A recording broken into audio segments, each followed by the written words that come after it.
This guy dies from a snakebite during one of his biology live streams, only to wake up in a world of martial arts. But instead of learning sword or fighting techniques, he uses something far deadlier: modern biological knowledge. While everyone else trains to become stronger, he spends his days raising tarantulas, venomous snakes, rare geckos, huge bees, and giant centipedes, breeding them into creatures that even the strongest martial artists don't dare approach. So how did an ordinary bug enthusiast become the greatest poison master in history?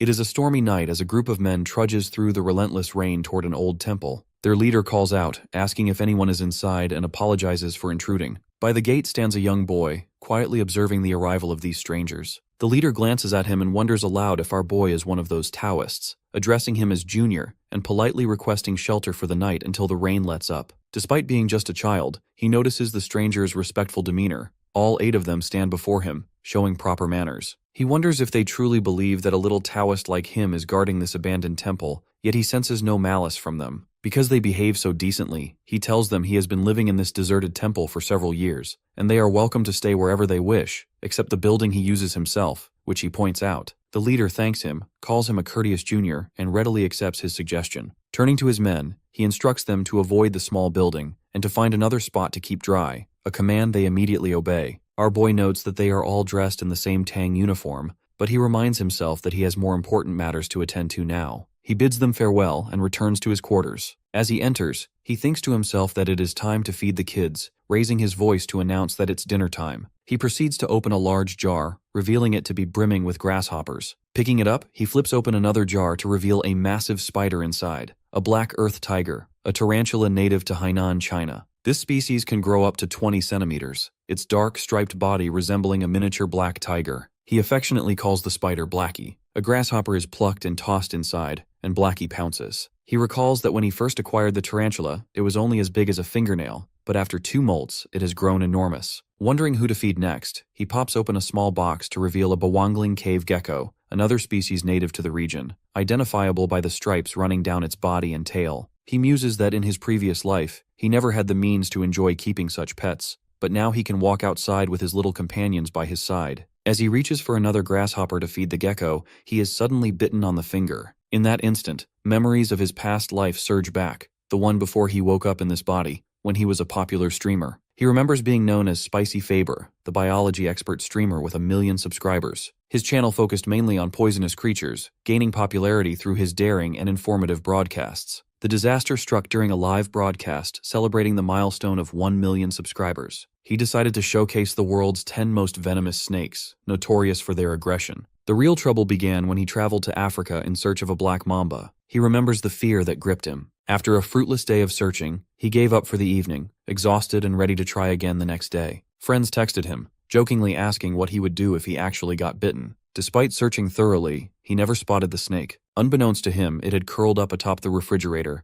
and the moment he placed his hand there, it struck instantly. His friends messaged again, asking if he was seriously bitten and wondering what Africa's emergency number was. He collapsed and died on the spot. Abruptly, a knock comes at the door. The leader of the strangers asks if Junior is inside. Our boy opens the door and asks what the man wants. The stranger thanks him for allowing them to escape the rain and invites him to join their dinner, mentioning they've caught a deer. Though he feels anxious, the promise of fresh meat makes him accept, expressing gratitude for the offer. Together, they head to the fire pit, where the group has gathered to roast the entire deer over open flames. The sight and aroma of sizzling meat stir his hunger. The leader tells him the meat will need more time to cook and asks if he can ask a few questions in the meantime. He nods, signaling him to proceed. The leader inquires if he lives alone in the Hainan mountain forests and how old he is. He replies that he thinks he is around 14 or 15. The stranger frowns, surprised he does not know his own age. Sensing the need for caution, he explains he hit his head as a child and lost all memory of his earlier years. The man sighs sympathetically, remarking that it must be difficult to survive alone for so long. Our boy shrugs, saying he gets by catching snakes and selling their skins. The leader tells his men about the risks this junior takes by catching snakes, but our boy reassures them that he is used to it. Just then, an old man among the group announces that the first piece of meat is ready and offers it to him, who gratefully accepts the hefty slab. As he digs in, savoring the taste of real food after so long, the elder remarks on his hunger. The leader then asks him to keep listening as he eats, explaining that they are searching for something unusual and wondering if he has seen anything odd in the area. Our boy looks up and asks what he means by odd, prompting the leader to pause and consider how to answer. The old man steps in, suggesting that since their host has done them a favor, they might as well share the truth. It is better for him to know, since he lives here alone. The leader agrees, and reveals they are searching for a centipede covered in blue spots. His eyes widen in disbelief, thinking that such a centipede must be enormous. A younger stranger confirms they mean the blue centipede and says it is so big that he would surely have seen it. He asks just how big it is supposed to be, and the man explains that, fully grown, it is large enough to swallow someone of his size whole. Fear jolts through him,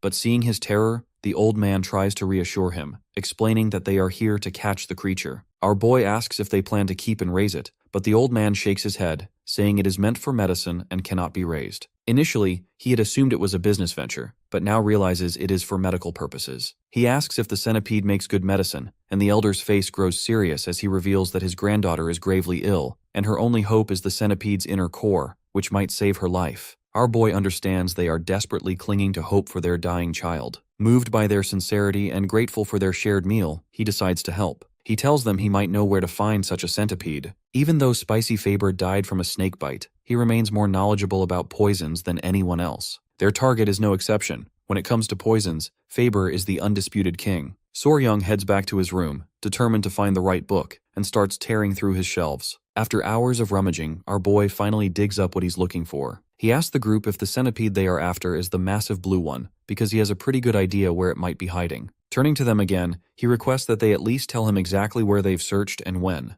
The younger man speaks up, explaining that they've combed through the north and east sides, mostly during daylight hours, and that their main focus up north has been scouring the riverside. Hearing this, our protagonist immediately thinks there's a clear reason they've come up empty-handed. He tells them straight out that their current approach is never going to work. The elder, growing curious, asks what's so obvious and urges him to explain. Soryung responds, saying centipedes are myriapods, part of the arthropod family, cold-blooded, territorial creatures that need shelter to maintain stable temperature and humidity. He adds another important fact. Unlike most insects covered with a decent waterproof coating, centipedes have poor waterproofing, their shells full of pores, and so they actually dislike overly wet spots. While they need humidity, they don't thrive in soaked environments, and yet they can't survive long without some moisture. He points out that if they're talking about a giant blue centipede, it's unlikely it would hang around rivers or jungles. The old man suggests maybe its preferred home is inside a rotting tree's crevice, but our boy replies that while smaller worms might hide there, something that massive couldn't possibly fit. Then he asks if they've seen any thick fallen trees or rocks by the river big enough to hide such a creature, pointing out those places wouldn't provide decent cover anyway. The impatient youth asks where the creature would be, adding that if they find it where our boy mentions, he'll owe him a hefty reward. Soryung gestures west,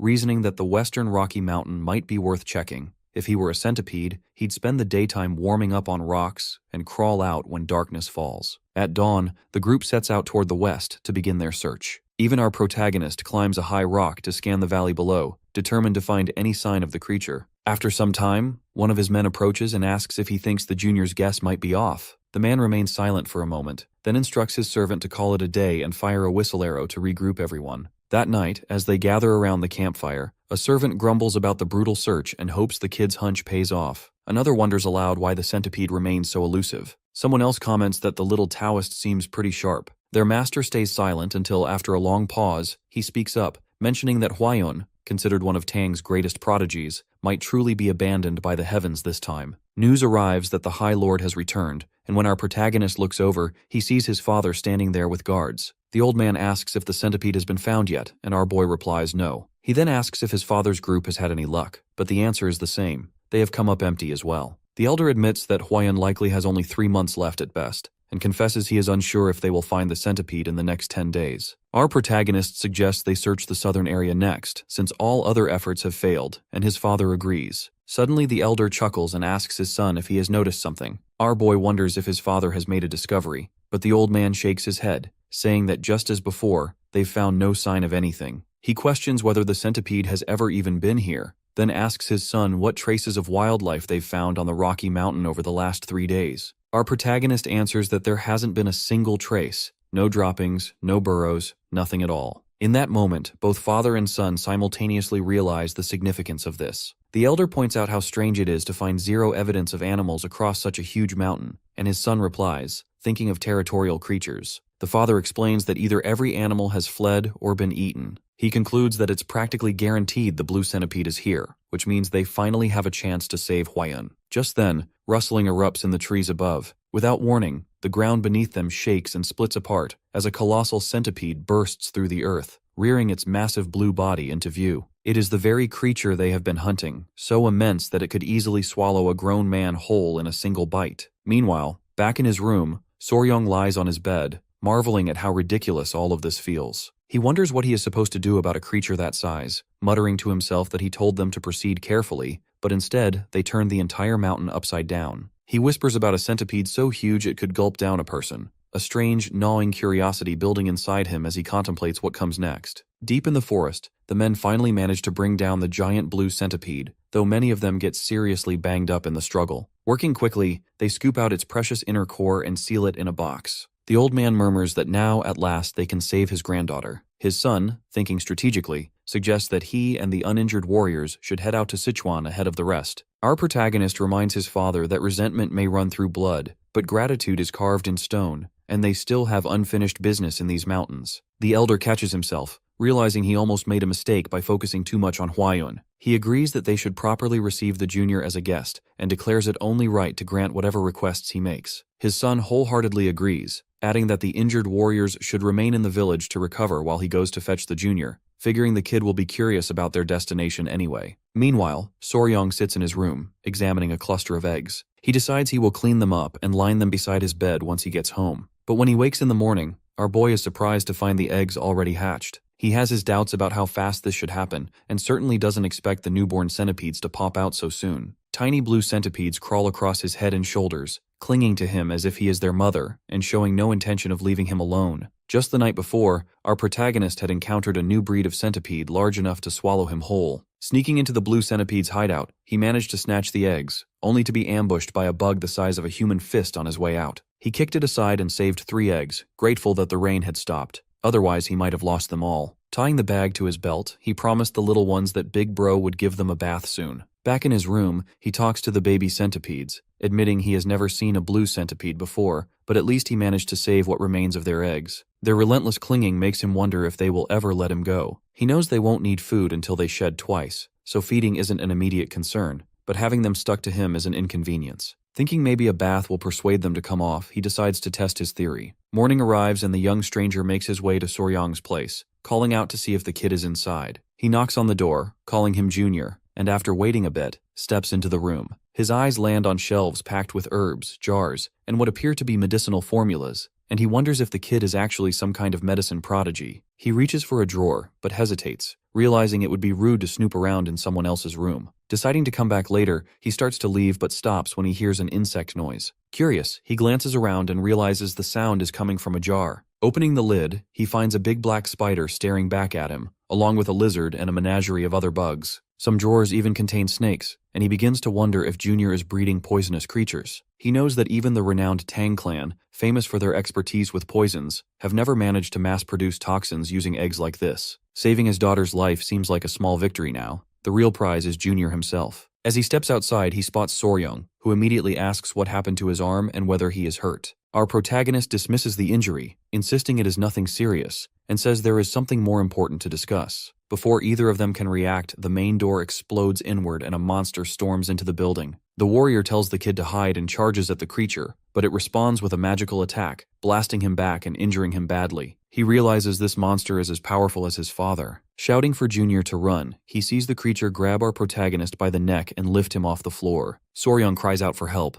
The intruder sneers, explaining that he heard the Tang clan is on Hainan Island and came to investigate, only to find our boy of the Mando god wounded and alone. The warrior accuses the monster of bullying them both. The creature scoffs, asking if he can't recognize his ugly face and red cloak. He is the blood-handed Rakshasa, the same one who was defeated by the warrior's father. Recognition dawns on our protagonist. This is Tak, who was rumored to have fallen off a coastal cliff after being struck by a poisoned dart. Evidently Tak survived. The warrior begs him to let Junior go and take his life instead, insisting our boy is innocent. Tak merely laughs, vowing to butcher anyone associated with the Tang family. His grip tightens around Soryong's neck until he loses consciousness. Suddenly, 3 baby centipedes shoot from our boy's jacket and launch themselves at Tak, biting with such ferocity that he drops our boy to the ground. As Soryong comes to, he watches in awe as his centipedes bravely fight for him. Tak roars at them, mocking the tiny creatures, but within seconds the 3 little centipedes tear him apart, and he collapses to the floor, defeated. The young warrior stands frozen, shocked by what he has witnessed. Junior's centipedes have killed the monster. He quickly recovers and declares that Junior should not just be treated as a guest, but must become part of the Sichuan family. A few days crawl by after Tak's death. The old man, Dang Cheol-san, falls seriously ill, and Soryong devotes his time to looking after him. The elder thanks our protagonist for staying and tending to him,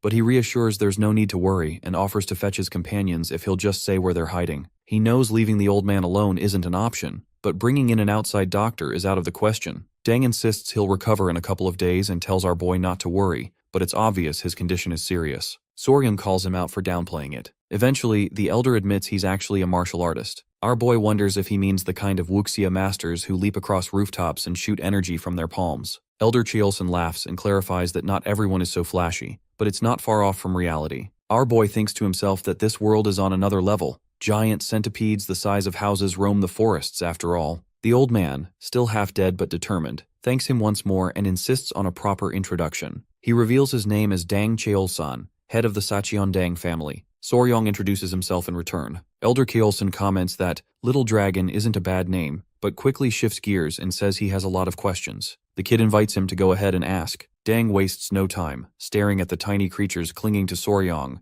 and asks if they're really from the blue centipede. He confirms it and explains they're actually the centipede's offspring. The elder is astounded that our boy managed to tame them and shouts in disbelief, but he tells him to relax and not to strain himself. Elder Cheolson immediately wants to know where they were found and how they were tamed. He mentions seeing all manner of poisonous critters in the room while waiting and asks if our boy raised them all himself. Our protagonist says it's a long story and checks if the elder is up for hearing it all. Elder Cheolson urges him to continue, so Soryong starts from the beginning, explaining how he found and hatched the blue centipede eggs. Elder Cheolson asks if he really raised the eggs alone, and our boy reveals that he can even predict when they'll hatch. The elder demands to know how that's possible. In response, Soryong gets up, opens a drawer, and pulls out 2 lizards. He points to the first, explaining it's a normal joint lizard with yellow stripes down its body and white stripes near its tail. He then shows the second, explaining that by breeding lizards with thick white tail stripes, he managed to create this new color pattern. Elder Cheolson realizes this boy actually created a new look through selective breeding. Our boy asks if it isn't cool, and Dang, thinking bigger, wonders if he could breed only the most toxic ones together to create something even deadlier. Soryong admits that, in theory, it's possible as long as he knows which ones have the strongest venom, though it would be a massive project. Elder Cheolson presses further, asking if such breeding could really work. Calming down, he offers our protagonist a place in the Sichuan family, promising to teach him all their martial arts with no secrets and grant access to every herb, elixir, and poison available. With his talents, he could even try to hunt or raise the top 10 poisons in the entire Central Plains. The elder sweetens the deal, adding that if our boy isn't interested, he should know that one of the 3 great beauties of the Central Plains happens to be his daughter. Soryong nearly chokes at this, but Elder Cheolson insists that even though he's young, those 3 beauties are renowned for a reason. Our boy is unmoved by talk of the daughter, and instead asks about the top 10 poisons, curious if they're as terrifying as the blue centipede. Elder Cheolson explains that while the centipede is powerful, it's only considered lower tier compared to the top 10. He describes scorpions as big as houses and golden frogs that glitter like treasure, insisting that whatever our boy imagines, the real thing is far more extraordinary. 2 days later, a guard bursts in, announcing that Bloodhand Rakshasa Tak has been sighted. Elder Cheolson says this could have caused a catastrophe, and explains that while he's been training in seclusion, he's just recently reached a level close to his own father's. One guard speculates that if their leader beat Tak, he must have reached the Mando realm, and another congratulates him. Elder Cheolson corrects them, revealing that he was not the one who killed Tak. It was Soryong, the young hero beside him. The soldiers are stunned, calling our boy a hero and thanking him for saving the Sichuan family head. They ask if he's some reincarnated spirit or legendary figure. Elder Cheolson asks him to show them directly, so our protagonist calls out to the baby centipedes under his shirt.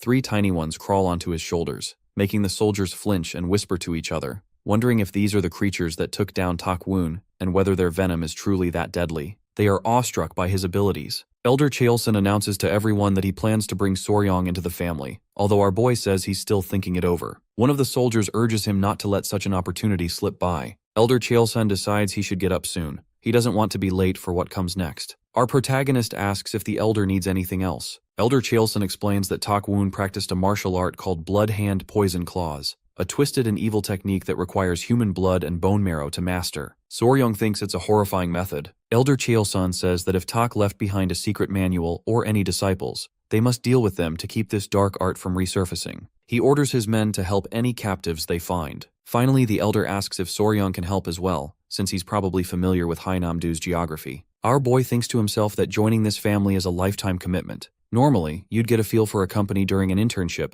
and figure out what the boss is like first. He tells Elder Cheolson he understands and promises to help as soon as he's feeling better. Elder Cheolson praises his decision, and Soryang remarks that saving lives is the least he can do. In his mind, he resolves to use this journey to find out exactly what kind of family the Sachondong really are. After all, anyone competent knows to conduct their own reverse interviews. 3 days pass since Elder Cheolson regains his strength, and now he and his companions wander through villages near the deserted Taoist temples, searching for any clue about Tak, the blood fiend. They question villagers about recent disappearances, but the local elder only shrugs, saying that every year 1 or 2 people vanish in the jungle, but there's never been any mass vanishing or widespread panic. He assures them it's no trouble to help, and considers it an honor to assist the renowned Sacheondong clan leader. They leave the village empty-handed once again. As they walk away, Soryang grumbles that this place was as unhelpful as the last. The clan leader admits he assumed Tak would be lurking somewhere nearby after showing himself, but finding him is proving difficult. One companion finds the whole situation unsettling,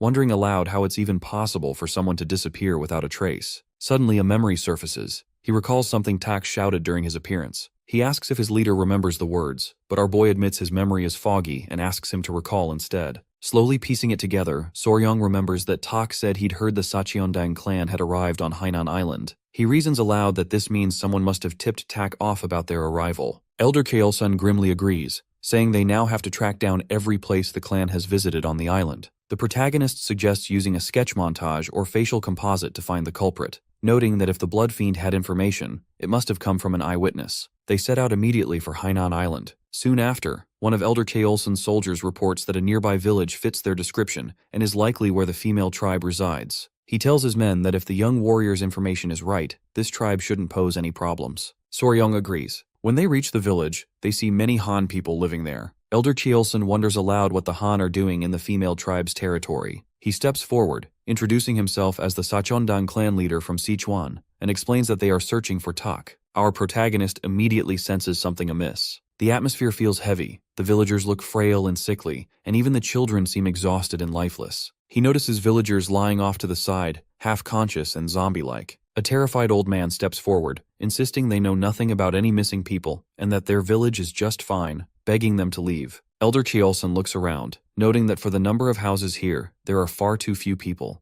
The elder snaps, saying it's none of the Han's business and ordering them to go. Elder Cheolsun asks if he wasn't told the female tribe treats Han folk kindly. Suddenly, a little girl named Mei collapses onto the ground. The old man sobs, calling her his only family, and wondering how she too has succumbed to the mysterious illness. The clan leader tells the elder that he has some medical knowledge and offers to examine the girl. The old man asks what kind of Central Plains medicine he knows. Elder Cheolsun clarifies that although he isn't a physician by trade, he knows quite a bit about medicine, and asks permission to check the girl. Desperate, the elder begs him to help, explaining that a strange illness has swept through the village, children are dying, and even the strong are wasting away. Our boy kneels beside Mei to examine her condition. The elder thanks him and urges everyone to stop gawking and let the doctor and his companions inside. As they enter the house, Soryang asks Elder Cheolsun if he practices medicine as well. The older man explains that Sachondang martial arts revolve around poison, so antidotes and medical techniques are essential knowledge. Their training begins with understanding the human body, making medicine part of their skills. Our protagonist reflects that he always thought the Sachondang were just poison-wielding assassins,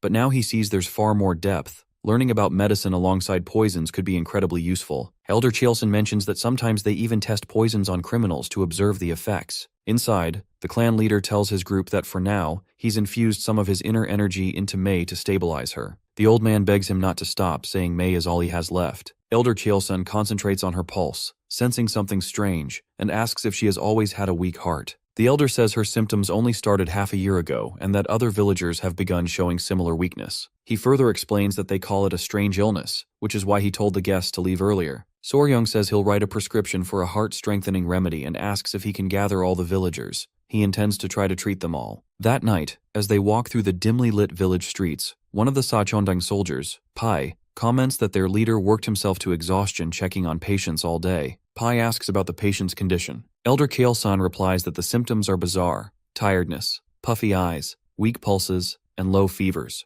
The more severe cases all involve heart problems. The clan leader then asks Pai about the young warrior. Pai answers that Soryong spent the day helping out and was so tired he let him rest in one of the rooms, noting that our protagonist, despite not being trained in martial arts, gives everything he's got. Elder Cheolson decides to check on him since they're close by. When he enters the room, he finds our boy asleep on the bed. Without warning, the Sacheondang chief storms in and lands a brutal slap across Soryong's face. The blow is so fierce that for a moment, he loses all sense of place, his head spinning as he tries to comprehend why his leader would strike him out of nowhere. After receiving a brutal slap, Soryong sits off to the side, rubbing his cheek and asking what that was for, mumbling that it really stings. Elder Cheolson quickly apologizes, explaining that he saw a bug crawling across our protagonist's face and instinctively tried to snatch it away. He says he was only passing through for a quick check before heading to bed when the bug swooped down and landed right on the kid's cheek. Lifting the wriggling insect to show him, the man points out just how massive it is, and notes that Hainan is crawling with poisonous creatures he's never even heard of.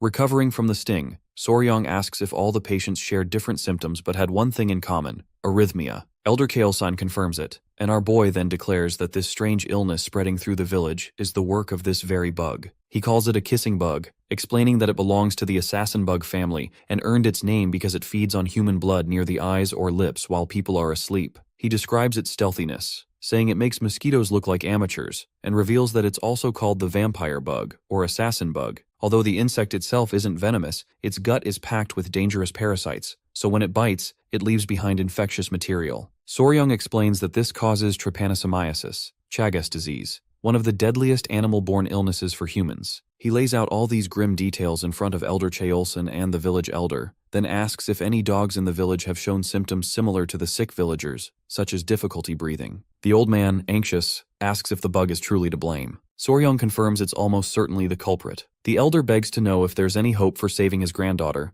and our boy assures him that with the right medicine, there's a strong chance. Elder Kaolson then seeks Pei's opinion on this assessment. Pei admits he's finally seeing our boy's worth as a junior. Elder Kaolson explains to everyone that the Sacheondang family specializes in something called gu, an ancient poison sorcery from the Central Plains, where ruthless practitioners would feed insects to humans to inflict pain or bend their will. He admits gu is impressive but terrifying, recounting tales of martial artists who lost everything to it, some killing their own children, others turning into puppets for their enemies. While the elder breaks down in tears, Elder Cheolson continues, explaining that generations of martial artists have struggled to create an antidote for Guyu. He asks where our boy thinks such a remedy would originate, then answers himself. From the Sacheondang family, of course. They possess a poison-melting essence strong enough to dissolve even a fist-sized gu, so an invisible parasite should be no problem. Turning back to the old man, he urges him not to lose hope, promising that his granddaughter can still be saved. Not long after, starting with the chief's granddaughter, the villagers begin to recover, regaining their strength and vitality. The elder is overwhelmed with gratitude, tears streaming down his face as he sees his beloved granddaughter healthy again. Their relief and endless thanks are a welcome bonus, and Soryong notices that this gratitude only confirms the Sacheondang's reputation for both danger and mercy. Elder Cheolsan, seeing how things played out, gives him all the credit, telling the villagers that it was our boy who uncovered the truth. Everyone bows their heads in thanks, and our protagonist, though recognizing the medicine came from Sacheondang, feels a swell of pride at the recognition. Later, the old chief approaches Elder Kaelsan with a question about something he mentioned at the village entrance. He reminds him that he was looking for places where people had gone missing, and explains he wants to repay their kindness. He's asked around and discovered some strange stories. Among the village women, there's one who married in from another town, and back in her hometown, people began vanishing one by one a few years ago. The elder shares that it's a small village to the west. When Elder Keelsan and his men arrive, a terrible stench of rot hits them before they even get close. Soon, they find countless human bodies scattered across the ground, corpse poison spreading everywhere. Suddenly, they spot a huge bird tearing apart a snake. One of the men, disgusted, grabs a rock, declaring they can't let the beast keep desecrating the dead. He hurls it, but Elder Cheolson stops him before he does more. The stone misses and the startled bird flutters away. That's when they notice the skulls of the corpses have melted into sludge. In a grave voice, Elder Cheolson warns his team that what they're facing is a poison bird. They rush back to their village, and as everyone gathers,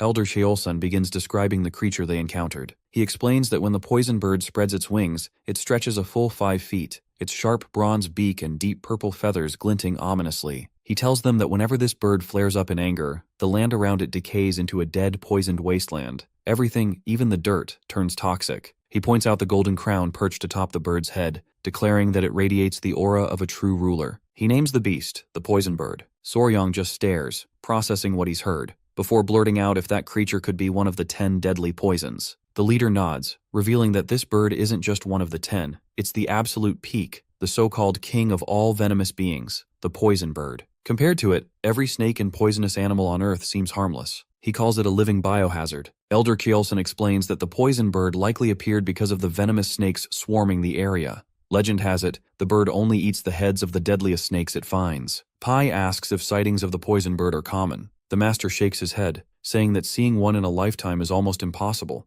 maybe once every 100 years. Our boy wonders aloud if the poison bird could ever be caught. Elder Kjolson asks if he's actually thinking about capturing it, and the kid admits he is, although he knows it would be unbelievably dangerous. The clan head, recognizing Soryang's obsession with the 10 deadly poisons, admits there might be a way. He explains that anyone who fully masters the Tang clan's poison techniques gains immunity to 10,000 poisons. Even the poison bird's toxins wouldn't hurt them. Only the Tang clan's martial arts can stand up to such poisons, but there's a catch. Those secret techniques are never taught to outsiders. Even if he wanted to break the rules, he couldn't as clan head. The protagonist asks what happens if he joins the clan, if he could truly gain that immunity and survive the bird's toxin. Elder Kjolson tells him if he decides quickly, he'll teach him generously and even throw in some gifts, but warns that if he waits too long, he might change his mind. With little real choice left, Soryang declares that he'll do it. He'll become part of the Tang clan, entrusting his fate to his new master. Elder Kjolson accepts him as a clan member, formally declaring that he now belongs to their clan forever. The next day, they return to the area, and one of the men hands Elder Kjolson a blood-stained book found inside the cave. He inspects it, recognizing the text written in blood, and guesses it's the secret Venomous blood manual. After scanning through it, he orders his men to prepare for their return.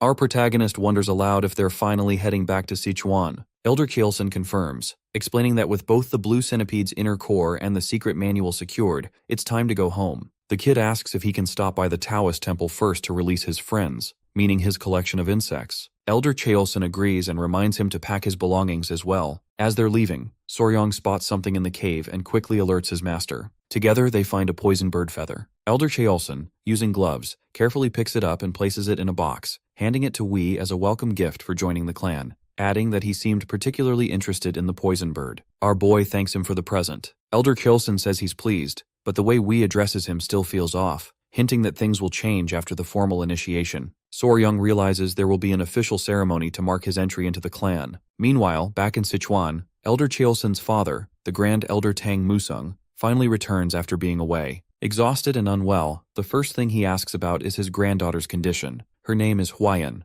or Yun. His servants inform him she's still hanging on. The elder rushes to the palace and enters Yun's room, where doctors hover around her bed. He quickly tells his daughter-in-law that he's brought the medicine, handing her the box containing the blue centipede's inner core. She breaks down in tears of relief. Tang turns to Yun, telling her they nearly lost her, but he's grateful he made it back in time. Gently, he places the inner core in her mouth, and everyone waits anxiously while her mother prays by her side. Elsewhere, Elder Kjolson and his party begin their long journey home. Wee, riding on one of the men's backs, marvels at how vast the Central Plains truly are. From Hainan, they take a boat to Qinzhou, then travel through Nanning, and after nearly a month on the road, finally reach Sichuan. As they approach the palace, Pei points out the Tang clan's mountain, which dominates the landscape. When the gates open, a massive crowd pours out to welcome their master home. The sheer number of people makes our boy nervous, and he wonders if they're all members of the Tang clan. Among the crowd, he spots a girl in a red royal dress racing toward Elder Kjolson, tears streaming down her face as she calls out to him,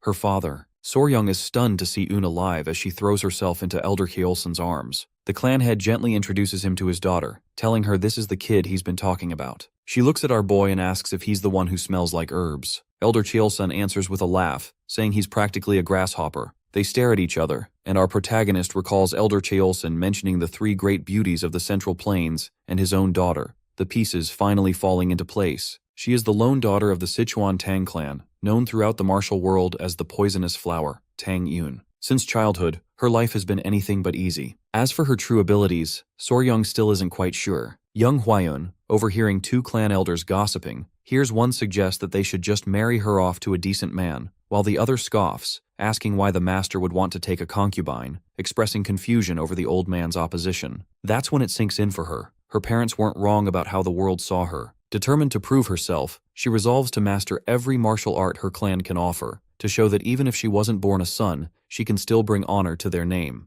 but everyone knows that rushing only invites disaster. Her impatience ends up attracting inner demons, ruining her cultivation and causing a major energy deviation. She falls gravely ill. While she lies sick, her mother gently tells her that she's just happy her daughter is alive. The girl bursts into tears, whispering an apology, feeling as if her dreams of being useful to the clan have crumbled. She's lost every bit of her inner energy. Her grandfather, seeing her tears, wonders if she's apologizing for worrying him and her father so much. He asks if she realizes that she's finally reached the white poison realm she always dreamed of. He tells her to stop crying and start celebrating. When she hears mention of the white poison realm, she glances at her right hand, noticing a mystical spirit mark. Curious, she asks about it, and the old man replies that there is something important she should know. He explains that a certain junior not only saved her life, but also helped her surpass white poison, achieving the rare celestial poison inner energy. Now, in the present, Huayan stands face to face with Soryong, her father watching closely. Our protagonist, embarrassed, realizes he probably insulted the clan master's daughter by calling her some random weed while high on the 10 deadly poisons. He greets her formally, calling her young lady, and introduces himself properly, saying he'd heard she'd been unwell and is glad to see her healthy. She thanks him sincerely for saving her life, promising never to forget his kindness.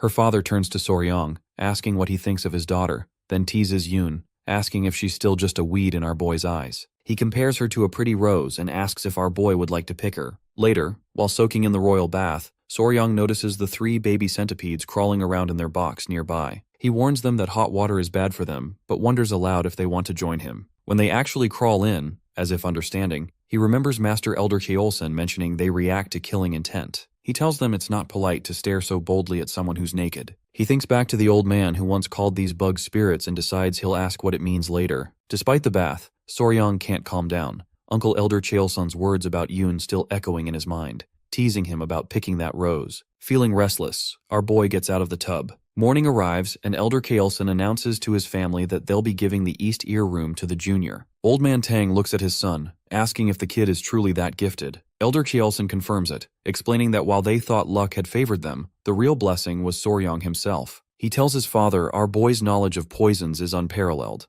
Not only did he kill Tak, but he also faced a spirit like the poison bird, and personally hatched the rare blue centipede's egg. The elder laughs, realizing they failed to see the treasure sitting right under their noses, and Elder Cheolsun agrees. Turning to Hwayun, Elder Cheolsun asks if she would consider taking Soryong as her husband. She freezes, looks at her father, and says that if he must be her husband, but her words trail off. She remembers achieving the celestial poison realm, a stage beyond white poison, and still wants to prove she can bring even greater honor to the clan. She tells her father that as a Tang daughter, she understands his intentions, but she needs to see for herself if this boy is worthy of her. With that, she leaves the table. As she runs, Huayan thinks about all she's been through to reach the celestial poison realm. If she stops now, she knows the elders will never truly accept her. She swears to test Soryong's worth herself. Meanwhile, our protagonist sits alone, wondering what he should do next. He worries he may have gotten off on the wrong foot with the daughter of a powerful clan, and he's unsure what her father will do. Suddenly, Huayan bursts into the room calling his name. Their eyes meet, and she apologizes, saying she needs a quick word. She explains she's in a hurry and asks if he would give her his hand for a second. Soryong hesitates, saying maybe they should get to know each other first, that there's usually some kind of procedure for things like this. She looks at him in confusion, and he tells her it's fine, offering his hand. She only wants to check his pulse, and since her request came out of nowhere, she understands why he might have taken it the wrong way. Soryong admits he was completely clueless about the situation. She apologizes for barging in without warning and for any rudeness. Gently, she reminds him he's still a junior and underage, but since he seems sharp, she decides to let him in on what's really happening. The story she shares sounds like it's ripped straight from a medieval drama. As the direct heir of her clan, Huayan is constantly targeted by side branches scheming against her. The clan decided the best way to secure their lineage is by finding her a strong husband. Our boy realizes that she's even considered how her status might change once he joins her family. She apologizes again and tells him there's something she needs to confirm, promising that even if things don't go his way, she'll always treat him kindly. After all, he saved her life and will always be honored as their benefactor. She even muses that maybe he should be treated like a sworn sibling instead. Reassured, Soryong stretches out his hand and tells her to go ahead. She places her fingers lightly on his wrist, checking his pulse. As she does, she explains that the Tang clan's martial arts aren't for just anyone. Some can train in poison arts by absorbing toxins, while others can't handle it at all. She goes on to say that mastering Tang poison techniques means absorbing poisons as your inner energy grows. Still holding his wrist, she observes that he's lucky. His body can handle poison arts, though it seems he can only absorb 10 different types. That's impressive for an outsider. He has a 10-poison body. She tells him bluntly that this puts him on par with first-class fighters, about as far as anyone without extraordinary talent could ever go. She apologizes again, stands, and quietly excuses herself. Left behind, our protagonist sits stunned as he realizes he actually possesses a 10-poison body. The weight of it hits him. Maybe that means he can never capture a divine beast, and that stings, given how much it meant to him. Later that evening, while Hwayan bathes, she ponders how, ever since swallowing the blue centipede's inner core, her body gives off a strange smell. No matter how thoroughly she scrubs herself, the scent won't fade. She wonders if it's karma for the harsh words she spoke to the man who saved her life. Meanwhile, Soryang dreams. In his dream, Hwayan appears before him, kneeling and thanking him for his kindness. She tells him this is a dream, but also not quite a dream. She's taken the girl's form to avoid scaring him. She reveals she's actually the mother of the blue centipede children. He is stunned. She's been with him this whole time. He notices 3 tiny toadling girls standing nearby, all female, and asks how she's appearing in his dream. She explains that after she was brutally killed and left her children behind, her resentment anchored her soul to her inner core, which is how she ended up inside the girl who consumed it, cursing her from within. But now she's found a way to let go of her grudge, appearing before him because he came with her children. He thanks her and admits he was the one who exposed her location, even if unintentionally. She tells him that if he feels any guilt, he could grant her a request. Our boy promises to fulfill whatever she asks. She gestures to her children, asking him to look after them until they're fully grown. He considers it, recalling that poisonous centipedes usually become independent after shedding twice. She clarifies that her kind is different. Until her babies shed twice, they must remain close to their mother's inner core to absorb its energy. After that, they'll survive by feeding on the life force of other living things. He wonders if that means the babies must stay close to Hwayan, since she absorbed the inner core. She confirms this, reminding him she said she was cursing the girl. The inner core is why Hwayan's body now emits such a foul stench. She tells him the curse was meant to keep men away from Hwayan, making it impossible for her to bear children. To lift it, the children must freely absorb the energy from her inner core. She also wishes that Soryang might win the girl's heart along the way. He protests, saying he can't take advantage of her tragic situation, and she calls him a righteous man. She asks what he intends to do about all this, warning that getting the inner cores of all 10 deadly poisons is now basically impossible, since Hwayan already absorbed hers. He says he has an idea and asks if she's interested. He tells her to trust him. He's certain it will all work out. The next day, Hwayan comes to see him. He explains everything,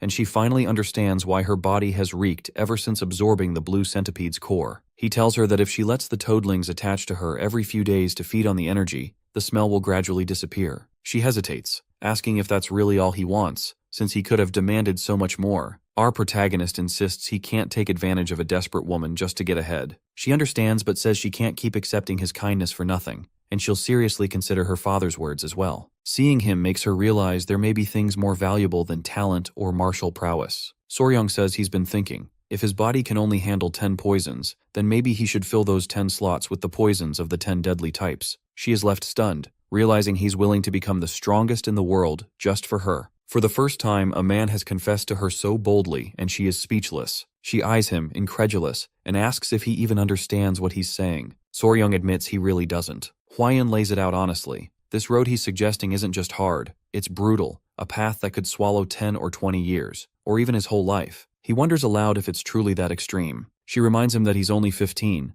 In 3 years, he'll be of marriageable age. If, within those 3 years, he manages to take down even one of the 10 deadly creatures, that will be enough to convince her. If he can do that, he really has a shot at marriage. Without waiting for a reply, she jumps to her feet, tosses a quick goodbye over her shoulder, and bolts away. He calls her name and she turns, expecting more. Our boy reminds her about her ongoing treatment, urging her to stay for one more session before she goes. He reassures her there's nothing to worry about. His little pets don't bite. He gently tells the centipede babies to go to their mom instead of their dad, which makes her smile as she takes them. Meanwhile, Elder Cheol-san and his family gather at the dinner table, discussing the day's developments. Despite the kids' incredible talents, Elder Cheol-san admits it wasn't enough to fully win over their daughter's heart. The old man asks if he saw them together that morning. He thinks there was something between them. Her mother chimes in, suggesting that Hwayan might have turned him down. The grandfather says forcing a marriage never works. It's better if true feelings grow naturally. Her mother proposes assigning Hwayan to oversee the training. Spending more time together might help strengthen their bond.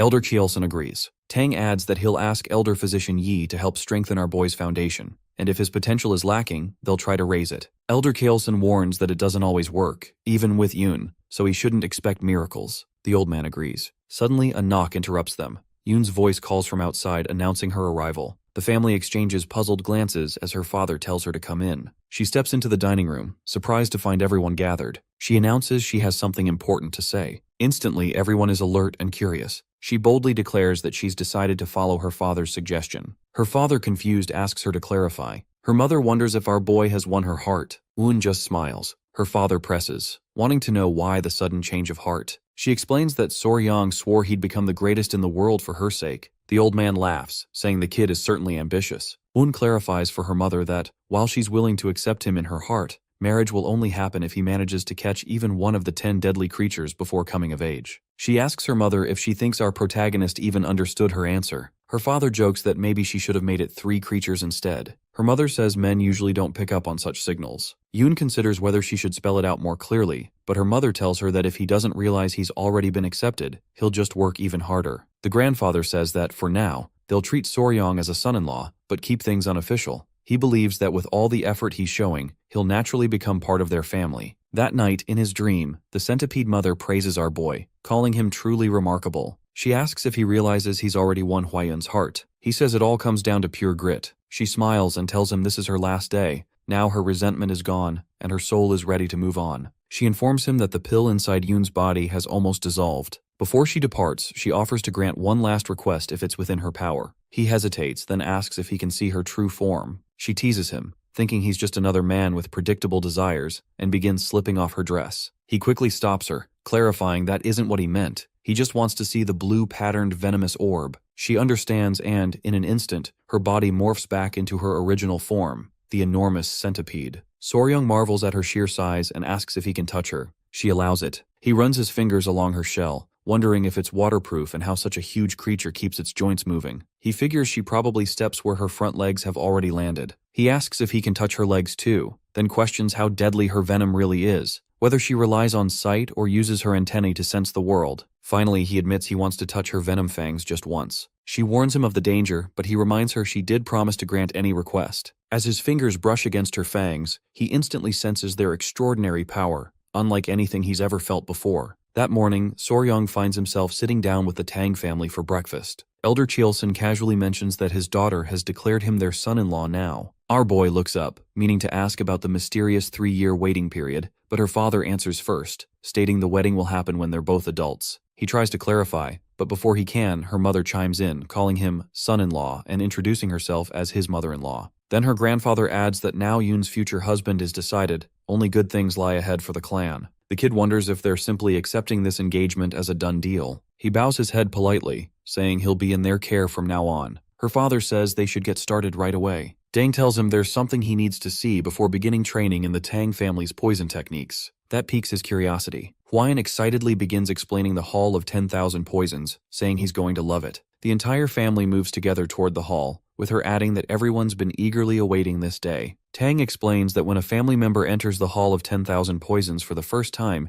it's tradition for the whole clan to witness it. Soryang refers to the old man as grandfather now, and admits he's really looking forward to it. Hearing the name, the Hall of 10,000 Poisons, he wonders if it literally holds 10,000 types of poison. Her father teases him not to stare too much at his daughter, warning he'll wear out her face, and reminds him that she's his woman now. In truth, our protagonist had just zoned out, not thinking about her at all. Yoon's mother tells him to mind his steps so he doesn't bump into anything, and soon they arrive at a massive building guarded by 3 men. One bows deeply to Tang, respectfully greeting him as the esteemed elder. The old man announces he's brought his grandson-in-law to see the Hall of 10,000 Poisons, and orders the gates opened. The guards do so immediately. Dang points out the gate itself is made from iron mined by southern barbarians near the Gano River, and just opening it is considered a great honor. The 2 guards pushing it slump to the sides, exhausted. Inside, Hwayun gestures around, telling Soryang that this is the vault where the Tang family stores every single poison they own. The elder warns him not to touch anything on impulse. He asks if this really is the main chamber of the Hall of 10,000 Poisons. Seeing countless rows of jars, he wonders if they're all filled with medicines. The elder corrects him.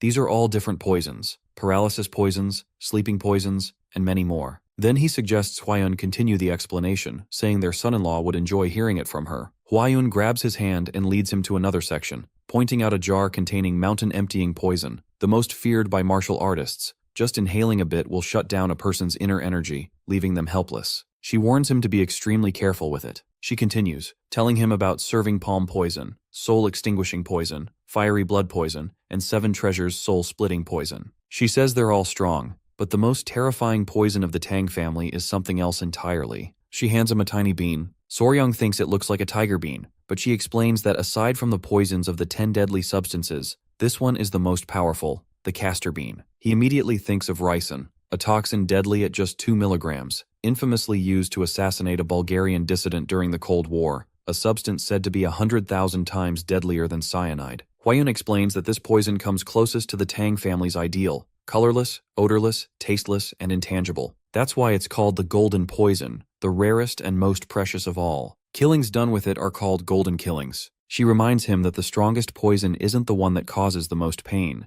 It's the one that kills quietly and with certainty. This, she says, is the ultimate goal of the Tang family's poison arts, silent and sure. Our boy realizes this is what they mean by the lineage of golden killing. Her father then says that's enough for today, and suggests they go see the poisonous creatures he's been eager to check out. The kid perks up at the mention of poisonous creatures. The old man offers to put him in charge of managing them, promising the family will provide everything he needs. Soryang realizes they're essentially offering to fund his passion. Just as they're about to head out, a guard rushes up to Tang, urgently asking him to come to Hyunmu Hall immediately. Elder Cheolson asks what's wrong, and the guard explains it's about the elders. He wonders if these are the collateral branch elders Huayun mentioned before. The guard, Pai, tells Tang there are 2 pressing matters. First, the medicine sent to the Lord of Sichuan isn't working, and an angry complaint letter has arrived. Second, there's an issue concerning the Hall of 10,000 Poisons. The old man realizes rumors are already spreading. Tang tells our protagonist to come with him, and they hurry to Hyunmu Hall, where the elders are waiting. As soon as they arrive, one elder shouts, demanding to know how Tang could make such an important decision alone. Another protests, asking how he could marry their precious Huayun to an orphan no one knows. Elder Cheolson demands to know if they're insulting his son-in-law. Tang firmly states he made the decision himself and asks if they have a problem. The elders plead with him to reconsider, saying he can't hand over management of the Hall of 10,000 Poisons to an outsider whose abilities are unproven. Our boy, seeing the tension rise, steps forward, saying he doesn't mean to interfere, but since they're questioning his skills, would they be satisfied if he demonstrated them? He offers, for example, to solve the problem currently troubling the Lord of Sichuan. Yoon asks what he's planning to do. Soryang admits he's not usually one to step forward, but if they're trying to disrupt his peace, he's not going to sit back and let it slide. All eyes in the hall fix on Wee. The elders immediately flare up, one snapping at him to explain what gives him the right to interrupt their discussion, demanding to know who he thinks he is. Another shouts about the letter from the 4 Heavenly Sect, questioning if he even grasps the seriousness of what he's talking about. They grumble at Tang too, complaining that someone with no backing can't just waltz in and voice opinions as if he belongs. One even asks if he's really planning to marry his daughter into a more prestigious family. That's when Soryang's mind clears. He finally understands these elders. Memories of his past life as spicy fable flicker through his head. The streams, millions of subscribers, thousands of viewers, and trolls attacking him almost daily. Staring at the elders, our boy tells them directly that since they don't recognize him as Tang's son-in-law, by their rules, he's still just a guest. He reminds them he saved Lady Huayun, the Tang family's precious daughter, and captured Heo and Tak to protect their leader's life. He asks if it's really tradition here to insult a guest and savior. Compared to internet trolls, their attacks seem almost cute. The elders exchange uneasy glances. After a moment, one admits they spoke hastily and that their words were wrong. Another asks if he really said Heo and Tak's names, wondering if he truly defeated them. Tang confirms it without hesitation and produces the poisonous blood sect's secret manual as proof. They lean in, recognizing the blood-stained pages, and realize it's genuine. Tang then tells our protagonist to show them the centipedes. Following his father-in-law's cue, Soryang opens his hands to reveal the tiny, wriggling centipede babies. The elders stare at the yellow insects crawling in his palms. Tang explains that these are the children of the blue centipede, personally raised by his son-in-law, and asks if they believe these little ones killed Tak. One elder asks if this young hero can actually control the centipedes. Tang jokes that if they don't recognize him as family, maybe they'll settle for young hero instead. Laughing, Soryang tells the centipedes not to bite, unless the elders want to end up like Tak. Instantly, their attitude flips, scrambling to insist they've never denied him. Another mutters about a procedure, but since he ignores it, he reports the matter to the clan head. Tang tells them to leave his grandson-in-law out of it, and wonders why he can't just participate in Mandujan. One elder objects that Soryang isn't officially family, so they can't entrust Mandujan to a kid who's not even an adult. The others agree. Tang proposes another way and asks if our boy is willing to prove himself. He agrees immediately, saying he'll demonstrate his worth to the Tang sect, their way. He declares he'll use poison. All the elders stiffen, staring at him in shock, and ask if he plans to poison the Tang Lord, warning him not to kill their leader, as it's only supposed to be medicinal. Tang quietly asks what he's planning. They soon realize he's just toying with them. Soryong thinks to himself that poison is practically the clan's brand anyway. The next day, he stands at Tang's side as the old man explains that a test is a test. Starting today, he'll begin training in the sect's martial art, Odok. Soryong wonders if this means physical training. The elder nods, explaining that the body naturally adapts during martial arts, and their sect only teaches skills proven effective in real life. Opening a wooden box, he shows him a collection of throwing weapons, needles, arrows, stones, powders, and swords, explaining that while there are many others, these 5 categories cover the essentials. He asks which is the easiest to handle. Soryong studies the weapons and guesses daggers or throwing blades. The old man agrees, then asks which is hardest. Our boy thinks, then guesses powder, wondering if it's difficult to sprinkle. The elder says the needle is actually the hardest weapon. He asks if it's because it's so tiny and thin, making it tricky to throw. The old man adds that one must always remember where each needle lands. He demonstrates, picking up a brush, plucking its bristles, and tossing them in the air. The hairs fall, embedding in the ground like steel needles. Soryong is stunned. Those soft hairs pierce the earth like spikes. Tang explains the family's secret technique Wu, which scatters hundreds or thousands of needles to trap enemies, forcing them to fight within a zone filled with hidden threats. With so many needles scattered, Tang says, there's barely any room to step, making it critical to memorize every placement. Our protagonist asks if he's supposed to remember every single one, even if enemies deflect them. The old man nods. In Odok, memorizing at least 100 is expected. When he was young, he could recall 1,000. After the training, Soryong collapses, exhausted. Hwayun arrives wearing a protective suit and asks about his progress. He wonders about her outfit. She explains she's preparing to catch a pumpkin bee. He offers to help her find one, puts on his own suit, and asks if she knows where the hive is. She says she's already found it nearby. She also asks if he's read the letter from Lord Chilson. He says he has. She wonders if, as a teenager, he truly understands it. Soryong assures her he does. It's about men's vital issues. Before he can elaborate, she cuts him off, thinking he knows too much for his age. In reality, he knows Chilson's problem is impotence. She finds his knowledge suspicious for someone so young. Suddenly, Hwayun dashes into the forest and he follows. Soon, she stops at some rocks, saying they've arrived. She asks what a small bee's nest has to do with anything. He explains that although they came to find the pumpkin bee, they're not actually going to catch it. She's confused. He tells her the venomous insect they seek lives inside the bee nest. She asks if there's really a poisonous insect living among bees. He peers between the rocks and tells her they're lucky. It's here today. Using 2 thin sticks, he gently extracts it. She asks if this is the creature they're after. He confirms it is, not the pumpkin bee, and that this little insect will solve Chilson's worries. Yoon's curiosity sharpens as she eyes the unusual bug, her interest piqued by its presence. Soryong begins to explain, labeling the insect a yellow burn beetle. He clarifies that while this beetle, caught at the bumblebee nest, is called the yellow burn beetle in Sichuan, Koreans simply refer to it as a blister beetle. She wants to know if the beetles that live inside bumblebee nests really behave in the way he suggests, and our boy responds, elaborating that blister beetles in general have incredibly strange breeding habits. He continues his explanation, pointing out that for most insects, laying eggs is an orderly affair. Some stick around to guard them, while others make sure to prepare the spot so the eggs hatch without issues. Yoon asks him where these beetles lay their eggs, and he tells her bluntly that they drop them wherever they please. Most people assume that dumping all the eggs in one place is a sign of at least some parental care, but if the larvae manage to hatch, they immediately crawl to the highest point they can find. Once they reach the top, the larvae pull off a bizarre trick, clustering together to mimic the appearance of a flower. A female bumblebee, fooled by this strange disguise and thinking she has found petals, flies over. Before she even realizes the deception, the larvae leap onto her, and with that, the bumblebee's nest becomes the perfect nursery for the beetle larvae. Our protagonist admits that he isn't entirely sure why this scheme targets bumblebees specifically, but it seems that their nests offer ideal conditions for the young beetles. Yoon's expression turns worried as she considers the fate of the poor female bees caught in this trap. She asks if the beetle secretes a toxin that can burn skin, mentioning she has heard that consuming too much of it can be deadly. He confirms her suspicions, explaining that the orange substance leaking from the beetle's body contains a potent toxin called cantharidin, which causes painful blisters and burns upon contact with skin. She reflects for a moment, realizing that must be the mechanism behind its name. Soryong adds that the toxin remains in the body until it is expelled, and notes with a grin that it's notorious for causing an instant and powerful reaction. Sensing where the conversation is heading, Yoon interrupts him and suggests they head back to the antidote warehouse instead. He, however, isn't quite ready to leave. He insists on catching a few more of the beetles first. Afterwards, they return and begin instructing the apothecaries on how to properly prepare the medicine. Soryong directs their attention to each step, emphasizing that the beetle must first be thoroughly dried and then ground into a fine powder. He warns them that roughly 1/10 of the substance is highly toxic. He explains with precision that ingesting just 11 milligrams of the powder is enough to kill a person. This is why the medicine must be measured meticulously, using only 1 milligram per dose.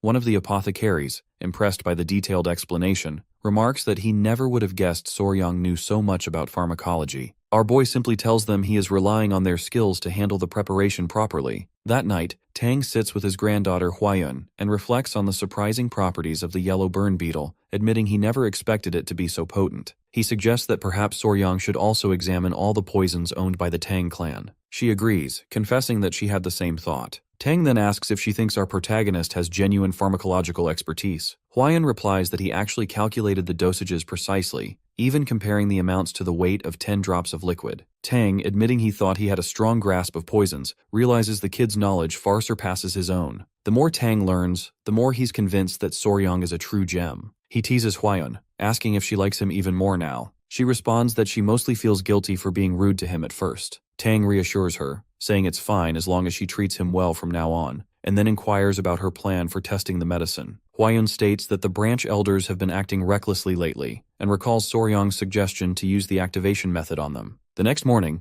the doctors bring the freshly prepared medicine to Dang's court, where all the elders are gathered, joined by Soryong and Yun. Presenting the medicine, one of the doctors explains that they mixed in licorice powder and honey to make it more palatable. Our boy immediately verifies whether they followed his instructions exactly, and the doctor assures him they adhered to every measurement. As the court murmurs, one member scoffs, questioning what is so impressive about this. Tang silences the interruptions and asks Wei, now that the medicine is ready, how he intends to prove its effectiveness. Suddenly, an elder leaps up, protesting that untested medicine cannot be sent to the Lord of Sichuan, with another elder backing him up, warning that a failed remedy could spell disaster. Soryong calmly insists there is no other choice and requests the doctor to bring the medicine over. The doctor hands the pills to the elders. One examines a pill, incredulous that they are expected to test it themselves, and questions how they are supposed to trust what's inside. Another inspects it and complains about its grimy appearance. Soryong tells Tang that anyone who has mastered Tang clan martial arts should not fear poison. Tang agrees, reinforcing his point. He then addresses the elders directly, calling them the clan's most formidable figures, survivors of hundreds of poisons, and challenges them not to be intimidated by a mere beetle toxin. Each elder reluctantly swallows a pill. One of them warns that if the medicine fails, Soryong will regret ever defying them, promising that clan law will be enforced. However,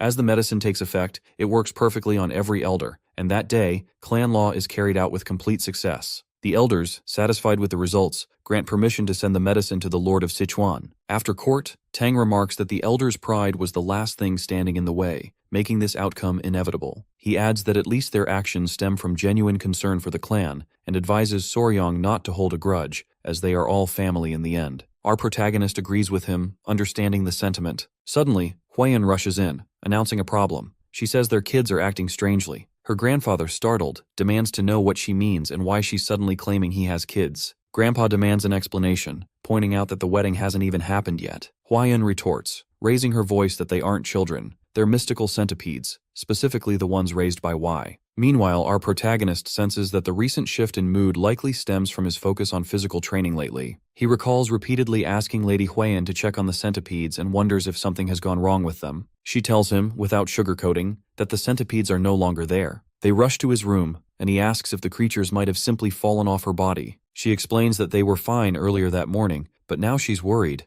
They seem sick. The centipedes look almost transparent, and their shells appear odd. He reassures her, explaining that this is called molting. Creatures with hard shells like centipedes shed them as they grow, and apparently, now is that time. Finally, both Huayun and Tang understand what's happening. Within minutes, the baby centipedes begin slipping out of their old shells. She asks if the other two are starting to molt as well, and soon enough, all three are crawling out of their shells. Huayun observes that their bodies have almost doubled in size. Curious, she asks if his kids have names. The old man pauses, then comes up with Juwal, Uwal, and Samwal. She insists mystical centipedes are meant to become powerful beasts after 1,000 years, so their names should sound regal and dragon-like. He replies, skeptical, that mystical centipedes wouldn't suddenly become dragons after 1,000 years. Tang, however, claims that centipedes living 1,000 years truly do become dragons. Why else would people call them heavenly dragons? He suggests naming them Cho, Hyang, and Bin instead. Cho for the first, Hyang meaning fragrance for the second, and Bin for the third, since its shell gleams like light. From that day forward, Hwaeun and Soryong decide to explore the forest together. After wandering for a while, they lose their way. Days later, they finally return home to find royal guards searching for them, and her father rushes over as soon as he spots them. Once home, our boy goes straight to his room and begins playing with his now much larger centipedes. They wrap themselves around his arms and waist. While he's playing with them, he overhears two men passing by outside. One remarks to the other that the Sichuan Tang clan is as generous as ever, and that they're heading off to Kiruna. Both men laugh, saying that making money this way is easy. Soryong grows curious about their conversation. Later, he joins Elder Cheolsan and Hwaeun for lunch. Elder Cheolsan mentions some good news. He asks if Soryong has recently sent medicine to the Sichuan Lord. Hearing that it works wonders, Elder Cheolsan says the Lord sent a generous stack of reward money along with his gratitude. He admits he never imagined marrying our protagonist to his daughter would bring such benefits and praises him for his skills. Our protagonist responds humbly, saying he's just glad it helps. Her father then tells him he'll be rewarded with a precious elixir, explaining that if he had simply called it a reward, Soryong would have declined out of modesty. He remembers his grandfather saying that elixirs boost internal energy. Hwaeun asks what kind of elixir it is, and her father replies that it isn't anything extravagant, just honey from the golden king bee. Recognizing that internal energy is vital for mastery, Soryong thinks he should definitely accept the elixir and thanks his father-in-law. However, Hwaeun demands to know why the only reward is money if he's also giving an elixir. Before he can respond, she fiercely tells her father that her husband's achievement is no small feat, and argues that although Golden King Bee is only mid-level poison, its honey is a bottom-tier elixir. She insists he shouldn't be stingy with Soryong's rewards, arguing that at least an elixir worth a year's internal energy is needed. 2 months is just pathetic. Her father retorts that it's still an elixir, and that the information wasn't cheap. She fumes, calling it cheap compared to her husband's achievements. Elder Cheolsan sighs in resignation. Meanwhile, Soryong wants to know more about the bee. The elder explains that it's a mid-tier poisonous insect, a giant bee sometimes found in jungles, about the size of a small dog. Eating its honey provides an internal energy boost equal to 2 months of intense meditation facing a wall. Hwaeun tells her father to stop there, but he quickly adds that our boy likely wants to see the Golden King Bee in person, and that's why he picked it. Soryong asks his father-in-law if they really are going to see the Golden King Bee themselves, wanting to harvest the honey directly. He remembers visiting the place a few times in his past life, and asks what a Golden King Bee actually looks like. Elder Cheolsan simply retorts that it looks like a bee. What else would it look like? And so, their journey to collect honey begins. No other groups stand in their way until, deep in the jungle, they spot two parties glaring at each other. One group declares they arrived first, so the Golden King Bee honey belongs to them. The other group counters, saying they bought the information fair and square, so the honey is theirs. The first party insists they bought it too and asks if the seller was a scruffy man with a large mole on his face. The second group hesitates, surprised by the description, but refuses to back down. That's when Soryong realizes what's happened. Those two shady men with scruffy hair and a mole have sold the information to everyone. One of Dang's guards snarls, demanding how those men dare insult the Sichuan Tang clan in their own territory. The two arguing parties turn pale upon hearing the powerful Tang clan's name. As they leave the palace, Elder Cheolsan reminds Soryong that this is his first mission and urges him to tread carefully, emphasizing that he is now family and carries the Tang clan's name. The elder then hands him command of a squad of soldiers, telling him it's time he learns how to handle people. Our protagonist feels awkward about leading troops in front of Lady Hwaeun and wonders how she will react. Elder Cheolsan points out that since she is his wife, that technically makes Soryong the top elder present. Hwaeun reassures him, saying he'll do just fine and promises to back him up every step of the way. Bolstered by their support, he promises his father-in-law that he will give it everything he has. In the forest, two opposing groups stand on the verge of clashing. Soryong turns to Wool, the boss of the Poison Blood Gang, and asks what move he should make, wondering if sharing the honey is even possible. Wool scoffs at the idea, questioning who would ever agree to split anything with the Tang clan. Hwaeun chimes in, remarking that anyone daring enough to suggest such a thing must have guts, especially when it comes to reselling information the Tang clan has purchased. Her cold glare makes both sides flinch as they recognize her as the direct heir of Tang's poison fire. The leader of one group quickly announces that the Wind Garden sect doesn't want trouble with the Tang clan and will withdraw. Another group, the Far Lake sect, promptly declares their retreat as well. A third gang follows suit, and finally the fourth group, identifying themselves as the White Jade Ghostblade clan, snarls that they'll deal with anyone who sold them false information, then also pulls out. Watching all four groups scramble over honey rights, our boy is left stunned by just how influential the Tang clan truly is. He turns back to Wool and asks if that concludes their business, but the gang leader shakes his head, explaining that rebels rarely give up so easily. He suspects they're still lurking nearby, waiting for another opportunity, and decides they should set up camp and keep watch in shifts. Wall orders Pei to scout out the enemy's location. Huayun reassures her husband that there's nothing to worry about now, but his mind remains preoccupied with thoughts of the bees. By morning, they locate a hive and observe it from a safe distance. Wool points to a giant tree and shows everyone the golden king bee. Un, witnessing the bees for the first time, reacts with wonder, marveling at their golden fuzz, while our protagonist thinks they look oddly cute. Wall explains that's why they're called golden king bees. He estimates that the colony seems small, maybe only a few hundred bees, which fits, given their size. He adds that smaller hives like this usually hold about 5,000 to 7,000 bees. Yoon is surprised by his knowledge and asks how he can tell without going inside. Wall explains that by counting the bees flying in and out, she can estimate the hive's population. Pei returns to report that they've spotted the rebels camped out across from them. She says the enemies are lying low for now but are ready to strike if anything happens. Wall decides they'll wait until nightfall to harvest the honey using Tang clan techniques. Curious, Soryong asks what those techniques involve. Wall explains that by burning mugwort leaves to produce smoke, they can calm the bees and safely take the honey. Pai notes that the wind is blowing in their direction, and Wall turns to Wee for suggestions. Since the breeze is blowing toward them, Soryong points out that it will mask their scent, so he plans to sneak up close to the hive. Yoon panics at the idea and grabs his shirt, warning him that the golden king bee is poisonous and not something to take lightly. But our boy, more excited than afraid, insists he wants to touch one just once. He impulsively throws a stone at the hive, causing a swarm of king bees to erupt.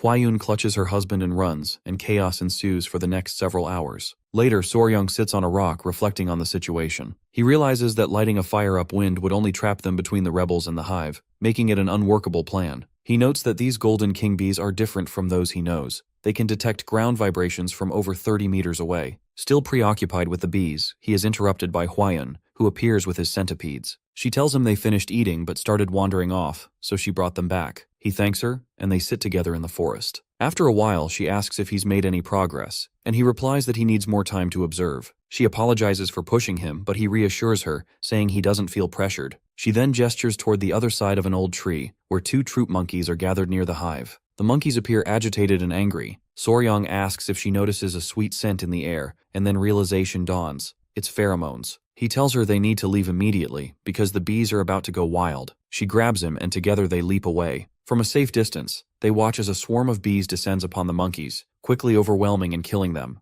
Grateful for their narrow escape, Huayan asks how he predicted the attack before they even heard the bees coming. He explains that the scent, the mugwort-like fragrance, tipped him off. Curious, he asks if she can distinguish pheromones by smell, and she replies that she can, thanks to a flower with a similar scent. Hearing this, our protagonist's eyes light up, and he declares that he's figured out a way to eliminate the rebels threatening his bees. It's late at night when the rebels gather around their camp, lounging in the dark, stuffing themselves with dinner and gulping down wine. One of them asks when the Tang clan will make a move for the honey, while another admits he has no idea. The Tang people were everywhere 3 days ago, but now all has gone silent. A third mutters that it's only a matter of time before they act. Someone questions if the hive is truly worth all this trouble, and the first wonders if he's spent his whole life falling for scams. Their leader cuts through the doubt, declaring that candles made from Golden King beeswax are luxury goods, reserved for the imperial family. He claims the Tang clan will probably snatch the honey and leave the hive for them, then laughs, saying if the Tang clan messes up and dies, that's their problem. The conversation shifts, and the men start gossiping about the poison fire lady from Tang. The leader warns them to keep a close eye on her, making sure she doesn't get killed. The group starts to chuckle about her appearance, one of them saying just thinking about her gets his blood pumping. Another jokes that maybe one of them could become Tang's son-in-law, making everyone burst into laughter. Suddenly, a powerful sweet smell drifts through the area, and one of the rebels wonders if it's the poison fire lady's scent, imagining her natural smell is just as sweet. But when they turn around, their amusement vanishes as they see a massive dark cloud rolling toward them. In an instant, they realize it's a swarm of Golden King bees. Panic explodes through the camp as they scramble to escape, but the bees catch up immediately, descending with stingers out and tearing into them. From a distance, Wool, Wee, and Lady Huayan watch the chaos unfold. She remarks that the scene is incredible. Wool, noticing all the bees swarming toward a single point, turns to Wee and asks what he did. Huayun admits she never imagined a simple flower scent could trigger such mayhem. Wei calmly explains that he simply ordered the bees to go into full assault mode. She asks him to clarify, and he describes how he crushed flowers and fruit and scattered the mixture around, letting its scent act as a pheromone that drives the bees berserk. He explains that pheromones are chemical signals animals use, and insects like ants and wasps depend on them. The one he used mimics the signal bees release when calling for an all-out attack, isoamyl acetate. She realizes the flowers carry the same scent bees use when declaring war, and thinks that's fascinating. Wall says what's even more impressive is that she could actually recognize it by smell. Hwayun credits her clan's poison expertise for sharpening her senses. Our protagonist, observing the chaos, decides this is the perfect chance to grab the honey while the bees are distracted. They quickly prepare the mugwort smoke and slip right up to the hive's entrance. Wall cautions that it's dangerous, insisting he'll go in first. Inside, all three are stunned by the sheer size of the hive. Wall notes that it looks like every bee has cleared out, but after a quick search, he tells them there isn't a single drop of honey. The absence is bizarre. He's never seen anything like it before. They also notice all the eggs are missing. He speculates that this explains the honey shortage, guessing the bees have been preparing to migrate, consuming all their honey reserves to fuel the journey. Soryong suggests that all the human commotion nearby probably forced the bees to accelerate their plans. He explains that when bees plan to migrate, they stop laying eggs since they can't waste time caring for larvae. Suddenly, they spot a lone bee buzzing inside the hive. Will turns to our boy and asks, if he kept running non-stop, how far could he go? If he paces himself, Soryong estimates he could probably run for half a day. Pei, waiting outside, wonders why Wool is asking such random questions now. Our protagonist realizes the Golden King bees are coming back and alerts everyone that they need to escape immediately. Wool shouts for everyone to move and pleads with him to abandon the mission. Pei yells at them to get out now. Still, our protagonist stubbornly wants just a little more time, but Hwayun grabs him by the collar and drags him out by force. They sprint for several minutes until they reach a safe distance. She tells them they were lucky to escape before the bees returned. Then she notices something bulging in Soryong's jacket and demands to know what it is. He unzips his coat, revealing a golden king bee queen nestled inside. Her face goes pale. He explains that, since there was no honey, he decided to bring along the one who can make it. Fear spreads through the group as everyone realizes the bees will soon come hunting for their missing queen. Soryong urgently tells them to run. They all dart forward at incredible speed, using the signature Tang clan technique to move with blinding agility. Pai carries Soryong on his back, as our boy can't keep up with the others' intense pace. Days slip by in this relentless chase, with barely any sleep, pushing their footwork skills to the absolute limit. The bees are always closing in, relentless and tireless, and exhaustion takes its toll on them all. They have covered an immense distance, and along the way, several members of the Poison Blood unit drop out, unable to continue and left behind. Eventually, another teammate, Duryong, falls back, depleted and without the strength to go on. The group has no choice but to leave him lying there and keep sprinting for safety. Pei, still carrying the protagonist piggyback, asks anxiously if they're going to make it out alive. 3 more grueling days later, Wool collapses to the ground, admitting she can't keep running any longer. The rest decide to press on without her. Hwayun offers to carry Soryong now, but he insists on running under his own power. At long last, they stagger up to the castle gates. The guards spot them and shout in recognition that the young lady has returned. Both Hwayun and our protagonist look completely wrecked from their ordeal. Elder Cheolsan immediately summons them to the palace, where he and his father Tang stand waiting, both furious and anxious. Elder Cheolsan demands an explanation, but Hwayun collapses into her father's arms, leaving him even more desperate for answers. Soryong tries to calm his father-in-law, explaining that she's simply exhausted after 10 days of non-stop running on light footwork. He insists there's no time to rest. They need to get to the martial arts arena right away. Tang asks why, and our protagonist reveals that they have brought the queen bee of the Golden King bees with them, and warns that a massive swarm will follow soon. He says they need the ancient tree in the arena to house her. Elder Cheolsan sighs and asks about the honey, but Grandpa immediately understands the urgency, grabbing our boy and leaping toward the training grounds. Not long after, Soryong shouts in fear, alerting the old man that the bees are swarming. Tang glances back to see thousands of bees buzzing behind them and asks if he really dragged the entire hive here. They sprint to the massive tree, and as they duck into a hollowed-out space inside its trunk, the kid places the queen bee in the dark hollow, watching as she instantly takes to her new home. Grandfather urges him to get out quickly, warning that the bees are almost upon them. He scrambles out just as a giant swarm of Golden King bees descends on the tree where their queen now rests. They set out bowls of sugar water, which the exhausted bees eagerly drink, quickly reviving themselves after the long chase. As the immediate chaos settles, our boy suddenly remembers to ask where Hwayun is. Elder Cheolsan explains that she was laid down to rest and asks if she really ran all the way from Mokri using light footwork with bees in pursuit. Our boy apologizes quietly, explaining that she only slept 2 hours a day and spent all the rest running for their lives. The old man suddenly recalls Wool and Pei, asking what became of them. Soryong says they probably passed out on the roadside and that they should go retrieve them. Eventually, the poison blood members all make it back safely to their respective families. The next morning, Huayan wakes up feeling refreshed and tells our protagonist that the golden king bees seem back to full strength. He informs her that the bees are already busy gathering nectar from the poisonous flowers that cover the Tang clan's mountain slopes. Just then, Pei bursts into Huayan's room, urgent and out of breath. He tells them to come outside immediately, explaining that the golden king bees are behaving strangely, as if they're searching for something. They hurry out and see that he's right. The bees buzz restlessly around the entire palace in swirling clouds. Suddenly, a thick swarm encircles Hui. In a flash, the bees lift Soryong off his feet and carry him away, dropping him unceremoniously at the hive entrance. Inside, he sees that the bees have already crafted a solid home for themselves and are hard at work making honey. The queen bee emerges, and suddenly bees swarm over him, pinning him in place. The queen leans in and plants a kiss right on his lips. He recoils and shoves her away, but a few seconds later, dizziness overtakes him and he collapses, realizing she must have fed him something. A deep red light suddenly wraps around Soryong's body, and without warning, a brutal stab of pain slams into his stomach. An unsettling crawling sensation spreads, quickly igniting into a burning heat so intense it feels like his entire body is being tossed into an oven. His heart hammers wildly, so hard he thinks his chest might break. Overwhelmed with fury, our boy lunges to grab the queen bee, desperate for answers. He needs to know what she just forced down his throat. A few minutes later, Huayun and her grandfather arrive at the hive and quickly report to Tang that he is acting completely off. Tang examines our boy and remarks that it looks like he just gulped down an outrageously potent elixir. He urges him to hang on as he guides the rampaging energy inside his body.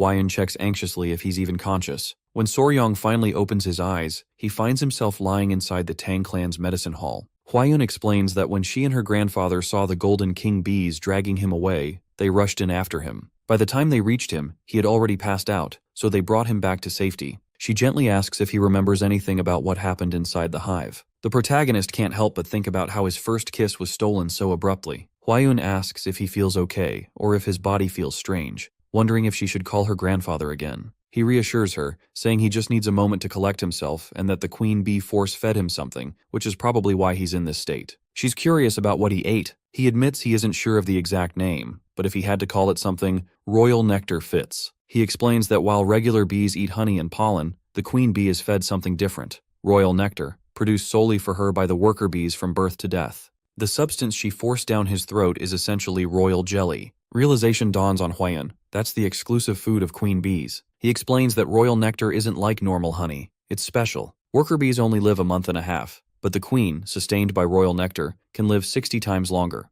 Huayun reminds him that their internal cultivation technique is called the Dark Origin Art, and since it's only a basic entry-level method, it can't fully absorb all the elixir's power. She asks if he remembers the Golden King Queen's claim that her honey holds 2 months' worth of energy. For him, she explains, that means 60 times as much, 10 whole years' worth of inner energy packed into his body. She congratulates him, amazed at his extraordinary good fortune. Soryong is left speechless at the idea of gaining 10 years' worth of inner energy in one stroke. Huayun tells him he might want to check himself in the mirror, as she suspects the nectar comes with some unusual side effects as well. Still feeling off, our protagonist stands in front of the mirror, wondering if royal jelly always does this. Suddenly, he remembers a story about a peasant from Hainan, and his eyes narrow as he notices his skin looks clearer and feels strangely soft. Panic floods through him as a horrifying possibility occurs. Has the jelly turned him into a girl? He checks and, finding everything intact, breathes a huge sigh of relief. Grateful for his survival and fortune, he realizes he needs to express his gratitude properly. Huayun tells him that if her grandfather hadn't acted to guide the energy, things would have ended in disaster. He agrees, acknowledging it was a close call and that Tang has truly saved his life. Later, while out for a stroll, the young cultivator notices everyone staring at him, whispering and gawking. He wonders why he's attracting so much attention. Could it be that his inner energy has surged so dramatically? Feeling awkward under the constant scrutiny, he flees. When he enters the Tang clan's dining hall, he realizes a massive feast has been prepared. As soon as Yoon's mother sees him, she remarks that their son-in-law looks much healthier now and asks if he's feeling well. He reassures her and apologizes for making her worry, but she tells him there's nothing to be sorry for. A lucky encounter like his is something to be celebrated. Huayun ushers him to the table, telling him to hurry up and sit down. Dang asks if he is feeling better now. Soryong thanks grandfather for overseeing his recovery, and the old man congratulates him on his extraordinary good luck. Elder Keolson says it's time for him to explain what happened, mentioning that Huayun briefly spoke about royal nectar, but they want the full story. He explains that the queen bee must have found him pleasing and wanted to repay him, so after dragging him to her hive, she personally fed him royal nectar. He figures the entire commotion stems from that. His mother-in-law finds it fascinating that even a mid-tier venomous creature understands gratitude and calls it remarkable. Grandfather asks if there's any way to obtain more of that royal nectar, saying it would be a tremendous asset for the Tang clan. Her father adds that even regular Golden King Queen honey would be incredibly valuable, but royal nectar is on another level entirely. Suddenly, Yoon's mother demands to know if he can get more. After a long pause, Hwayan quietly asks if it's possible. Soryong considers it. If these were ordinary bees, they could trick the workers into producing royal jelly with multiple queen chambers. But the clever Golden King bees wouldn't fall for that, and trying would likely provoke their wrath. Besides, royal jelly is just a nutrient made by workers, but what he ate was directly force-fed by the queen herself. He wonders if what he consumed is even the same substance or something unique. Ultimately, he decides to be honest. He tells them he truly doesn't think it's possible to get more. The old man asks why, and his mother-in-law presses for an explanation. Our boy says that even if someone could obtain it, he doubts anyone would want to. Elder Kjolson asks if it's because of a terrible taste or smell. He clarifies, it's not that, it's the delivery method. Royal nectar has to be given directly from the queen bee's mouth, and she needs to hand it over herself. The process is frankly, extremely intimate, like mouth-to-mouth bonding, with the queen bee's tongue sliding into yours. Grandfather stares in disbelief, asking if he's saying one must bond with the queen bee. Dang, equally stunned, concludes that in that case, getting more is impossible, unless the Golden King Queen falls for Soryong all over again, but it certainly won't happen for anybody else. That night, a young man with a strong build stands alone on the terrace of his palace. This is Wan Wang, head of the Murim Alliance. Behind him, a woman calls out, addressing him as leader as she approaches with a tray, telling him she's brought tea. He invites her to join him in his chamber. She mentions she has brewed Seosan white heron tea just for him, a special tea from her hometown. Gratefully, he thanks her and promises to savor every sip. Just then, his advisor, Zhuge, calls from outside, requesting permission to enter. Wan Wang asks what business brings him here so late, then allows him in. Zhuge reports they have just received urgent news from the Sichuan Tang clan and thought it best to inform him immediately. The alliance head instructs him to continue. Zhuge solemnly reveals that the blood-handed Rakshasa, Tang Wunyang, is dead. The Tang clan has recovered both his severed head and the manual of the blood-hand poison arts. The news sends a surge of rage through Wan Wang. He wonders aloud how they managed to find that cursed manual, recalling that Wunyang was supposed to have vanished long ago after being impaled by the Poison King's spear. He speculates the man must have drifted off to Hainan Island to lay low all these years. Zhuge adds that there's a detail making the story worse. Wunyang was taken down by a young martial artist and a poison user. The advisor says he has gathered some details about this mysterious newcomer, confident even his leader will find them interesting, and asks permission to present everything he knows. Meanwhile, at the Tang clan household, all the elders have gathered. They learn that someone has been leaking their poison formulas to outsiders. One elder roars in outrage, declaring that whoever did this has stained the clan's reputation. Soryong whispers to Yoon that it's surprising the elder isn't scolding the artisan group for once, and she agrees. Dang addresses the room, stating that their honor has been disgraced, and even the branch elders are furious. However, he assures them that, at the end of the day, they are one family, and reveals he has asked the Beggars sect to help confirm who is involved. He also announces his plan to head out to Yangxian Prefecture himself. Another elder demands to know how he will deal with the traitors. The clan head replies he'll start with extinction poison, flaming blood poison, and gut-melting poison, describing how the traitors' blood will boil, guts will liquefy, and the pain will be unbearable. As the final blow, he'll finish them with 7-step soul-breaking poison. Tang orders the extinction squad to assemble and says he'll leave at once. As his troops prepare, he tells his son-in-law he's heading out and to hold down the fort in his absence. Our boy replies that he understands and asks the patriarch to stay safe, but Tang insists it's his enemies who should be worrying about survival. He shouts for his soldiers to move out, swearing vengeance. Afterward, Soryong asks Lady Hwayan if those men are the extinction squad, since it's his first time seeing them. She explains they handle the clan's dirtiest jobs, which is why they've earned that name. As they talk, the elders arrive. The protagonist greets them. One elder asks if the rumors are true that he's recently stumbled upon great fortune, and he confirms it. The elder guesses it must be thanks to the royal jelly from the Golden King Queen Bee, but says they've called him for another reason. Soryong wonders what they want, and asks if it's about the Golden King Queen Bee's honey. They shake their heads. The elder asks if he really thinks they'd covet such trivial things. He replies that treasures and rare items always end up with their rightful owners anyway, then asks what exactly they want. An elder lowers his voice and confides that they want the jade elixir pill, since Soryong is the one who can make it. He confesses he's had a rough time fitting in with the Tang clan, but if the elders are willing to support him, there's nothing he won't do for them. The group laughs, praising him as a reliable son-in-law and telling him he now has their full backing. Tang enters and sees him handing out pills, asking what they're talking about.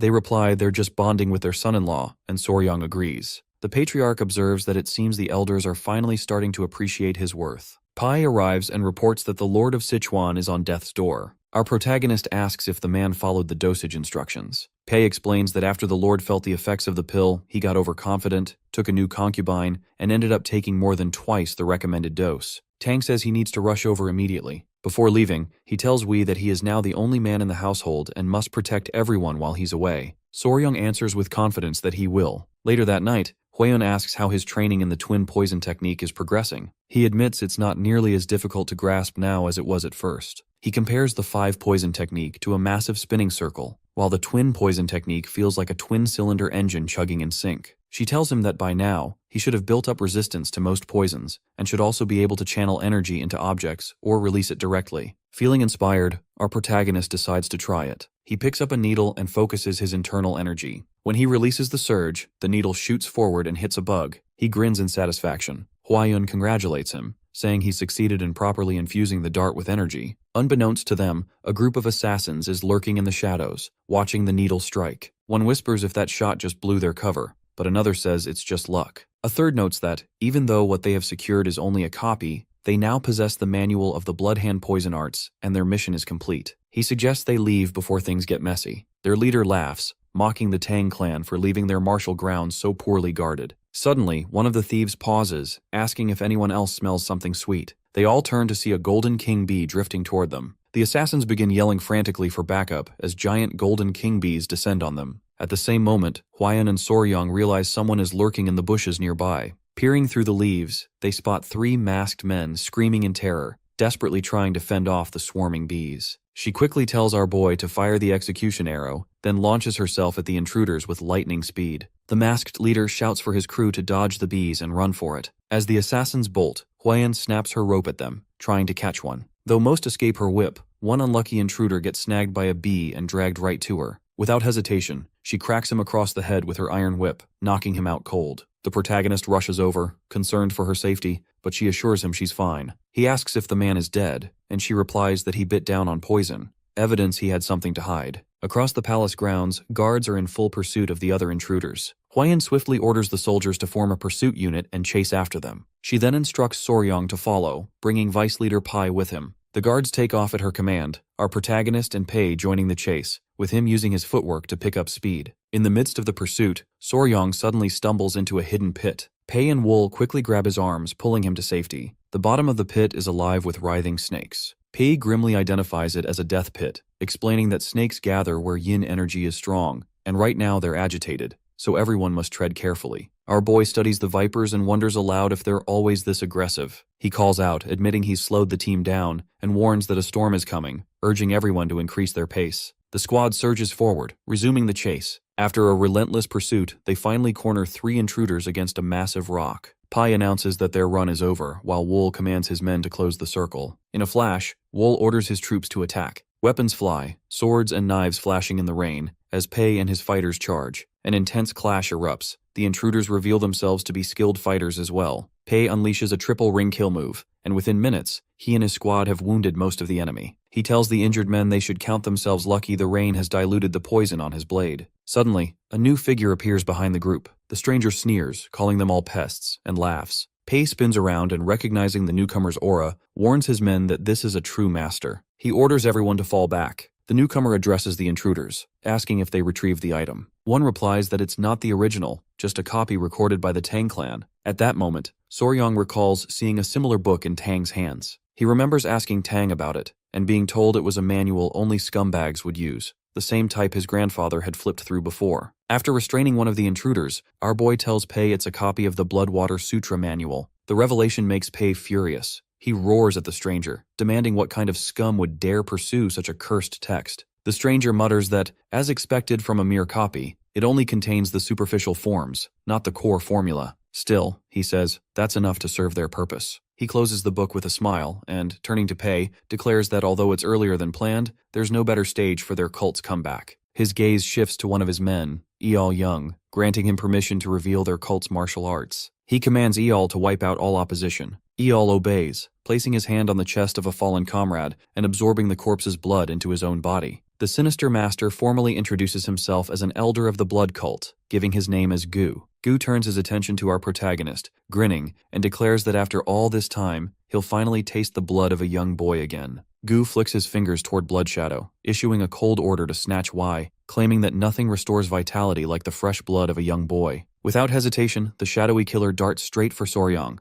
Pai snaps at his men, commanding them to activate the venomous flame formation, and growls that they must keep that bastard away from Lord Soryang at all costs. Gu scoffs, challenging them to try and stop him. In an instant, he leaps into the air, his body exploding with such a blinding light that no one can keep their eyes on him. Pai urgently tells our boy to fall back, but before he can move, Bloodshadow has already wrapped him up from behind. The assassin hisses in his ear, remarking that his elder is very interested in savoring that sweet blood essence. Thinking quickly, the protagonist commands his pets to attack. The centipedes immediately rush in, sinking their fangs into the killer's skin. The assassin reels in shock and pain as the tiny creatures bite down, giving Soryang a precious opening. He channels his special technique and slams Bloodshadow, sending the man flying. At that moment, Hwayan arrives with all the elders and commanders at her side. She takes in the chaotic scene, her eyes narrowing as she spots her troops forming the venomous flame formation. Confusion flits across her face, but Pei quickly updates her. The blood cult's elder has just launched a full assault. Her shock hardens into resolve,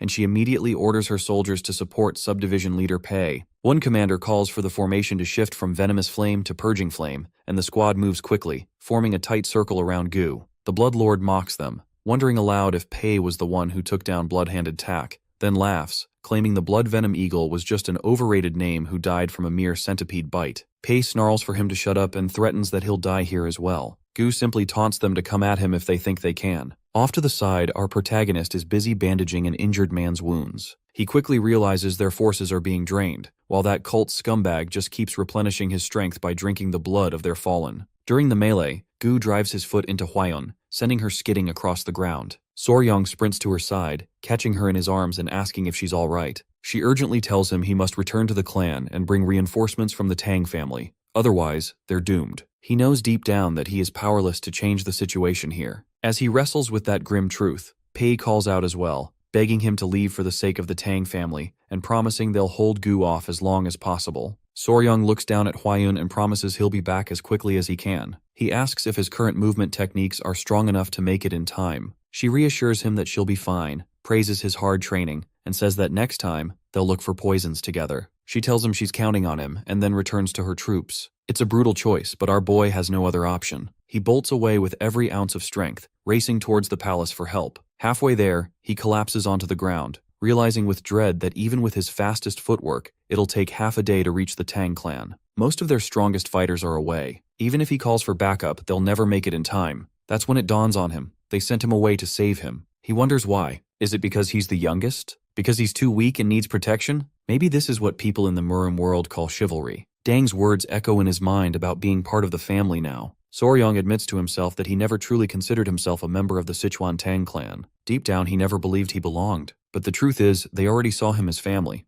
Everyone did. Everyone except for him. He wonders if that's too soft-hearted for a clan of assassins. He straightens up and tells his centipedes that it's time to go save their mother. Our protagonist turns back, sprinting towards Yoon. He knows he needs a real plan if he wants to save them. His mind races, searching through everything he knows about the blood cult's regeneration, the poisonous creatures nearby, venomous beasts, and toxic herbs. That's when he spots a viper nest. Without hesitation, he sets his centipedes on the ground and leaps straight into the pit. He decides that if these patterned venomous snakes are part of the problem, then they're about to become part of the solution. Soryang spots the snakes slithering around him, their colorful patterns marking them as flower snakes, some of the deadliest land serpents in East Asia. He stands right inside their nest, calmly assessing the danger. He knows these aren't the typical front-fanged vipers. Their tiny fangs sit far back near the molars, making it harder to inject venom. Still, he urges them to bite. When it comes to sheer toxicity, these snakes are lethal, possibly even deadlier than a black mamba. Our protagonist trusts the Tang clan's inner energy art to block most poisons, so he figures he's safe. In a few minutes, his centipedes crawl up to the nest. He reassures them that he's fine and it's time to head out. Noticing the growing number of bite marks on his skin, he decides he's had enough and prepares to leave. Suddenly, he notices another type of snake nestled among the flower snakes. His pet centipede hops onto his shoulder, and then all the baby centipedes leap onto the snakes, tearing them apart in a swift, brutal massacre. When it's over, Soryong looks at his pets and asks if they were scared for him. Grateful for their loyalty, he thinks up a phrase for having his life saved, then tells his brood it's time to return to their mother. Meanwhile, back at the battlefield, Gu grabs another man from Pei's squad and squeezes his neck as if wringing out a rag. Hwayun's stomach flips with dread, certain that at this rate they're all doomed. Gu laughs cruelly, taunting her by asking if there's really no one left who can challenge him and wondering aloud whether our boy managed to escape. She steels herself and orders her troops to hold Gu at bay from a distance, announcing that the rain will clear soon and directing them to send another signal to nearby warriors. One elder urges her to run away just as Soryong did, but she refuses outright. There's no way a direct descendant of the Tang clan would abandon her people to save herself. The old man insists that if they can't even protect her, how can they face their ancestors? He urges her again to flee. Hwayun stands firm, declaring the Tang clan never abandons their own. Gu listens to their exchange, growing impatient. He snaps, yelling that he's had enough. A game is no fun if all the playthings keep trying to escape. Then, grinning wickedly, he says that maybe burning down the entire Tang clan would be a better way to vent his rage and announce the blood cult's rebirth. The elder mutters that it's clear Gu isn't planning to let anyone escape alive. She retorts that even if they all die here, they'll at least take one of his arms with them. As the standoff stretches on, Soryong suddenly appears behind Gu and calmly declares that Lady Hwayun is right.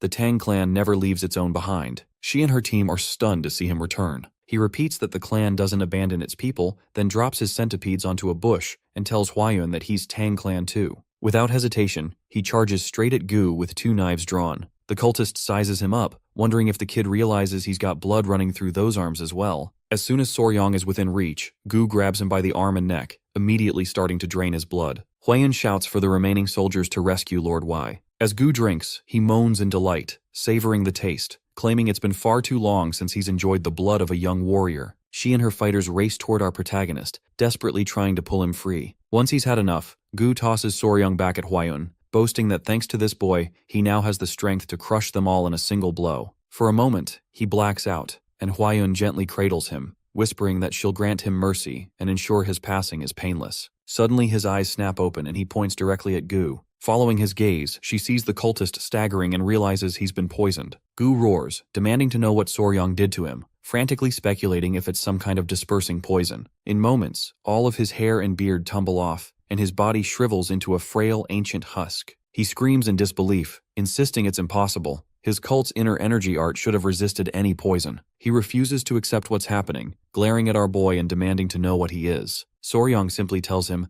"I'm your natural enemy." Gu's strength drains away second by second. He sits, frail and bewildered, trying to make sense of what just happened. Ever since that brat forced his blood to flow, it feels like his own veins have betrayed him. He mutters under his breath about how the blood cult's dominance was finally within reach. Now his body withers, the poison from Soryong's blood relentlessly eating away at him. Hwayun strikes, flicking her whip straight at his neck, and it lands exactly where she aims. She's shocked that a demon-tier martial master can't even flinch away. Still, the old demon growls, demanding to know what Soryong did to ruin his blood path, voice rising as he vows to slaughter them all and promises the blood cult will crawl back and claim the world. She tells him to shut up and die already, jerking her whip so hard it slices his head clean off. Pei cheers, exclaiming that the young lady has just decapitated a blood cult elder. Hwayun turns to Y, demanding to know what happened, since that demon was supposed to be an elder of the blood cult. Our protagonist explains that the man was poisoned by patterned venomous snakes. Hwayun frowns, mumbling that those snakes aren't supposed to be that poisonous. As the words leave her mouth, she notices Soryong's face turning a sickly blue and screams for someone to bring the antidote, shouting that he's been poisoned. His vision fades, and the next thing he knows, he is waking up inside the palace with Tang and Hwayun standing at his bedside. The elder orders him not to move and to keep resting. Hwayun tells him he's been out for a full 10 days. She thanks him, saying because of him, they managed to take off that monster's head and rushed him back to the clan as fast as possible. The poisoning had been brutal. If her grandfather hadn't returned early, things could have turned dire quickly. Soryong lies there reflecting on how he's nearly died from snake bites twice now. Tang steps forward and assures him that now he's awake, he should pull through. He thanks them for saving his life. Suddenly, Hwayun starts shaking him, desperate for answers. Are those patterned venomous snakes actually poisonous? And how did he take down a blood cult elder? Our boy clears his throat and explains that, yes, the patterned venomous snake is definitely poisonous. And not only that, it carries 2 types of venom, one from its mouth, another secreted from glands in its neck. Tang admits she never knew about that. He explains that these snakes are shy, usually slithering away from humans, and their fangs are tiny. He recalls that people didn't even realize flower snakes were venomous until the 1980s. Huayan asks if that explains why the blood cult's internal energy collapsed, since they're supposed to be immune to almost every poison. Soryang shrugs, saying it's speculation, but he's fairly certain the venom played a major part. He describes how the flower snake's venom is primarily a hemotoxin, a hemorrhagic poison that breaks down red blood cells, blood vessels, and tissue. It devastates everything it touches inside the body. He adds that if this kind of hemorrhagic poison gets into creatures who rely on blood, like vampires, it makes sense it would devastate the blood cult as well, by ruining the blood that fuels their martial arts. He tells her that, while people knew these snakes were venomous, no one realized just how potent their venom truly was. Turns out, it's 5 times deadlier than a viper's, and its toxicity skyrockets in the presence of yin energy. Tang is stunned that such a powerful poison existed right in Sichuan and expresses pride at what our boy accomplished. Then she remembers Huayan mentioning the blood cult elder called Soryang, a natural enemy of the heavens. Our boy falls silent, and the old man, seeing the fear in his eyes, quickly reassures him. If he can completely negate the blood cult's martial arts, then yes, he is indeed their natural enemy. Tang's grandfather thanks him for protecting the family and swears that, since those bastards dared to attack while he was away, he'll make them pay this time. The protagonist agrees, saying they have to ensure the blood cult is erased for good. Now that they understand the weakness, their next step is to harvest massive amounts of venom from the snakes, draining them until there's nothing left. Ever since the blood cult's attack, the Tang clan has been on constant high alert. Many of their warriors are wounded, and some did not survive. In response, White Path martial sects from across the land have arrived to lend their support. Even though they fought a supreme master, their casualties remain relatively low, but Soryang remains haunted by the bloodshed the cult is bound to bring to Murim. 30 years ago, the cult wiped out countless communities, earning infamy across the martial world. That's a crime no one can ignore. The grandfather assures him that this time will be different. The Tang clan, as heaven's chosen natural enemy of the blood cult, will end things. Soryang feels a flicker of annoyance at that title. Tang says she has a favor to ask, and he vows to give it his all, whatever it is. The old man explains that soon, Murim Alliance representatives and military officials will arrive, and he wants Soryang to present the poison he discovered. Now that they've exposed the blood cult's weakness, they need to share this information with everyone. He agrees without hesitation, saying that if it's for the greater good, he'll gladly do it. Tang smiles, saying she knew he would, and adds good news. The reconstruction of the Hall of Deadly Poison is finished, and from now on, Soryang is its official caretaker. Genuine happiness blooms in his chest. The next morning, our protagonist visits the Hall of Deadly Poisons with Yoon. He explains that it's a place where they'll gather every poison from the central region. She looks around in awe and asks if he really intends to collect them all. He clenches his fist, vowing that someday, he'll gather the 10 deadliest poisons of the central region. After all, he made that promise to Lady Huayan. Without thinking, Yoon blurts out that she'll be cheering him on. Before he can respond, she points out a crowd nearby, suggesting they go investigate. When they reach the crowd, they find former Commander Pei standing at the center. One wonders what he's doing there. Pai explains he's now the leader of the Poisonous Unit, a new division created under the Lord's orders, and these men will be Soryang's hands and feet from now on. The ex-commander assures him that he can leave the finding and breeding of poisons to them. Soryang thinks that even now, it feels like he's running a pet shop with all these snake wranglers. But this moment brings his dream one step closer. Elsewhere, a royal lady receives a message delivered by a messenger pigeon. The letter begins with blessings of peace, but its contents warn that the blood sect has risen again.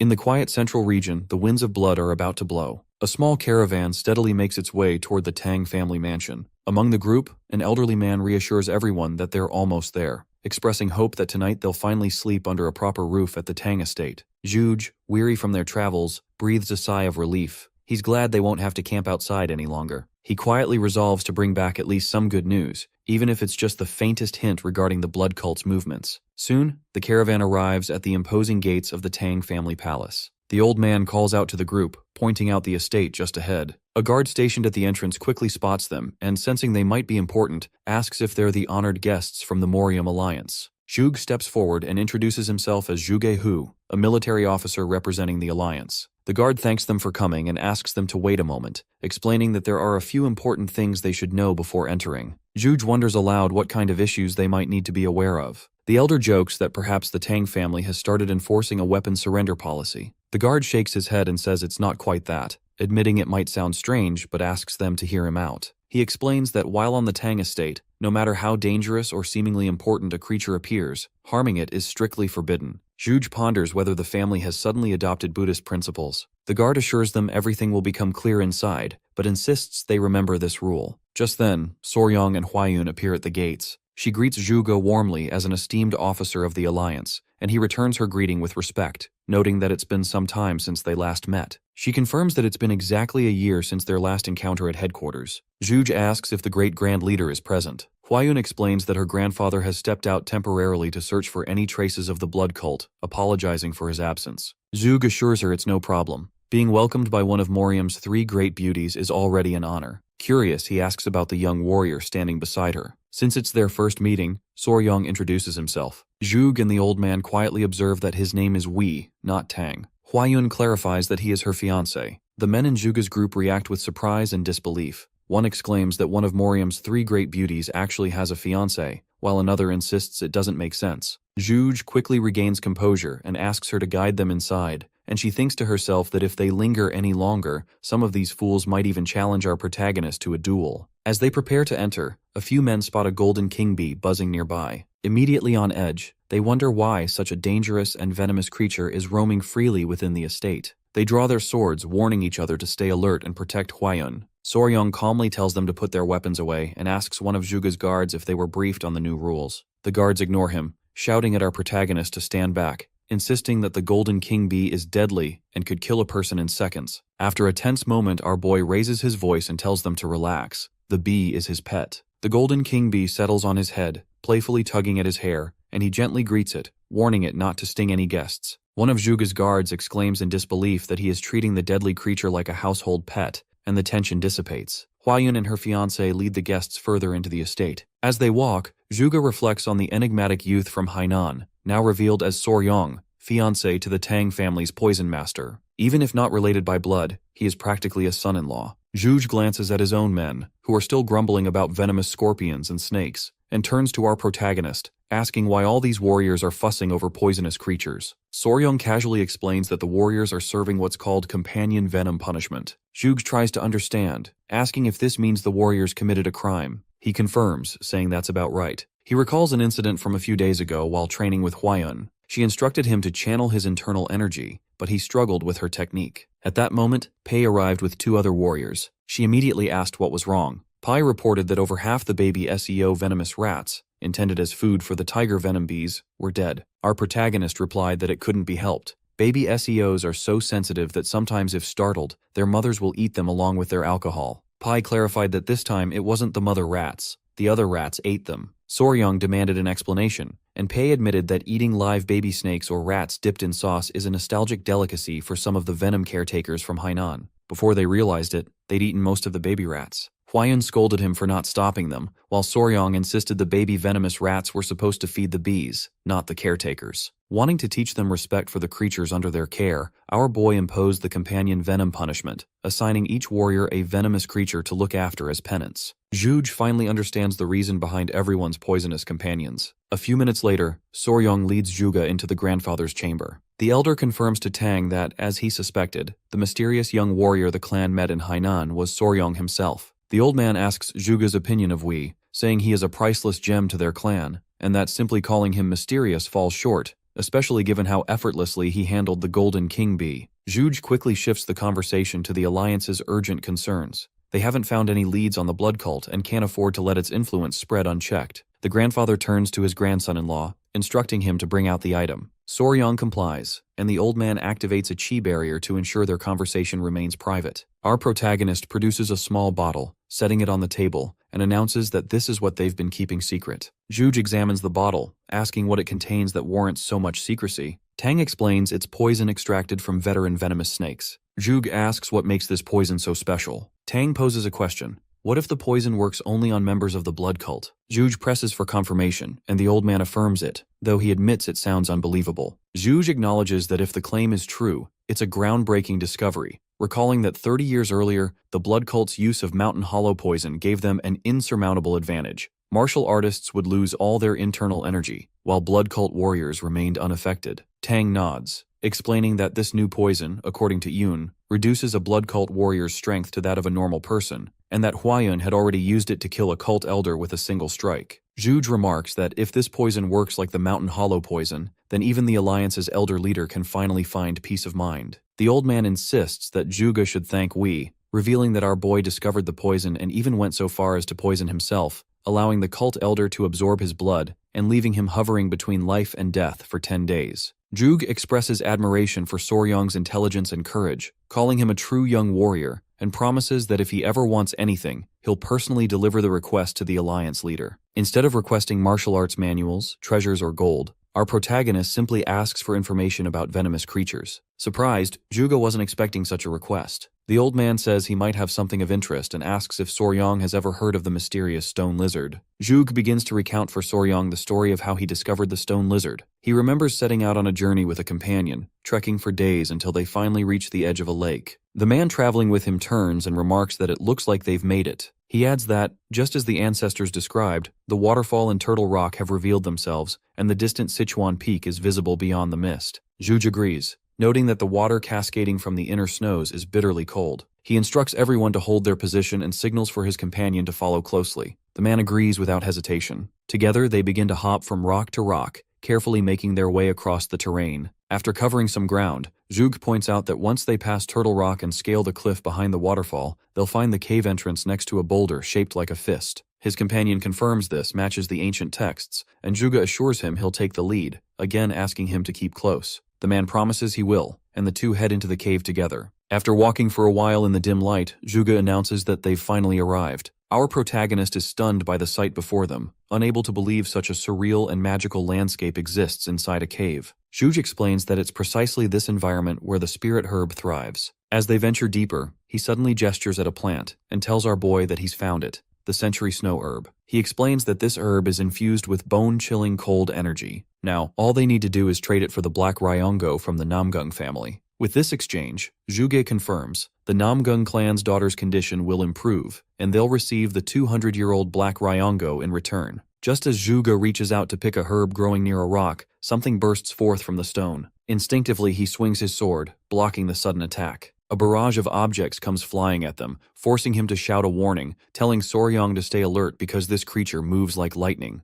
Zhuge handles each incoming strike with clean, precise swordplay. His companion frantically asks what kind of creature they're dealing with. Zhuge warns him that it's a stone lizard, specifically a blue stone lizard. Upon hearing this, our protagonist realizes it must be the rare natural blue species his grandfather once told him about. He recalls the old man explaining that the stone lizard isn't venomous, so technically they aren't in mortal danger. However, he also remembers that while the lizard isn't poisonous, its gaze carries a toxic effect. Zhuge admits he doesn't fully understand what our boy means, but gets the general idea. To show appreciation, he promises that if he ever comes across any other poisonous creatures, he'll make sure to inform Soryong first. Our protagonist thanks him for the promise, calling him a truly badass warrior. The following day, Elder Cheolson returns to the estate. He ignores everyone around him, including his own daughter, and heads straight to his son-in-law with worried eyes, checking him over and asking if he's all right. Our boy calmly reassures him that he's fine and tells him not to worry. He mentions waking up after 10 days with a scar on his arm, but says at least he's alive. Dang's face contorts with anger at the Blood Clan for what they put his family through. After checking his son-in-law, Elder Cheolson finally turns to Huiyun and asks if she's okay. She assures him she's fine thanks to Soryong, who saved her and the entire family. Her grandfather agrees, praising our protagonist for defeating the Elder and declaring that the Blood Clan is their enemy. Soryong tries to brush off the praise, insisting it was just a well-timed strategy. The old man insists that only because of him did they discover the Blood Clan's weakness. Dang now turns to Zhuge, commenting on how he's risen through the ranks but rarely keeps in touch, and moments like these are rare opportunities to see his face. Zhuge apologizes for his past aloofness. Huiyun leans over to her fiancé, mentioning that the two have been friends since childhood. Zhuge invites Elder Cheolson to sit down, saying they need to discuss the Blood Clan situation. Dang agrees and tells his daughter and son-in-law to take a seat, as this is something they all need to hear. Our protagonist sits down. Elder Cheolson immediately asks what happened with the spy. Soryong wonders if the spy is some sort of secret agent or mole. Elder Cheolson then asks if the Blood Clan infiltrated them to steal the secret techniques of the blood poison cult, suggesting that the clan held those techniques in high regard. He questions how the cult even discovered their family possessed such techniques. Suddenly, Elder Cheolson stands up, alarmed, declaring that if the Blood Clan knew, it must mean someone from their own ranks, either a warrior or elder, leaked the information. Everyone falls silent for a moment, and then the room erupts in laughter at the idea. Zhuge looks at him and tells Elder Cheolson he needs to teach his son-in-law a thing or two because, as the new member of the family, he's coming up with some wild theories. Huiyun explains that spies are impossible within their family. Curious, our protagonist asks why that is. She explains that even for minor disputes, The family investigates every fighter's bloodline and cousins extensively. Elder Kjolson adds that only if someone passes every background check are they allowed into the direct family. Now he questions how anyone with wives and children living under the same roof could imagine being a spy. Soryong is astonished at the extent of the Tang family's vetting process and now wants to know who the real spy is. Zhuge explains that only 3 people in the alliance knew about the secret, so the leader has likely already detained the suspects. While the family deals with these mounting tensions, an unexpected guest arrives at the Sichuan clan. The guards bow respectfully and ask if he has just arrived. The man tells them that sprinting from Hebei to the Tang clan without using his internal energy was quite the entertainment. He orders the guards to notify the Tang family's head immediately, instructing them to tell the clan leader that Muwan, head of the Pang family, has arrived. Lady Huiyan and Soryong catch the sharp whistle of a signal arrow slicing through the air, a clear sign that someone is waiting at the palace gates. Without missing a beat, they sprint toward the main entrance. As they run, he checks with her if it's all right for them to slip out for a bit. She assures him the others are deep in serious conversation anyway, and points out that as the Sichuan family's son-in-law, he should show some backbone. Our protagonist smiles, understanding exactly what she means. He pushes open the heavy gates, expecting perhaps a visitor from another sect, but the moment he swings the doors wide, he's faced with Lord Muwan and his entire clan, nerves immediately prickling through him. The Pang Lord laughs loudly, squinting to make out if it's truly Lady Huiyan before him. She introduces herself confidently as Lady Huiyan of the Sichuan Tang family and bows in greeting. Muwan chuckles, remarking that it's been ages since he last saw her as a little girl, barely recognizing her now. She agrees, saying it must have been 5 years ago, definitely a long time. Muwan's gaze slides to our boy, curiosity evident as he asks who this young man is. Soryong steps forward, introducing himself as the Sichuan Tang family's son-in-law. Muwan glances back at Huiyan, confirming if he's really her fiancé, and she answers without hesitation. Suddenly, the Pang Lord grabs our protagonist by the groin, bursting into raucous laughter. He jokes that he was unsure if our boy was too young, but judging by this, he's definitely a grown man. Still laughing, he tells Huiyan that her fiancé will be a remarkable man in a few years. She quickly whispers to him that the Pang family doesn't bother with stiff traditions or polite pretenses. This is probably just some bizarre test. Their host grins, saying a real man recognizes another real man. Soryong thanks him for the compliment, addressing him as Lord Pang. The older man laughs again, declaring this kid is nothing like the pampered brats from other noble families, and formally introduces himself as the head of the Pang family. Huiyan takes the chance to ask him a question, wanting to know if he really traveled all the way from Hebuk just to help her family, and how he made the journey so quickly. The Pang Lord asks if something happened to the Sichuan Pang family, his curiosity sincere. She presses him again for the real reason behind his visit, but he simply tosses the question back, genuinely wondering if something has happened. Later that evening, Muwan sits at the dinner table with the Sichuan family and Zhuge, his mood turning grim as he hears about the blood cult's return. He curses himself for not arriving sooner, believing the cult should have been wiped out ages ago. Elder Kjolson interrupts, asking why he's here if not for the cult. Muwan, sheepish, admits he got so angry thinking about the cult that he nearly forgot his original purpose. He's come to ask the Sichuan Tang family for help. Elder Kjolson raises an eyebrow, curious about what kind of help the Pang Lord needs. There's a pause. Then Muwan calls out to his soldiers waiting outside the dining hall, instructing them to bring her in so she can greet the elders. The door creaks open and a middle-aged man steps inside. Huiyan notes that his voice doesn't sound like a child's, and he looks oddly out of place. The man approaches the table, announcing that it's time to come greet the elders. From behind him, a tiny head peeks out, and a sleepy little girl mumbles that she's still tired. The small child, barely 5 or 6, slides down from the man's back, munching on candy, and waves hello, introducing herself as Pang Yong of the Pang family. Her father laughs, calling her his daughter, and jokes that people always react with surprise because she's a mini version of himself. He reveals that his daughter's illness is the real reason for his visit. Huiyan, gentle, asks what's wrong with her. Later that night, our protagonist lies in bed, mind racing as he replays her symptoms in his head, unable to figure out the cause. He recalls how, at dinner, the Pang Lord described Yang's struggles. Sometimes she can't breathe,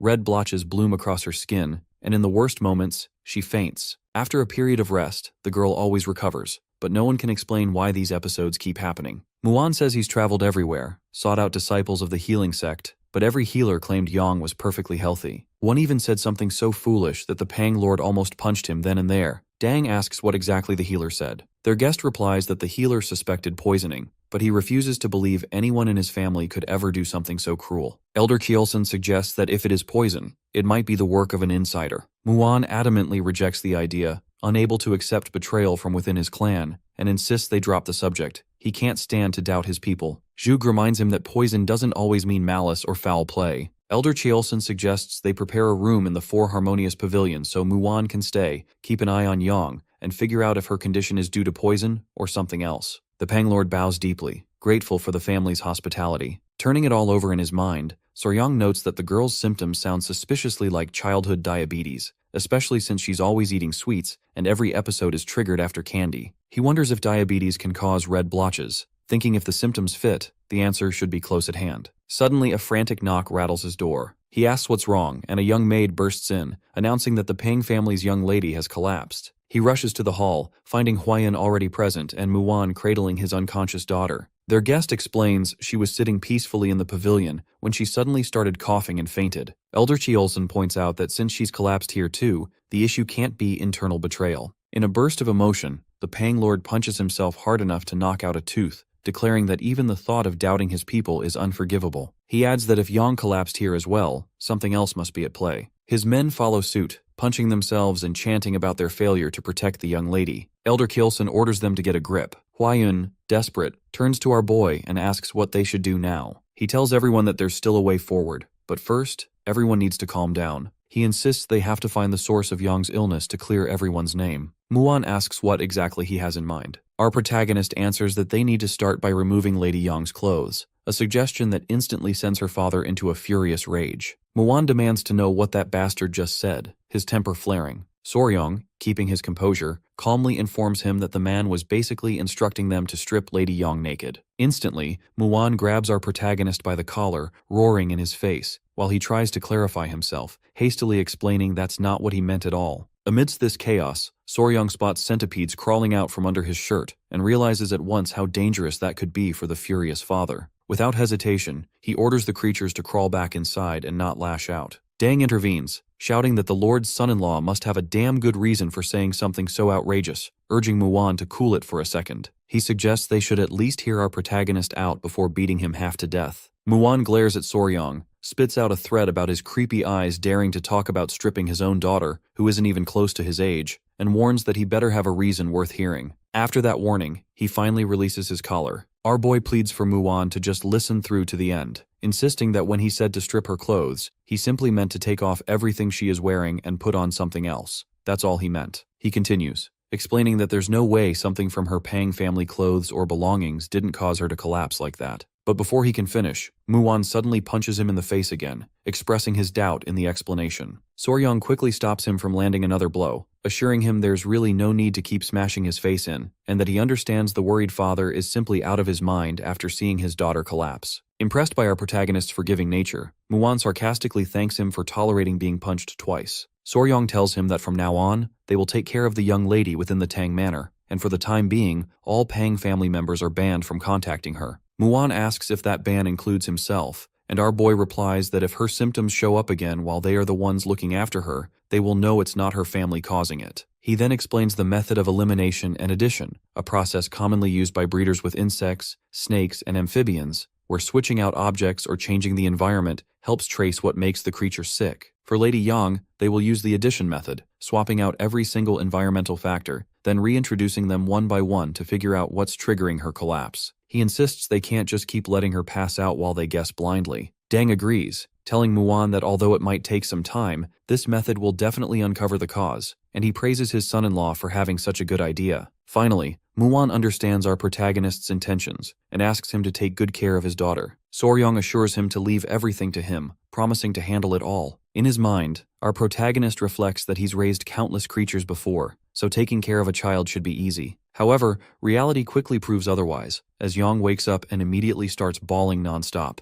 With Lady Huayan and his mother-in-law out gathering supplies needed for Yang's care, Soryang finds himself alone and begins to worry that she might suddenly run off somewhere. He gently asks if she is hungry or wants to nap, but the little girl, tears streaming down her face, insists that something is gone. He assumes she is talking about her father and reassures her that her dad only left to get medicine for her illness and will return soon. But Yang cries even harder, sobbing that her candy is gone. Realizing she's upset about sweets, not her father, Soryang recalls the hidden pockets in her clothes used for stashing them. He tries to calm her down, explaining softly that since she just collapsed and woke up, candies are off limits for now. She needs to eat porridge and rice first, and then her brother will make candies for her. Surprised, she looks at him with wide, teary eyes, asking if he really will make candies for her. He promises that if she eats her porridge and listens well, he'll make sweets just for her. Young demands a promise, and when she agrees to behave, Soryang swears it on the spot. She warns that if he breaks his promise, she'll punch him in the face. He can only wonder what kind of stuff the Pang family is teaching their child for her to say things like that. The next day, when Lady Huayun takes Yang for a stroll in the garden, Soryang notices Mu Wan hiding behind some bushes, peeking at his daughter from a distance. The sight makes the father tear up, but the ban on Pang family members prevents him from going near her. Our protagonist approaches quietly and asks what he's doing there, only to be grabbed by the collar and dragged into the bushes. Mu Wan urgently asks how his daughter is doing, to which he responds that she is eating properly and behaving decently. The father is surprised to hear that, so Soryang elaborates, mentioning that Yang ate loads of fried pork yesterday. Mu Wan, amazed, admits that even he couldn't get her to do that, but our boy explains that she ate it herself without any fuss. At that moment, Lady Huayan spots them crouching in the bushes and greets Mu Wan warmly. He thanks her sincerely for looking after his daughter, and she mentions that Yang has been asking where her brother went. Mu Wan is stunned to hear that she's calling Soryang her brother and turns to Wee, incredulous that he's become so close to his daughter in such a short time. Soryang explains that as long as Yang plays with the Golden King bees moderately and listens well, she's content. Everyone knows those bees seem to like her a lot, and when he arrived at the playground, she was already playing with one. Even when he told her to leave, she kept playing with them. Thanks to the bees, Soryang bonds quickly with Yang. The creatures probably like her because she often spills sugar water on herself while snacking on candies. He briefly wonders if they ever see her as food, but quickly brushes the thought away. Either way, Yang knows they like her and demands to see them daily. Soryang decides that letting her play with them moderately keeps her obedient, which works for him too. He tells her that the queen bee is busy today, so she can't play with her right now. He muses that if he had a little sister, it would probably feel like this.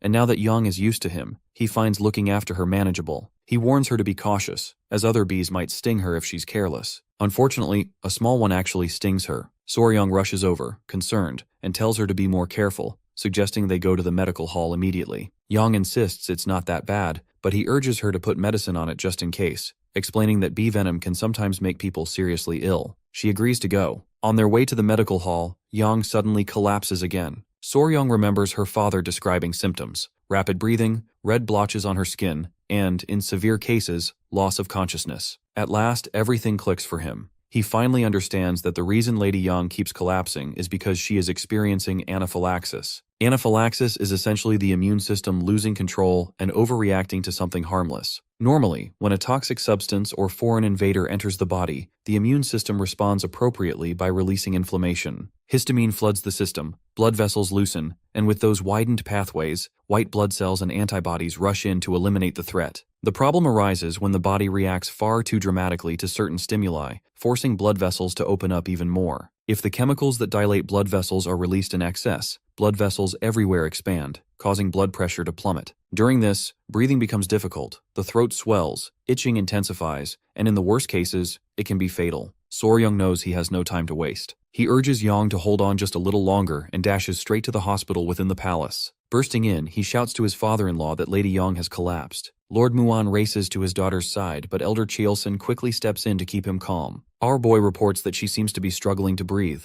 Her father takes one look and immediately understands the gravity of the situation. He places his hands on her, channeling energy into her body, and within moments, Yang is breathing normally again. Muan stares at our protagonist, realizing he truly is something else. Meanwhile, our protagonist mentally reviews the basics of treating anaphylaxis: stabilize blood pressure and ensure the airway remains open. In modern medicine, this involves epinephrine, steroids, antihistamines, and, in severe cases, intubation to keep air flowing. Here, though, they handle it all with QI, which he finds genuinely impressive. Lord Elder Cheolson observes that her symptoms are identical to last time. He notes that the medic was present and must have seen it happen. Muan turns to his son-in-law, asking if he has figured out the cause of her collapse. Soryang states plainly that he saw it himself. Miss Yang was stung by a bee. Elder Cheolson sighs, commenting that while it's rare, bee stings can indeed cause such reactions, but that can't be what caused her previous collapse. Muan points out that if she'd been stung back then, she wouldn't have even made it to the hospital alive, so the real cause remains unclear. Elder Cheolson starts to suggest there's no clear link when our protagonist interrupts, declaring that he's actually figured it out. His father-in-law asks if that's true, and the medic explains that it was only because Lady Pang was stung by a bee that he managed to solve the mystery. Muan demands a thorough explanation, but before Soryang can provide one, he insists they remove Lady Yang's clothes. Lady Huayan supports him, saying her fiancé is correct. It's difficult to see clearly because of all the rashes, but there are a couple of old marks and a fresh one on her back. Muan starts to respond, but Yoon's mother interrupts, telling everyone to be quiet since Yang still hasn't regained consciousness. The room falls silent. Our protagonist confirms that there is indeed a mark different from the usual rash spots, but he still doesn't understand why she continues to collapse like this. Looking at Muan, he explains that it's due to bee venom poisoning. Yang's father points out that, according to Tang, it wasn't bee venom, and if it were a bee sting, someone would have noticed. He argues that the Pang family courtyard has no flowers, is paved with stone, and offers no reason for bees to be there, so how can his son-in-law be so sure it's bee venom? Soryong agrees that if it were an actual bee, someone would have seen it, but the symptoms are unmistakable: anaphylaxis from bee venom. What everyone needs to understand is that it isn't a bee per se, but something venomous like a bee. Something that causes swelling and breathing issues, with toxins containing multitin or peptide compounds. He considers the creatures native to China's temperate continental climate: the white-lipped pit viper, Chinese cobra, Chinese scorpion, Chinese red ant. Excluding snakes and scorpions, he wonders what could possibly sting Yang so often. Then he recalls her mention of always eating candied fruit and the hidden pocket in her clothes for storing them. Suddenly it all makes sense. He states confidently that the culprit is definitely bee venom, and urges everyone to trust him. Muan insists he's never seen a bee near the Peng residence, but Soryong explains that those from the Tang family know not all venom affects people the same way. For some, even a minuscule amount can halt their breathing, while others can endure 10 times as much with no effect. His father-in-law agrees, noting that the same venom can impact different individuals in completely different ways. The medic concludes that Yang was born with a body especially vulnerable to bee venom, and he witnessed it firsthand. Muan accepts this. Our protagonist continues, emphasizing that, at the very least, they now know she is susceptible to bee venom,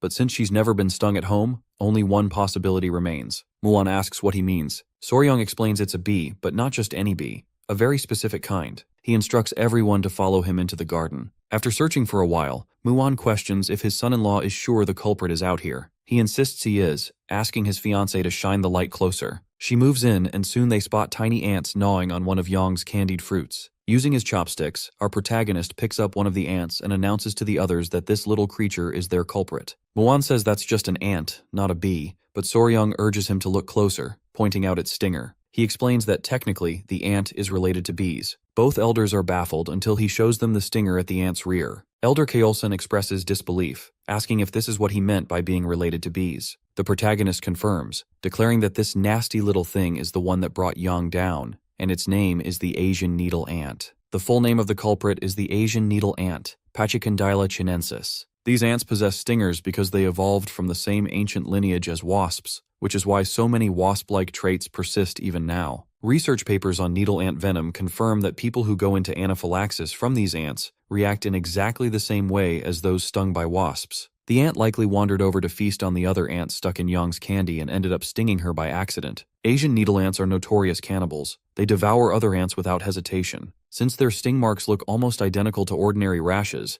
it would have been nearly impossible to identify the true cause at the time. When Yang wakes up a few days later, she probably assumes it's just some odd rash and thinks nothing more of it. Turning to Lord Tang, Soryong urgently asks if making an antidote is even possible. The older man takes a moment, then confirms there is an antidote for bee venom, but for extreme sensitivity cases like Lady Yang's, it won't be effective enough. Lord Muan, still in disbelief, mutters that at least identifying the cause is progress. Now at least, they can be vigilant and prevent another incident. He admits the young warrior is right about all of this, and realizing he never thanked him properly, calls him a brave soul and gives his gratitude. Our protagonist humbly replies that thanks are unnecessary. He explains to Muan that, although it will be a slow process, there is a way to treat Yang. Both Elder Cheolson and the Lord are surprised to hear there's actually a cure, and Muan leans in, eager for details. Soryong explains the process is called desensitization. It gradually removes hypersensitivity and builds up tolerance. Muan asks if his daughter will need to undress again, but Soryong assures him it's nothing like that.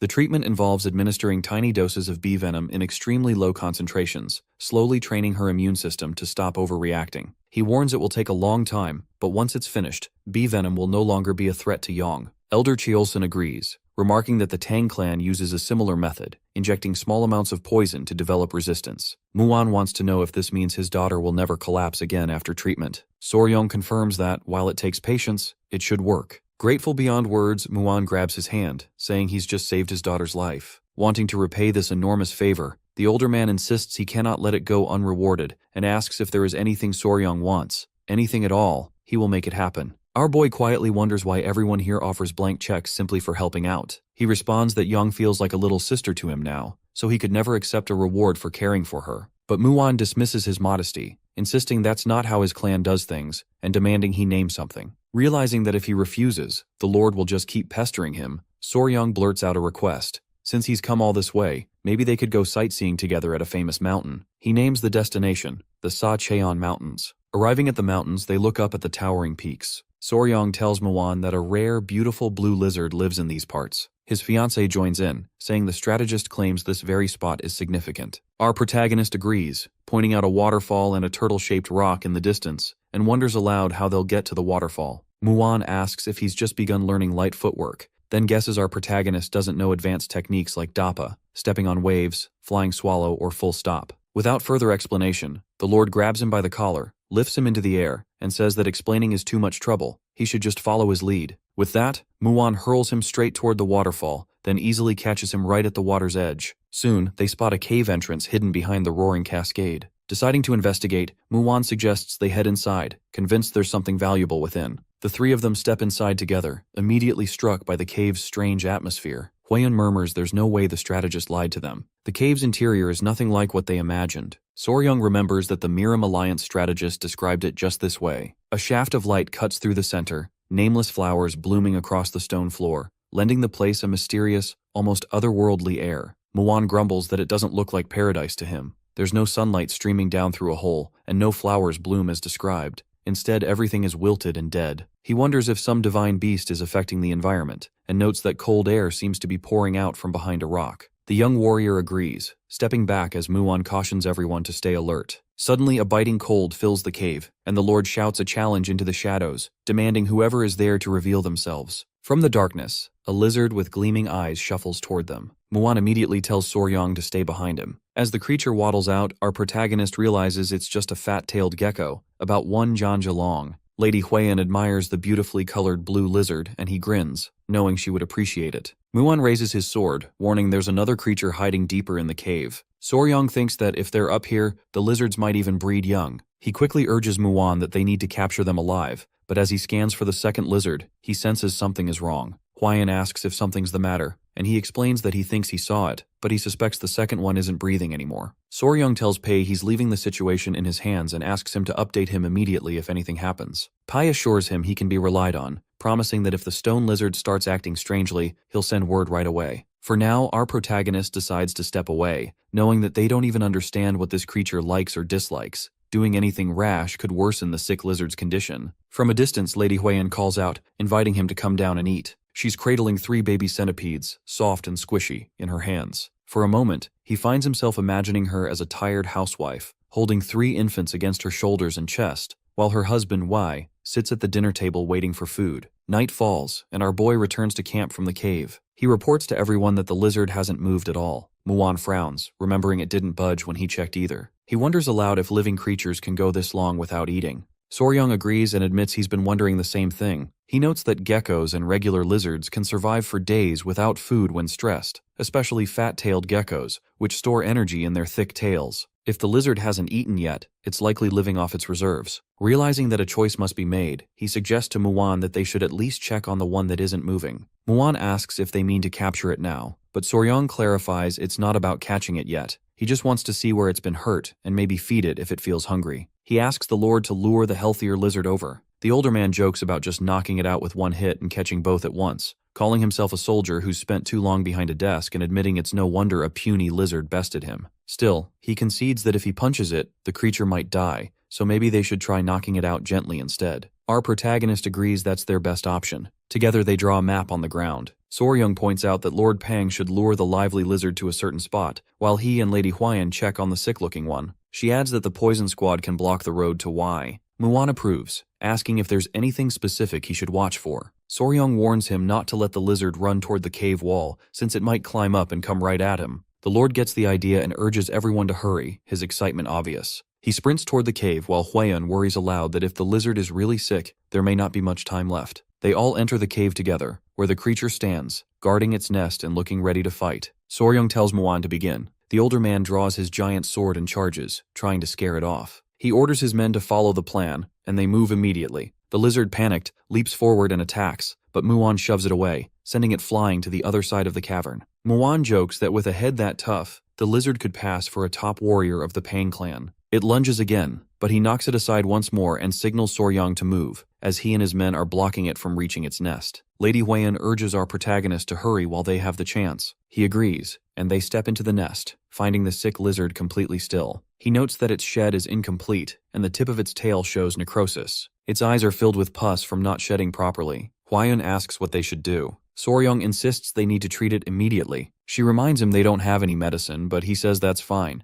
He'll just peel off the dead skin himself. She teases that he seems obsessed with peeling things lately, but he knows this is the only way. He gently reassures the lizard, promising to fix it up, and lifts it carefully. He explains to her that these creatures shed their skin like snakes, but wild stone lizards usually eat their own shed, making it rare to find leftover pieces. She finds the detail fascinating, but he points out that the real issue is the creature's tough skin. His bare hands aren't enough. Soryang pulls out his pocket knife and begins slicing away the dead layers. She remarks that the shed looks like a jewel, and he agrees, admiring the gorgeous colors. When he peels the skin from its hand, she notes it looks like tiny gloves. Now only the head and the tail remain. He tells the creature to hold still, needing to be extra careful around its eyes. As expected, pus oozes out as he works, the poor shedding having led to nasty inflammation. Finally, he removes the last bit of dead skin. Lady Huiyan notices the lizard has opened its eyes, and Soryang sees it too but remains concerned about the tail. To halt the necrosis, they may have to cut it off, but in the creature's fragile state, doing so could kill it. As they debate what to do, Lord Muan's voice suddenly echoes through the cave, shouting that the stone lizard has vanished and is charging straight at them. The roar that follows shakes the entire cavern. The charging lizard sends a jolt of fear through Soryang, who mutters to his fiancée that the creature is absolutely furious. Without hesitation, Lady Huiyan steps between him and the beast, warning him it's dangerous. Then, without warning, she shoves our boy aside and squares up to the lizard herself. The beast lunges with a violent, twisting strike, but she sidesteps cleanly and sends it flying. Even now, the protagonist clings to the faint hope that maybe the lizard can be reasoned with. He calls out to it, pleading for it to wait,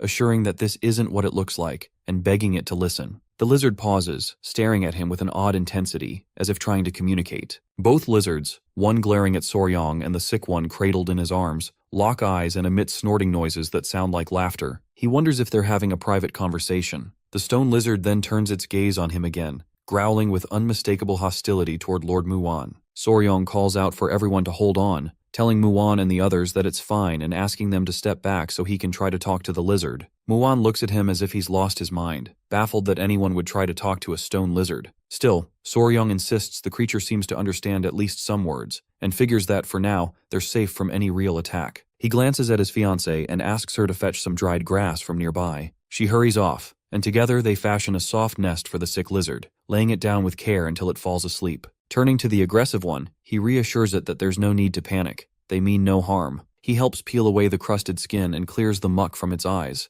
advising it to keep licking its eyes for a while to aid healing. The aggressive lizard bends down and starts licking the sick one's eyes clean. Soryang then tells Huiyan there's one problem left. She asks what it is, and he explains, eyes on the lizard, that while its eyes will heal, half the tail is already rotten. Just licking won't be enough. They'll probably have to cut off the tail. The lizard, enraged by the suggestion, lunges and slashes his face. Night falls and they're back at camp, with Huiyan tending his wound. He grumbles about the lizard's ingratitude, thinking that after saving them, this is the thanks he gets. She warns him to stay still as she carefully applies golden wound medicine, telling him that if he moves, he'll be left with a scar. Muan jokes that he finally looks like a real warrior and calls the slash his battle wound. Huiyan narrows her eyes at the remark, causing Muan to fall silent and for Soryang to obediently sit still. At least our protagonist thinks the misunderstanding is over. Watching the centipedes remain calm despite their instincts, he realizes the lizard never meant harm in the first place. Suddenly, Pei approaches, telling him the creature seems like it's trying to communicate something. Looking up, Soryang sees the same stone lizard gazing at him intently, eager to convey a message. He asks if it's ready now, and the lizard gives a single nod. Soryang says okay, but first he has a question. What does it usually eat? He explains that since they'll have to cut off its tail, it needs plenty of good nutrition to heal. Instantly, the lizard bolts away. Our boy dashes after it, yelling for it to wait, wondering where it's headed. His fiancée kneels where the lizard dug, sensing the faint but unmistakable energy. It's a seed from a spirit herb that grows in the area. Soryang is stunned, asking what kind of seed it is. Muan explains that wherever spirit creatures settle, spirit herbs sprout as well, and Huiyan suggests that maybe that's why the centipedes linger. they're feeding on the herb's energy. It dawns on him that since they uprooted the spirit herb, they may have caused a major problem, and he begins frantically clawing at the dirt to replant the seed. Muan sighs, telling him it's pointless. Once a spirit herb has been handled by humans, it won't grow again. He adds that the lizard knows this too, which is why it dug up the seed to show them. Even if they try replanting, it will never grow past this stage. Soryong sits in stunned silence, guilt gnawing at him, tears slipping down his cheeks. Muan asks about the name of the first herb that once grew there. Pie recalls it was called Seolsum. Muan suggests they just need to find something with a similar energy to Seolsum. Soryong wonders if such a thing even exists. Muan assures him it does, something called Ice Jade, which, like Seolsum, is loaded with cold energy. The real challenge is obtaining Ice Jade, since it's so rare that money can't always buy it. Lady Huiyan suddenly announces that if it's Ice Jade they need, she actually knows someone who has it. This news lights up both Soryong and Muan with hope. He quickly asks who it is, and she answers that it's another grass head. They stare, wondering if that's truly what it's called. The memory of his father-in-law once calling him a grass head resurfaces, leaving Soryong to wonder why he ever bothered saying that in the first place. Lord Muan, curious about this other so-called grass head rumored to have the Ice Jade, presses for details. Lady Huiyan reveals that it's one of Morim's top 3 beauties, Flame, King, and Pony, and specifically, Lady Namgun, daughter of the Namgun clan. She's heard that Lady Namgun possesses the Ice Jade, though apparently our protagonist herself has no real need for it. That news is encouraging for our boy. Just then, they notice the stone lizard trying to get their attention. Huiyan wonders aloud what the creature is attempting to convey. Soryong guesses it's urging them to hurry up and help its injured friend, so he suggests they focus on treating the sick lizard first. Returning to the nest, they find the weakened beast has passed out again. Huiyan notes that lizards can usually sever their own tails, but she's curious why this one hasn't done so. Our protagonist adds that not all lizards do, explaining that when a lizard loses its tail, it's called autotomy, and different species have different abilities. Some can autotomize and regrow the tail, others can only drop it without regeneration, and some simply don't do it at all. They'll need to examine the creature closely to determine which type it is. Once they know, he explains, they can locate the fracture plane and press it with a finger to trigger the tail to detach. He isn't sure if the operation will succeed, but with no better options, they have to try. Muan remarks that this is taking longer than expected. After a while, Soryong returns with Huiyan at his side, carrying the treated lizard in his arms. The older lord immediately asks how the creature is doing, and Soryong reassures him that the surgery went well. As long as they care for it properly, it should recover. He gently sets the lizard down near its healthy companion. With the operation complete, they decide to stay nearby for a few days to monitor its recovery. After a couple of days, both lizards are up and moving around again. The wounded one seems to have regained its strength, and Soryong tells Huiyan that it's finally time for them to move on. He explains to the creatures that they're leaving to hunt for food and will return soon. Turning to his fiancée, he says it's time for them to head back to the Tang family and track down the Ice Jade. When they return, leaving the lizards behind, they're met with a stack of new messages. The biggest news concerns the blood cult. After a spy inside the Morim Alliance was exposed, they followed an owl trained by Shibi, which led them straight to a cult hideout filled with followers. The military unit returning to the Alliance brought poison extracted from the blood demons, which played a crucial role during the raid. Lord Elder Kjolson relays that the Lord himself wrote a handwritten letter of gratitude and says he's proud of his son-in-law. He then asks Soryong if he managed to bring back the mysterious stone lizard, expressing curiosity about examining it at the Venom Center. Huiyan explains everything to her father, and Elder Cheolson quickly understands their need for the Ice Jade. She explains that she plans to travel to Anhui Province with her betrothed to visit the Namgun clan. Elder Cheolson gives his blessing, mentioning he has something to send there as well, so the timing is perfect. He adds that things are tense with the blood cult at the moment. Suddenly, the older man recalls something and mentions that, speaking of the Namgun clan, he's recently heard some troubling rumors. Near Mount Vang, close to the Namgun residence, 2 men were traveling through the forest late one night. One asked the other if the stories about the young lady of the Namgun family were true. The second man quickly cut him off, warning him not to speak disrespectfully, but the first persisted, saying even if it were true. Their conversation is cut short when they spot a man lying face down on the ground. Rushing over, they find him bleeding from his nose and barely able to speak. They lift him up and begin carrying him back to the village. Unbeknownst to them, a girl hidden behind the trees is quietly watching everything unfold. Late at night in the forest, a girl practices her swordsmanship alone beneath a shroud of darkness. Her blade carves through the air, slicing cleanly through a flurry of leaves, sending them cascading around her feet. Yet, when she looks up, a few stubborn leaves still cling to the branches above. making her question whether her training is truly effective. Suddenly, her younger sister Namgung-eun appears, warning her to stop before they get caught sneaking out at this hour. Yoon reminds her that if their father finds out about Seol's antics again, she'll end up getting scolded as well. She points out that while sword training is important, as the eldest daughter of the Namgung clan, Seol should focus more on taking care of herself. After all, she isn't just anyone. She's the Namgung clan's eldest daughter, famously known as the Flame King Flower Pony. Without warning, Seol begins to cough and then collapses to her knees. Panic flashes across Yoon's face as she rushes to her sister's side, both of them fully aware of what's happening.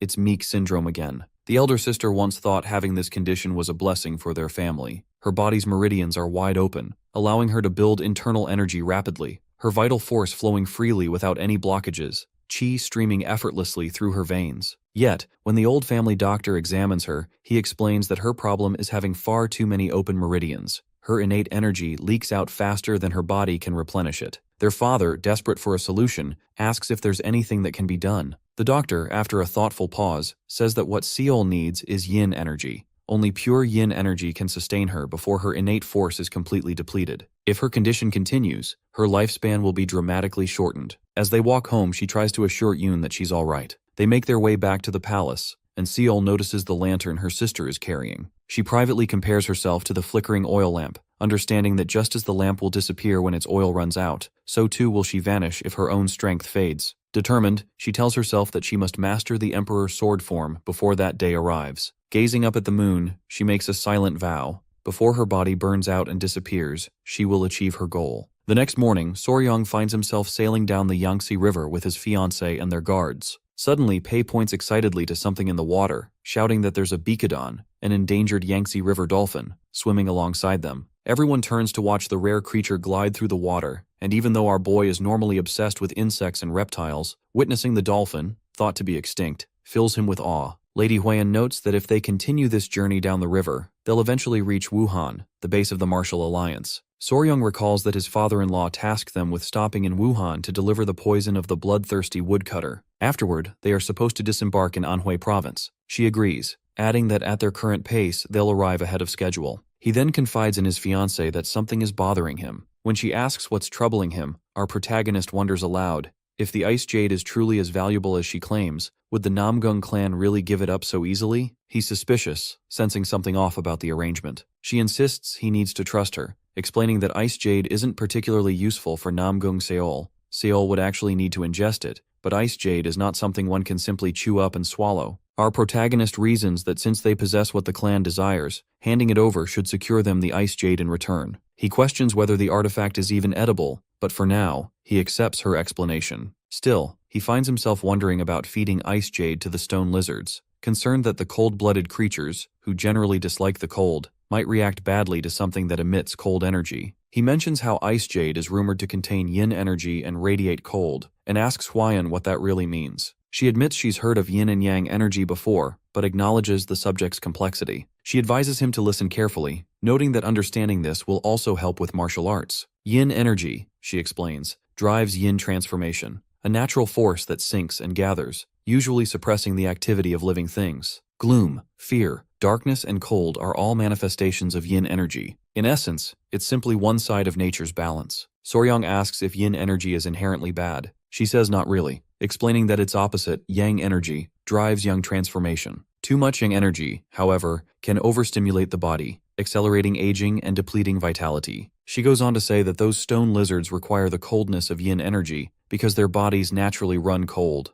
Absorbing yin makes them stronger. He likens this dynamic to charging a battery in his previous life, commenting that he always thought yin and yang energies needed to be balanced within the body, like male and female. He then asks, if the lizards are mostly yin, how does balance function for them? His question throws Huiyan off, prompting her to snap that maybe they should revisit the whole yin-yang balance lesson another time. She admits she misinterpreted his question, thinking he was asking about how lizards reproduce. Our protagonist quickly clarifies that mating wasn't what he meant. Suddenly, Pei announces their arrival and instructs everyone to prepare for disembarkation. They dock at Wuhan's pier, where a waiting group greets them. Huiyun steps forward, introducing herself as Tang Yun from the Sichuan Tang clan and declaring she has brought the item they requested. They are told a military officer has been expecting them. As they make their way toward the palace, Soryong wonders if this imposing place is the Morium Alliance. Its scale leaves him awestruck. As they approach, he notices a girl yanking a boy's ear while he protests, insisting he was about to punish someone. She rebukes him, questioning if he truly intends to fight his own people. A second boy walking beside them chimes in, teasing the first for reacting so quickly after hearing a few words. Our boy scowls, defending his actions by claiming he was only standing up for his lady's honor. All three suddenly recognize Huayan, calling her the poisonous flower. She greets them by name, Ryongo, Jeonbong, and Changryong, remarking that it's been a long time since they last met at the Yongbong branch, and asking how they've been. Changryong expresses surprise at the coincidence, repeating that it's been ages and calling her poisonous flower again. Our boy observes that only top martial artists earn titles like Dragon, Roar, or Phoenix, realizing these people must be elites. Gyeongbong says she's glad to see Hwayun because she has a burning question, having heard strange rumors about her. Hwayun, confused, asks for details. Jeonbong shares the rumor that Hwayun has a lover, which she finds utterly absurd. She's taken aback, and Changryong confirms the rumor, saying that all the warriors have been whispering about it. He was about to challenge anyone spreading it to a duel to defend her honor, but the poisonous flower firmly denies it. Changryong, satisfied that the matter is settled, declares he must find the source of the rumor and teach them a lesson. Before he can act, Hwayun interrupts, determined to clarify things herself. She pulls Soryong forward, introducing him not as her lover, but as her fiancé, explaining that their marriage is arranged. The three freeze in shock. Jeonbong blurts out that he looks unusually young. Hwayun apologizes for not introducing him sooner, and our protagonist politely introduces himself, asking them to look after him. At that moment, Changryong recognizes Soryong's name, immediately kneeling and bowing respectfully. The people around them fall silent in astonishment. While still kneeling, Changryong formally introduces himself, then looks up at him with fierce determination, addressing him as a young hero and challenging him to a duel. The entire room falls into stunned silence as Changryong suddenly challenges Soryong to a duel, staring him down and insisting on a fight, man to man. Lady Hwayun's expression twists in fury, clearly incredulous at his audacity. Jeonbong reacts immediately, grabbing the hothead by the collar and yanking him away, snapping at him to shut up and drop this nonsense. Meanwhile, our protagonist simply stands there, quietly thinking about how this guy picked a fight with him the very second they met. Just then, Zhuge, known as the strategist, appears and demands to know the cause of all this commotion. Soryong quickly bows, introducing himself as Soryong from the Sichuan Tang clan and greeting the elder with formality. The others bow as well, acknowledging Zhuge as he approaches and gives Changryong a sharp smack on the head with his stick, demanding to know what he thinks he's doing to their guest. Zhuge looks at our boy, joking that he nearly lost his neck waiting for him to arrive, and instructs him to follow to the Heavenly Martial Pavilion, where the Alliance leader is waiting. He leads Soryong and Lady Hwayun onward, with Changryong glaring at his back, seething and itching for revenge. Upon arriving at the Heavenly Martial Pavilion, Hwayun tells Soryong that she'll wait in the reception hall, leaving him to walk alongside the strategist. Suddenly, a young boy appears in front of him, looking panicked and uncertain. Our boy points down the hall, tells him to go that way, then abruptly asks if he wants some tea, only to change his mind again and suggest they should greet the Alliance leader first. In a final burst of nerves, he blurts out that the Alliance leader is waiting. Zhuge explains that our boy is new, brought in after the last servant turned out to be a spy and is still getting used to things. At the entrance, Soryong steps forward and loudly announces their arrival, stating that the strategist and the young lord of the Tang clan have arrived. From inside, the Alliance leader's voice responds, granting them permission to enter. Once inside, our protagonist bows deeply and introduces himself. The Alliance leader responds warmly, welcoming him and commenting that he must have had a hard journey. His eyes then land on the baby centipedes coiled around Soryong's wrist and waist, asking if those creatures might bite someone. He assures him they will not. He recalls hearing that the Alliance leader is one of the top 3 martial artists in Morim, and is impressed by how quickly the man spotted the centipedes hidden on him. The Alliance leader invites everyone to sit at the vast table and wastes no time, immediately asking if Soryong has brought the bloodthirsty woodcutter's poison. Our boy confirms that he has, and explains that he prepared as much as possible before leaving, bringing 3 vials with him. The strategist mentions having witnessed the poison's extraction process in Sichuan, describing it as painfully slow and difficult, and thanks Soryong sincerely, asking him to pass along his gratitude for sending so much. The Alliance leader then brings up his new role as the Tang family's son-in-law, which he affirms. The conversation shifts as the Alliance leader asks about Soryong's parents. He replies that he is alone in the world with no one to rely on. Zhuge interjects, noting that our protagonist lost all his memories in an accident. Before the Tang clan took him in, he lived alone in Hainan, Iceland, catching and selling snakes to survive. The Alliance leader expresses sympathy, saying he must have endured a lonely and difficult life. Soryong downplays the hardship, saying it wasn't too lonely. With that, the Alliance leader explains the real reason he called him, Due to the great merit Soryang earned during the blood cult incident, he wants to reward him. The young Tang Lord looks surprised, explaining that he already told the strategist what he needed. Zhuge jumps in, denouncing the blood cult and emphasizing that Soryang uncovered something so significant that the cult will never dare come near the Central Plains again, insisting such a contribution deserves much more than a small reward. He maintains that he only obtained it while rescuing his people and is satisfied with what he was promised. The Alliance leader studies Soryang and asks again if he truly acquired it while saving his people. When he confirms, the elder reveals that he feels a strong bond with him, and now understands why. They are similar, not in appearance, but in spirit. He shares that he, too, lost his clan and the woman he loved to the blood cult, fighting desperately to save just one family member. Through his struggle, he reached enlightenment and achieved martial mastery. He draws a parallel. Our protagonist risked everything, facing a blood cult elder even while poisoned, to save the Tang clan.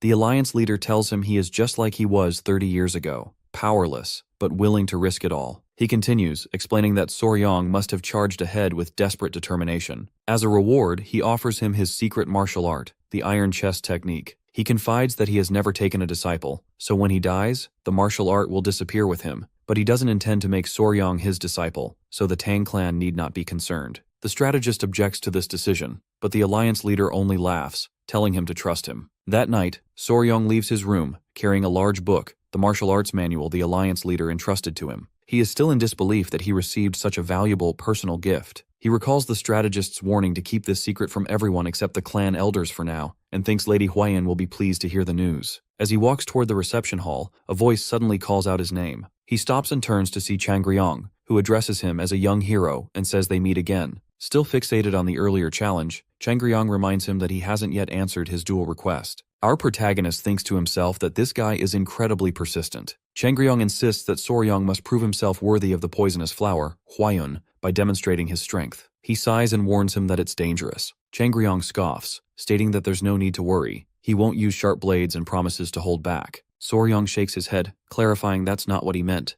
It's dangerous because Changryong might die. Enraged, the challenger grabs him by the collar, demanding to know what he just said. In that moment, the 3 baby centipedes suddenly shoot out from under Soryang's shirt, leaping at Changryong. He quickly catches them, telling them not to bite and assuring them that he's fine. Changryong recoils in shock at the sight, asking what those things are. Our boy repeats that he already warned this was dangerous and steps closer, calmly telling Changryong that he once saved his life. The realization finally dawns on Changryong. This isn't just a playful bluff. If Soryang hadn't intervened earlier, he would likely be dead right now. The truth hits hard. Our protagonist isn't just strong, he's downright terrifying. In Changryong's eyes, he now seems less like a person and more like some otherworldly monster. Soryang, noticing his shock, casually asks if he can still breathe. Just then, Lady Huayan arrives, demanding answers, her tone sharp and impatient as she asks what's going on. She turns to Changryong, pointedly questioning if he was bothering her fiancé again. He quickly insists it's all just a silly misunderstanding. Changryong explains that he got a bit lost returning from the Heavenly Martial Pavilion, and our boy kindly offered to guide him back. They were just walking together. Huayan cuts through his story, asking if it was really just guidance. Why were the centipedes so riled up, as if ready for battle? Soryang steps in, claiming they were simply chatting about random things, and he decided to show Changryong the centipedes. For fun, he says, he asked him to release a bit of killing intent, which led to the commotion. Trying to be clever, Changryong plays along and calls it a harmless prank, but admits Soryang was genuinely startled. Our protagonist agrees with the story. Huayun eyes the two of them suspiciously, but after a long moment, she thanks Changryong for escorting her fiancé safely. Soryang jokes that he's basically saved his life twice now. The next morning, our boy stands at the docks with his fiancé and Mr. Pai, preparing to leave the city. Before boarding, they turn to Changryong, Jeombong, and Ryango, letting them know they have business to handle and must be on their way, but it was good meeting everyone. Her friends offer their blessings and say their goodbyes. Just before they depart, Jeombong stops Soryang, saying she heard everything from Changryong last night and thanks him sincerely for his kindness. Then Changryong steps forward, expressing his gratitude, admitting that after discussing it with Jeombong, he realized how foolish his behavior was. He admits that seeing how calmly our protagonist handled his rudeness made him realize Soryang is truly a worthy match for their poisonous flower. He bows slightly, entrusting Huayan to him and calling him a young hero. Our protagonist wishes him good health, thinking there's no reason to make an enemy of Changryong since they'll probably cross paths again at the next Young Bong gathering or something similar. Late that night, they arrive at a village nestled below Mat Wang and check into an inn. Both order dinner, and Soryang notes that they've left Wuhan behind and have arrived in Yang. Pei suggests they rest here since it's already late, pointing out that Met Wang is a steep climb and reaching the Namgung clan will take half a day anyway. Following his advice, they decide to stay at the inn for the night. During dinner, Huiyin is stunned to hear that her fiancé inherited the secret manual of the Iron Chest technique, the exclusive martial art of the Fist Emperor. He confirms it and mentions that the alliance leader said they were similar, and wonders aloud if accepting the manual was the right choice. She assures him it was, explaining that while the Iron Chest technique is notoriously brutal to learn, once mastered, it turns the body into a weapon capable of blocking blades and even energy strikes. She says it's said to rival Shaolin's legendary Diamond Invincible Divine Art. She also explains that external techniques like this don't require much internal energy cultivation, so he shouldn't have trouble mastering it. The realization dawns on our boy that, if successful, he'll essentially be stab-proof. Huiyun offers to help him train for it, adding that she's heard the Fist Emperor used to whip his own body every morning and she can take on that role. Soryong thinks to himself that if it's for training, he's willing to endure it.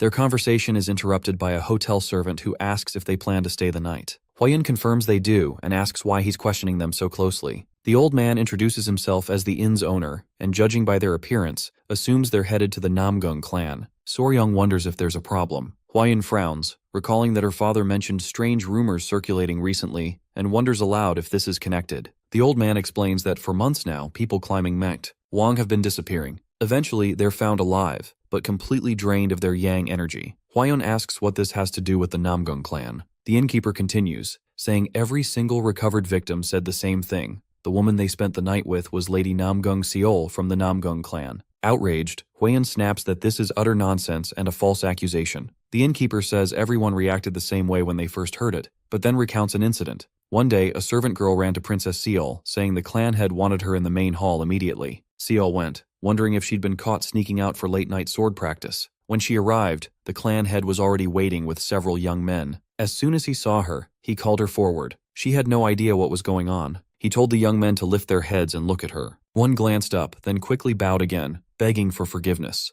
The clan head demanded he speak the truth, then turned to his daughter and asked if she'd been sneaking out to Mengte Wang at night, explaining that these men were accusing her of draining their yang energy. Seol admitted she'd been training in the valley but insisted she'd done nothing else. The clan head told the men that if she claimed innocence, they'd better have proof. One said he was only telling what he saw. Another muttered about everyone being possessed, and then brought up a mole. The clan head asked about the mole. The men said the woman they saw had a mole on her chest, pointed out the location, and demanded Seol prove if she had one there. The clan head turned to his daughter and asked if it was true. Seol didn't answer. He called her a brat and demanded to know what she'd been doing every night. On the other side of the palace grounds, Lady Huiyun storms off into the forest, her anger almost palpable. Soryong follows, waiting until they've walked a fair distance before carefully asking if she's still upset over what the innkeeper said earlier. She insists it's not that, then suddenly bursts out, declaring that this business about Lady Namgung Seol and her supposed nightly insane yang energy is the most ridiculous thing she's ever heard. Our boy is left wondering why she's so furious if it isn't about the story itself. Huiyun apologizes for losing her temper, admitting she didn't mean to snap. She explains that the entire rumor is total nonsense and offers some background. Seol can't even be around men, period. Her friend suffers from a strange illness. If she doesn't get enough yin energy, her lifespan shortens drastically, and yang energy actually poisons her. Seol is so cautious that even having a random man walk near her is enough to make her break out in anxious sweats. The notion that she would be up to anything like what the rumors suggest is impossible. Soryong finds himself thinking this is just like one of those tragic heroine setups from fantasy novels. Eventually, they reach the gates of the Namgung family palace, where the security guards immediately block their path, demanding to know their business. The Tang girl quietly advises our protagonist to just say he's here to visit Lady Namgung Seol to avoid being turned away. He follows her advice, telling the guards he's come to strike a deal. While they're explaining themselves, Princess Namgung-un appears at the gate, asking what's going on and who they are. Spotting Huiyun, Yun greets her warmly, remarking that it's been ages since they last met. 2 years since the 7 families gathered, in fact. She compliments Huiyun on how much she's grown and asks what brings her here. Huiyun explains that the Tang family urgently needs something her cousin Seol owns, called Ice Jade, and that it's absolutely essential, so she came to see if she could get it. Yoon suggests that if this is the case, they should head to the family headquarters to meet her father and talk things out, promising that he'll be glad to see Huiyun after so long. The Tang girl grabs her fiancé's arm and tells Yoon she's also brought an item to trade for the Ice Jade. After some quick conversation, they reach the Namgung family headquarters. Inside, one of the elders asks if it's true they've brought a spirit herb with cold energy. Soryong nods, retrieves a blue stone from under his shirt, and lays it on the table. The elder asks to inspect it, and he agrees, thinking about how valuable this spirit herb is, having kept it close to his chest all this time. The old man examines it and comments on the high purity of its cold energy, estimating it will remain potent for at least 10 years. He announces that if it's truly this rare, he'll gladly trade it for the ice jade. While inspecting the stone, the elder notices something dried inside and asks about it. Soryong admits he can't explain that part. The man says that if it's one of those, he won't pry further, but if he knew what it was, he could determine where it came from. Our protagonist thanks him, but inwardly admits that's not the real reason for his silence. His mind drifts back to a memory. One night, while walking with his grandfather-in-law, he saw what looked like an ice crystal stuck to the tail of the stone lizard he'd kept as a keepsake. After examining it, the old man remarked on the incredible cold energy it contained and how useful it would be for martial arts involving ice or frost. He'd guessed that fat-tailed geckos store nutrients in their tails, but never imagined one could store cold energy. Now Soryong is certain he's not about to admit this herb is actually just a dried lizard tail. The elder then instructs his younger daughter to fetch her older sister so they can arrange the exchange for the ice jade. She runs off, and he tells Soryong and Hwaeun that while they're here, they should relax and consider themselves honored guests. He notes that Hwaeun is a close friend of his daughter Seol. She bows respectfully to the family head, and he goes on to explain that Seol has been having a tough time lately, asking if Hwaeun could stay by her side for a while. Hwaeun promises she'd be happy to help. Yoon suggests they all head to the courtyard house together, and as they leave, she mentions that thanks to Hwaeun's visit, their father seems to be in a much better mood. Before this, things felt tense, as if everyone was walking on thin ice. As they walk, Hwaeun admits she wants to know exactly what happened with Seol, since the rumors she heard on the way to Mount Wang left her worried. Yoon is a bit surprised they already know, but confides that she doesn't believe her sister would ever do something like that. Unfortunately, there's been no evidence to clear Seol's name, so she's been locked away in a reclusion room, forced to prove her innocence with a Sugunsa stamp. Hwaeun recognizes the name immediately. It's a magical stamp, used as a test of purity. The process is fairly extreme. They raise a lizard in a jar, feed it cinnabar until it turns red, grind it into powder, and then stamp it onto the woman's skin. If the woman is pure, the mark won't wash off with water. Soryong, hearing this, thinks to himself that if they want to check for virginity, they'd have better luck finding a unicorn than relying on a lizard. Finally, they reach the pavilion where Seol sits, a red Sugunsa mark stamped onto her left wrist. Yoon announces that they've brought a spirit herb with cold energy, and their father wants to trade it for the ice jade. Seol examines the stone, commenting on the strength of its cold energy, then hands over the ice jade and thanks them. The couple feels a wave of relief, but when they glance at Seol, they see how crushed and defeated she looks. Hwaeun wastes no time, asking about the rumors and insisting she doesn't believe them, urging Seol to stay strong. Seol admits there were simply too many witnesses. She can't understand how these people knew about the exact location of her mole. Soryong finds the situation extremely unsettling. He asks if there's a pond or river nearby and if Seol has ever bathed alone there at night. She looks at him, shocked, and wonders if he's suggesting she was being watched. He says yes, but she responds that she's never bathed outside. Besides, even if someone did see something, everyone staying in the guest house was basically family from the lower village. Her sisters support her, saying the accusations are baseless. He bows in apology for the questioning. Hwaeun says she's figured it out, explaining that in situations like this, there's always a clear explanation. Soryong asks what possibility she's thinking of. Lady Hwaeun suddenly suggests the culprit might actually be a ghost. Both Seol and Yoon freeze, and Soryong sighs inwardly, thinking, that's what you're going with? The sisters start discussing ghosts in earnest. At first, our boy is ready to dismiss the idea as pure nonsense, but then he remembers his encounter with Blue Centipede,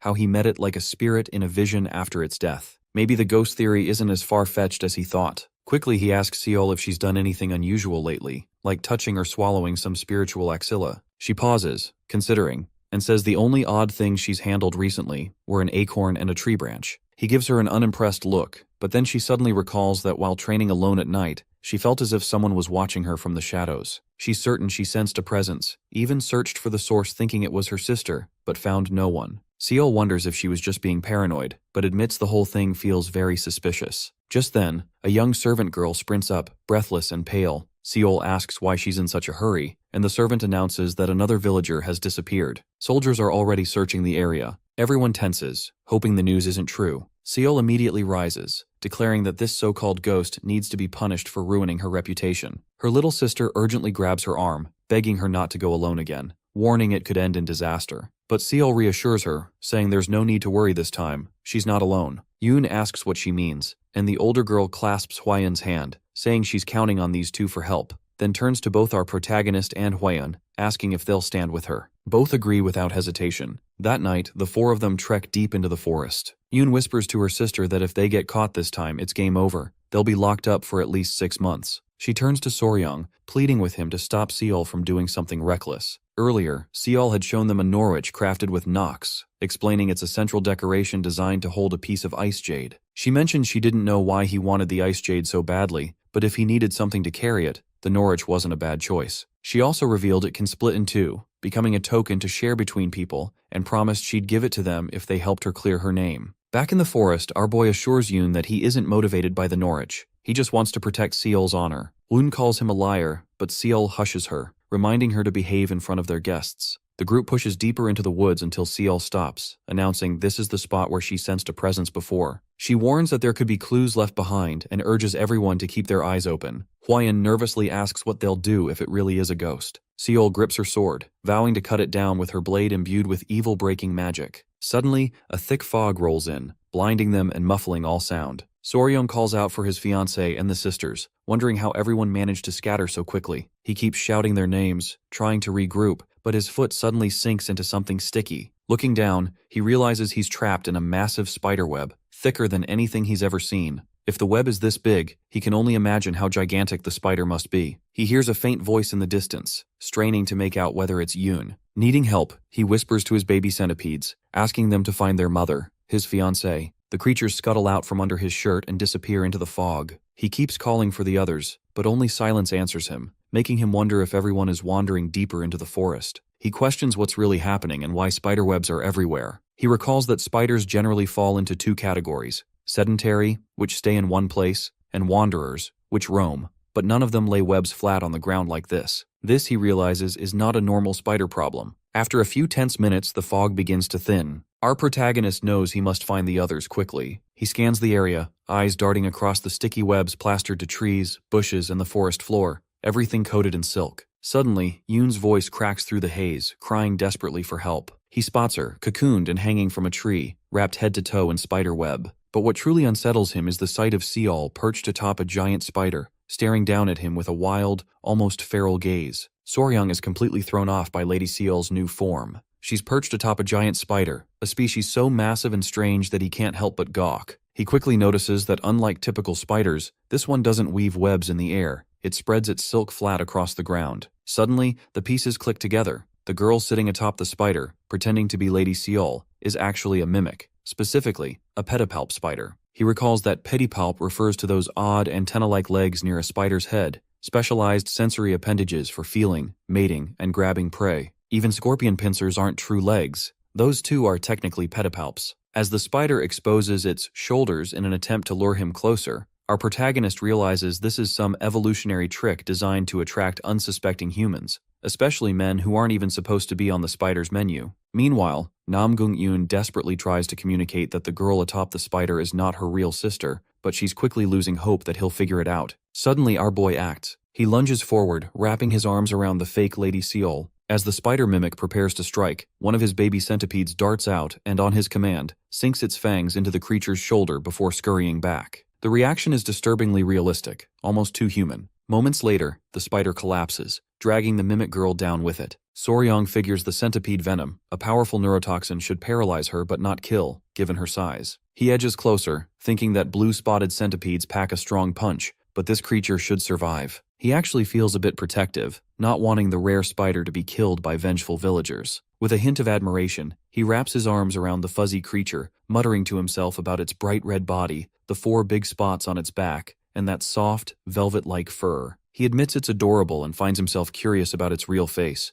Will it be tarantula-like, with huge fangs and all? He grabs the mimic girl's body, trying to lift her head for a closer look. Before he can satisfy his curiosity, Lady Huayan comes flying in and delivers a devastating kick, sending him sprawling away from the spider. She screams that this thing is a monster and orders him to breathe slowly and circulate his chi. Then, realizing she might have overdone it, she checks on him as he briefly blacks out from the sheer force of her kick. When our protagonist regains consciousness, Huayan confesses she genuinely thought the spider had bewitched him. He insists he was just examining the creature's physical traits, asking her to look. Doesn't she think it's fluffy and cute? Exasperated, she tells him to do whatever he wants, but finally asks if he feels normal now. He wonders what's up with that question. She explains that the swirling fog in the forest is definitely spider-made, and if he breathed any in, his heart would start racing, a natural insect aphrodisiac. She admits she inhaled some herself, got freaked out, and ran off to recover before coming back. He shrugs, claiming it didn't affect him at all, but quietly realizes the villagers who seemed possessed were actually just under the influence of this spider fog, a pheromone messing with their minds. He asks his fiancée to analyze the spider's size and fog-producing traits, hoping she can identify what exactly it is. She admits she doesn't know. Something about it is familiar, but she can't quite place it. Annoyed, she shouts that she doesn't have a mental encyclopedia of every poisonous beast in the world, and he wonders why she seems so rattled. Suddenly, a strange voice echoes around them, drawing both their attention. Soryong quickly realizes it isn't coming from the spider. His mind sparks. He totally forgot about Namgung-eun. Rushing over, they lower her limp body from the web. He checks her breathing and confirms she's only paralyzed, not harmed. With the immediate danger over, our protagonist decides to restrain the spider, wrapping it up tightly in its own silk. He plans to take the creature back to the clan and get it properly identified. As he drags the spider along, the real Lady Seal suddenly drops from a tree, wielding her sword. She takes one look at her unconscious sister and erupts in rage, shouting that after humiliating her, the spider even dared to attack her sibling. Consumed by fury, Seal charges, blade raised to cleave the unconscious spider in two.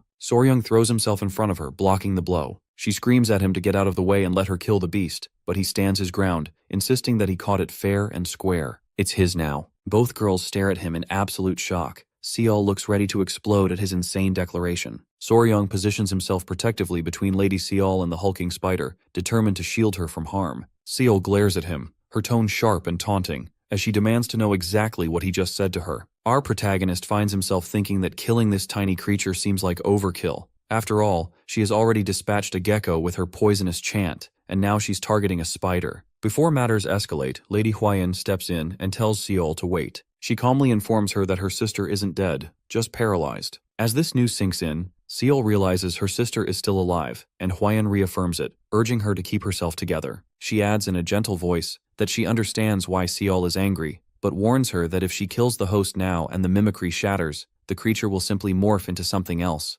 leaving no way to clear Lady Namgung-eun's name. Huayan encourages her to think about the consequences. The older girl also points out that bringing this creature back and presenting it to her family could finally put an end to all the false rumors surrounding them. Not only that, but it was Soryong who managed to capture the host, discover the elixir intended for Seol, and save her sister's life. Huayan reminds her that it was her own fiancé who helped set things right for Yoon, then pointedly asks whether Seol plans to strike at him now. Chastened, Seol bows her head in apology, calling our boy her warrior and admitting she hadn't considered his kindness before acting so rashly. He accepts her apology without hesitation, assuring her that it's all fine. He glances at his fiancée, quietly impressed by her ability to keep a clear head through such chaos. Huayan then turns to him and asks what he plans to do with the spider, pressing for a decision. Soryong admits he is considering sparing the creature's life and bringing it to the Tang clan for the time being. As he says this, he adds that it's cute, and almost on cue, the spider shifts its form to mimic Seol's appearance. She blinks at him in confusion, wondering if he's forgotten that he's already engaged.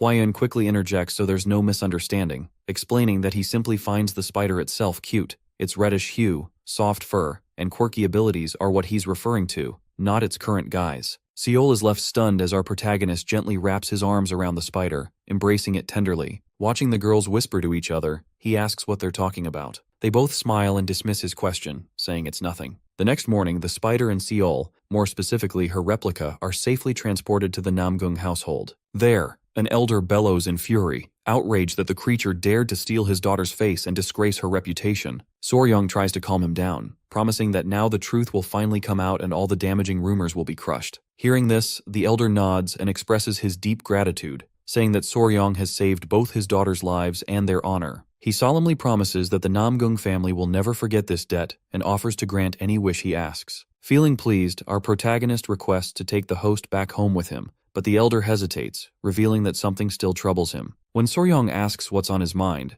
the elder gestures toward the spider, pointing out that it's still in his daughter's form. If the creature could take her appearance once, what's to stop it from doing so again, or shifting into another form altogether? The elder wants reassurance that he won't have to keep questioning his daughter's identity forever. Relief washes over our protagonist that his rights to the creature are secure, but the issue of its appearance remains unresolved. Suddenly, chaos breaks out nearby and people begin to panic. He rushes toward the commotion, finding Commander Pei and asking what's happening. Pei explains that the crowd is growing unruly. One person shouts that the creature copied the young lady's face, while another demands to know why it hasn't been killed yet. Pai bellows at them to be quiet, reminding everyone that the host now belongs to their clan and questioning whether they intend to insult clan property. The crowd recoils, bowing their heads in apology to the elders. Turning to Pei, Soryong says the misunderstanding has been cleared up, and most of the people who needed to see the truth have seen it. He's concerned that if the commotion continues, the creature might get hurt. Pei orders the guards to close the entrance and tells the crowd to disperse and return home. Unexpectedly, an ancient old man appears and politely asks the guards to wait, requesting a chance to see the spider. One guard bows an apology, explaining that the orders are strict,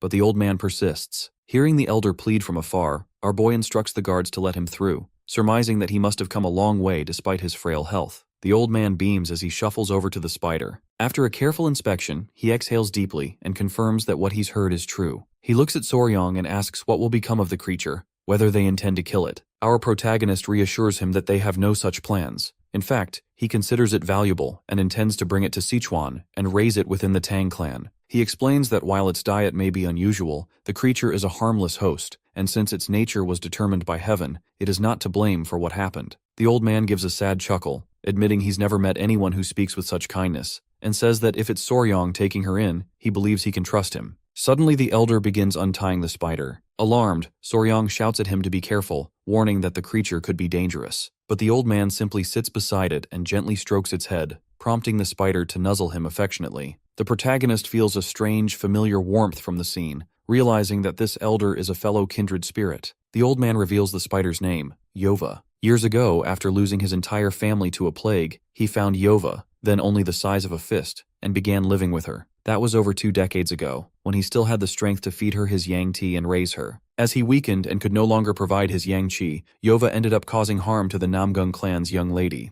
The old man blames himself for everything that happened, and Soryong is stunned by his confession. The elder confides that he's been panicking for days, unsure what to do, but now that a kind young man like Soryong has agreed to take Yova in, he finally feels at peace. He begs him to take good care of his beloved companion. Our protagonist promises earnestly that he'll raise Yova well and reassures the old man that he need not worry. The elder turns to Yova, telling her that her father has grown too old to care for her and asking her to follow Soryong, wishing her a long and happy life. Both the spider and Seol's replica begin to cry, hugging the old man tightly. Watching this, he reflects that for a pet to understand human words and respond with such emotion, they must have shared an extraordinary amount of time together. It's clear the elder cherished Yova as if she were his own daughter. Soryong asks if he would like to accompany them to Sichuan, suggesting it might be better than saying farewell. The old man declines with gratitude, explaining that he is too old for such a journey and that his family graves are here. He could never leave. Soryong accepts this and asks if the elder can share his experience raising Yova,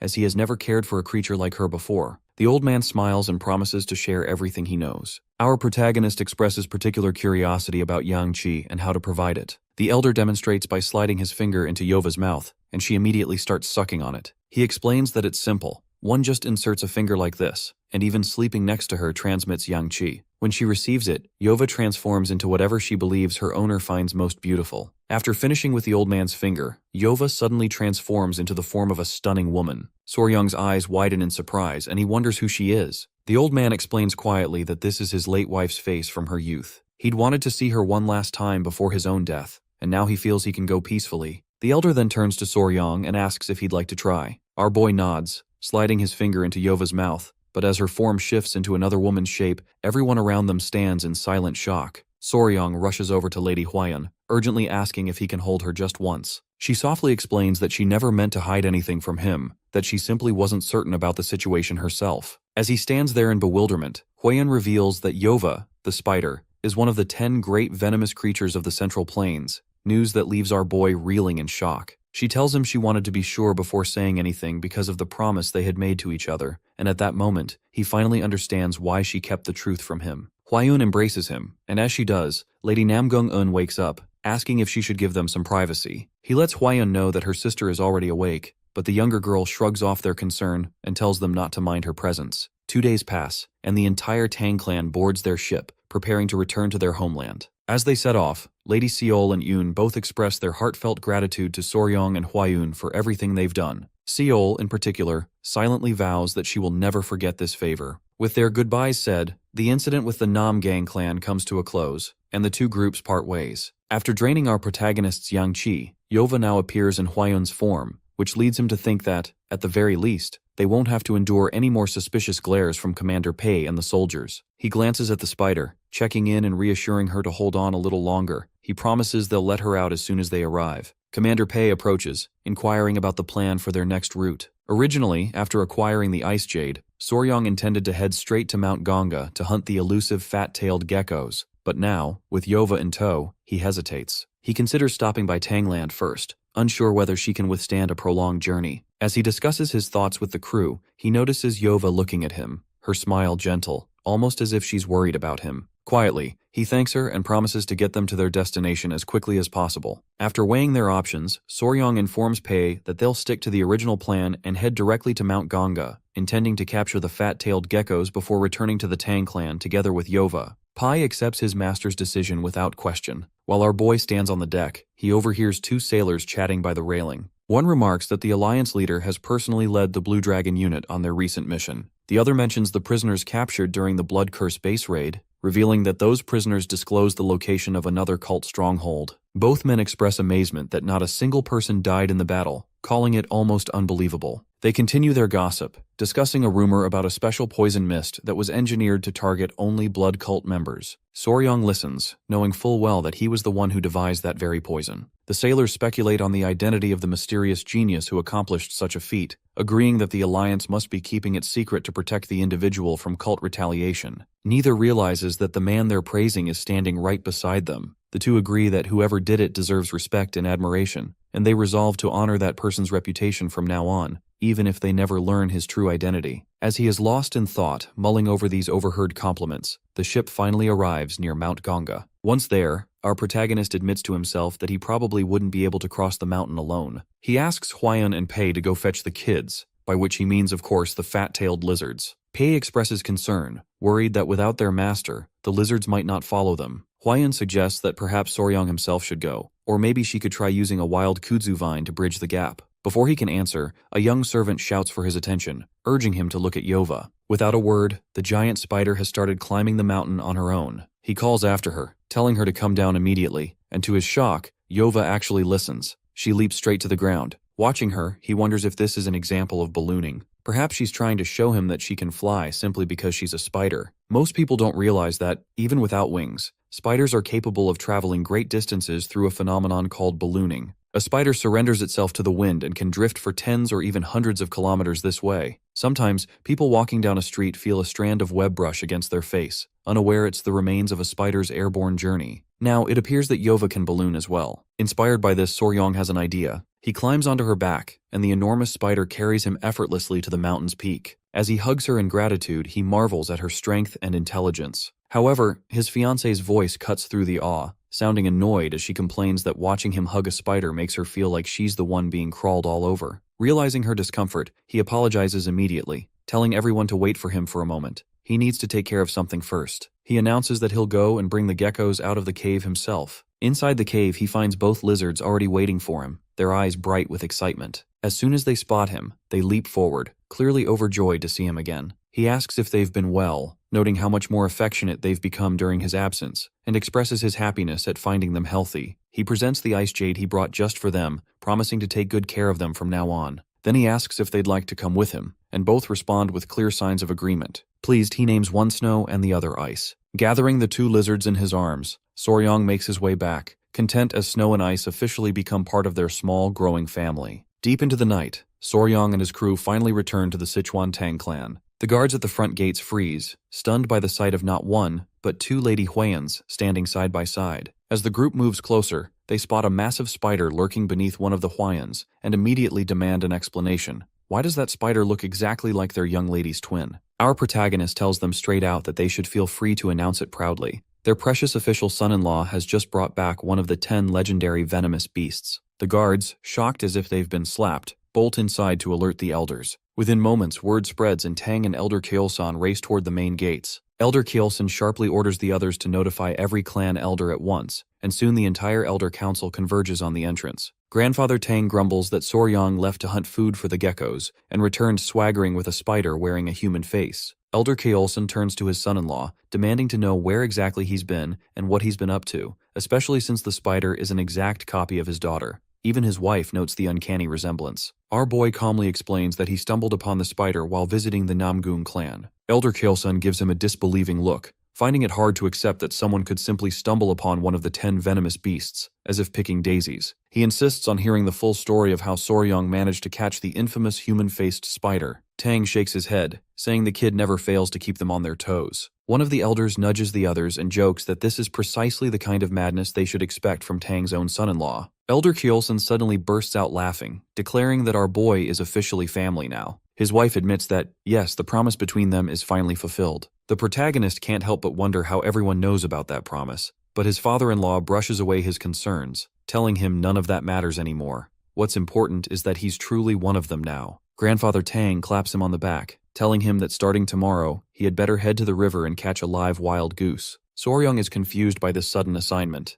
Tang explains that it's traditional for the groom himself to prepare the goose for the wedding ceremony, but reassures him that while he might be too young for a wedding, an engagement ceremony is entirely within reach. The mention of an engagement ceremony catches our boy off guard, making him tense, but Elder Cheolsan clarifies that once the engagement is official, even if Huayan changes her mind, she can't back out so easily. The entire family wholeheartedly supports the idea. He calls for everyone's attention, declaring that as the Sichuan Tang clan's son-in-law, he'll be counting on their support from now on. Once they settle back into the clan grounds, his first priority is making sure all the kids, Yova, Snow, and Ice, have comfortable places to sleep. Yova claims a massive tree near the village well as her own territory. The geckos, being as clingy as puppies, clearly shouldn't be separated, so he lets them stay in his own room for now, instead of sending them to the venomous creature garden or beast hall. With everyone settled, our protagonist turns his attention to learning how to communicate with his new companions, the stone lizards and the giant spider. One quiet afternoon, with the whole family lounging together, he looks at the spider and the lizards, asking if they're enjoying their new home. He tells Yova she's welcome to swing by if she gets hungry, reassuring her there's always food to be found here. To his surprise, Yova gestures at her legs, leaving him momentarily baffled. It takes him a moment, but he realizes she's pointing out that she's spun a web trap, ready to snare any would-be intruder. The message is clear. If anyone tries sneaking in and hits that string, she'll spring into action immediately, charging in like a freight train. At the same time, the stone lizards start wriggling around as if trying to communicate something of their own. Huayan guesses they're saying not to worry. They'll help guard the place too. With everyone's living situation in order, the engagement ceremony finally arrives. All the elders gather for a simple vow exchange, but there's a minor uproar over what the ceremonial offerings should be. Huayan casually suggests that the offerings should be the geckos, not some cheap ornaments, since she's had her eye on them for ages. He apologizes, explaining that it might be a bit difficult. She asks why, so the protagonist explains that offerings are supposed to symbolize an unbreakable bond. While geckos are adorable, shouldn't the offering be something eternal, like ice jade? He reminds her that even geese, with their symbolism of 100 years of marriage and the letters of oath, have deep meanings. Besides, once they're engaged, everything he owns will be hers anyway. Huayan concedes, saying she understands now. She then tells him to call her simply Yun from now on, dropping the lady, since it's far too formal for fiancé. Soryong picks up on this quickly. Soon after, they're summoned to the Patriarch Hall, where the entire family is present. Lord Elder Cheolsan greets them and asks if they slept well the previous night. He wonders why they've been called here, suspecting it's to receive the Patriarch's blessings, but after a brief pause, Lord Elder Cheolsan brings up a more serious topic, his grand art. He asks what that means, and Yoon explains that it involves learning the clan's inner key cultivation technique and absorbing poisons. The protagonist recalls the 10 poisons she mentioned before and asks if that's what she means. Grandfather Tang confirms, noting that catching a human-faced spider counts as a stroke of luck, since its poison is the weakest among the 10 venomous beasts and therefore the easiest to manage first. Soryong asks if they're starting right away, but his father-in-law tells him to be patient. Although he once said he'd absorb all 10 poisons himself, Elder Kjolson now has another idea. Seeing all the creatures his son-in-law is raising reminds him of a sacred clan tradition that's been forgotten over time. Elder Kjolson asks if he knows the true meaning behind the 5 venoms. Our boy replies that it must relate to the 5 venoms returning technique he studied previously. Elder Kjolson confirms, explaining that centipede, gecko, scorpion, snake, and toad are the core of that art, and then, with a gleam in his eye, suggests Soryong should go even further and train in the 5 venoms returning divine art. His father-in-law begins by explaining that within the Tang clan, poisonous creatures are divided into 2 broad categories, common beasts and spiritual beasts. He further breaks it down, stating that common beasts are the ordinary venomous animals found everywhere, while spiritual beasts are those with mystical powers, sharper intelligence, or even an inner core. Hearing this, Soryang thinks about the golden-haired king bee he brought along, the fat-tailed geckos, snow and ice, the blue-spotted centipedes, and the human-faced spider, wondering if all of them count as spiritual beasts. That's exactly the case, his father-in-law confirms, and that's why he has another suggestion. Tang explains that the 5 venomous returning technique reaches its ceiling by only dealing with poisons from ordinary venomous creatures. The true upgrade, the 5 venomous true returning technique, is on a whole different level, as it can absorb the toxins of spiritual beasts. Right now, our protagonist already has 2 spiritual beasts ready, the blue-spotted centipedes and the fat-tailed geckos. If he can gather poison from a spiritual snake, scorpion, and toad as well, he'll meet all the conditions needed to master the 5 venomous returning divine art. That's the path Tang recommends. Suddenly, our protagonist wonders if fat-tailed geckos even possess venom. His father-in-law tells him that yes,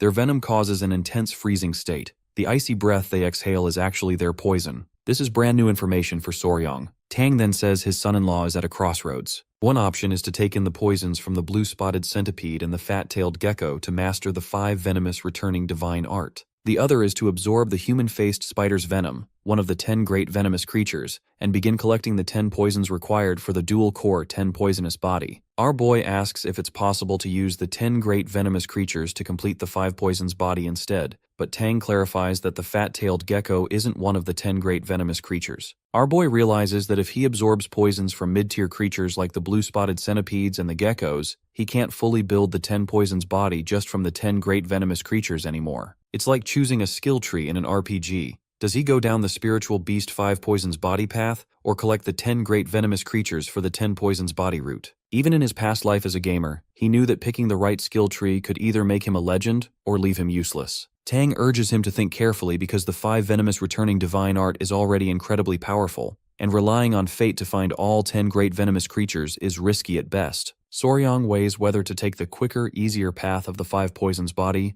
or the brutal, elite route of the 10 poisons body. He has no answer yet, and the dilemma traps him in a spiral of indecision. Walking back to his room with his fiancée, she encourages him not to let the promise force his hand into pursuing the 10 poisons body. She assures him that the 5 venomous returning divine art is a monster of a martial art in its own right, and that he shouldn't rush his choice out of anxiety. She reminds him that, as the patriarch said, the preparation process is the same for both. Only the last poison differs, so he can afford to take his time deciding. He agrees to move slowly and think it over properly. Even 2 days later, as preparations for the grand technique continue, our protagonist is no closer to a decision. He plays with the geckos, voicing his indecision and asking them what they think, because he's genuinely torn. While he's chatting with his lizard friends, Lady Huiyan enters and mentions that the blue centipedes look ready to molt again. Surprised, he goes to check with her and sees she's right. Their second molting is about to begin. He comments that they're growing too fast, not expecting such quick development at all. She asks if their appearance will change after this molt. He says this time, they'll start showing blue spots and wonders if they're turning into their mother. The thought excites him, and she says she can't wait to see the results, to which he replies that they're going to get even cuter. But then it hits him that this isn't cause for celebration. If the centipedes can't finish drying out before the grand technique starts, it'll be a problem. Even regular centipedes take a whole day to dry after molting, and last time it took even longer. The fat-tailed gecko's venom is also unique, and he needs to prepare properly before extracting it. He's been torn between using the blue-spotted centipede's venom or Yova's for his first dose, but with the centipedes about to molt, he can't use their venom, and forcing it now would be reckless. He realizes he can't just wait around for their bodies to harden either. He wonders what he's been agonizing over these past few days. 2 days later, in the Tang clan's Hall of 10,000 Poisons, the preparations for the grand technique are finally complete. He briefly considers delaying the process for the centipede's sake, but the setup is so complex that postponing isn't an option. Hundreds of decoction cauldrons boil various herbs, each releasing its essence. All the extracts are cooled and combined into a single massive jar, just the first step. Next, precise proportions of poisons and spiritual beast blood are added to the jar. Managing the hundreds of herbs, poisons, and beast blood, each volatile in its own way, and blending them perfectly is a nightmare task. Even the slightest delay will ruin the concoction, meaning everything must be thrown out. Waiting is simply not an option. Soryang resolves to use Yova's poison, one of the 10 great venomous creatures.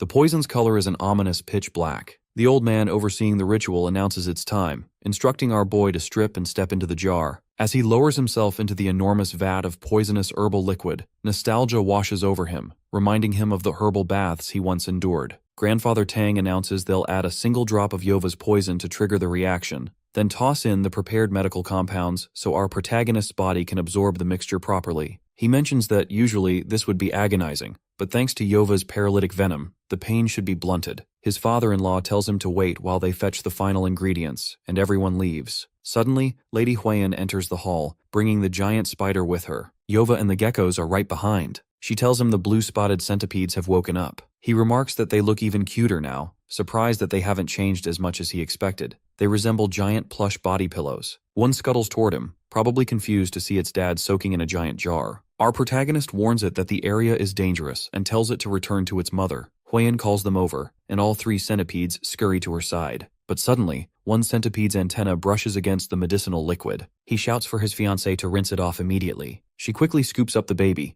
but in her hurry, a single drop of centipede venom falls into the jar. Both of them watch as the venom disperses through the liquid. Without warning, a wave of excruciating pain tears through Soryang's body. He lets out a scream so raw and primal it sounds as if his very soul is being torn apart. His fiancée, voice tight with worry, begs him to hold on. The centipede's poison is ravaging him from the inside, making it feel as though someone is peeling his skin away while setting his flesh ablaze. He remembers the warning. If he moves even a muscle during the grand technique, it could be catastrophic. Every nerve in his body is screaming for him to leap from the jar and flee, but our boy clings to consciousness by sheer force of will, pushed far past his previous limits. Suddenly, the door bursts open and Lady Huiyan's father and grandfather rush in, both freezing in shock at the chaotic scene. The old man demands to know why the grand technique has gone haywire. Huiyan quickly explains that the centipede accidentally released a bit of venom. Both elders rush to their son-in-law's side, and as they approach, our protagonist, voice ragged, begs them to save him. The elder grips his head, instructing him to sharpen his focus, steady his mind, and slow his breathing.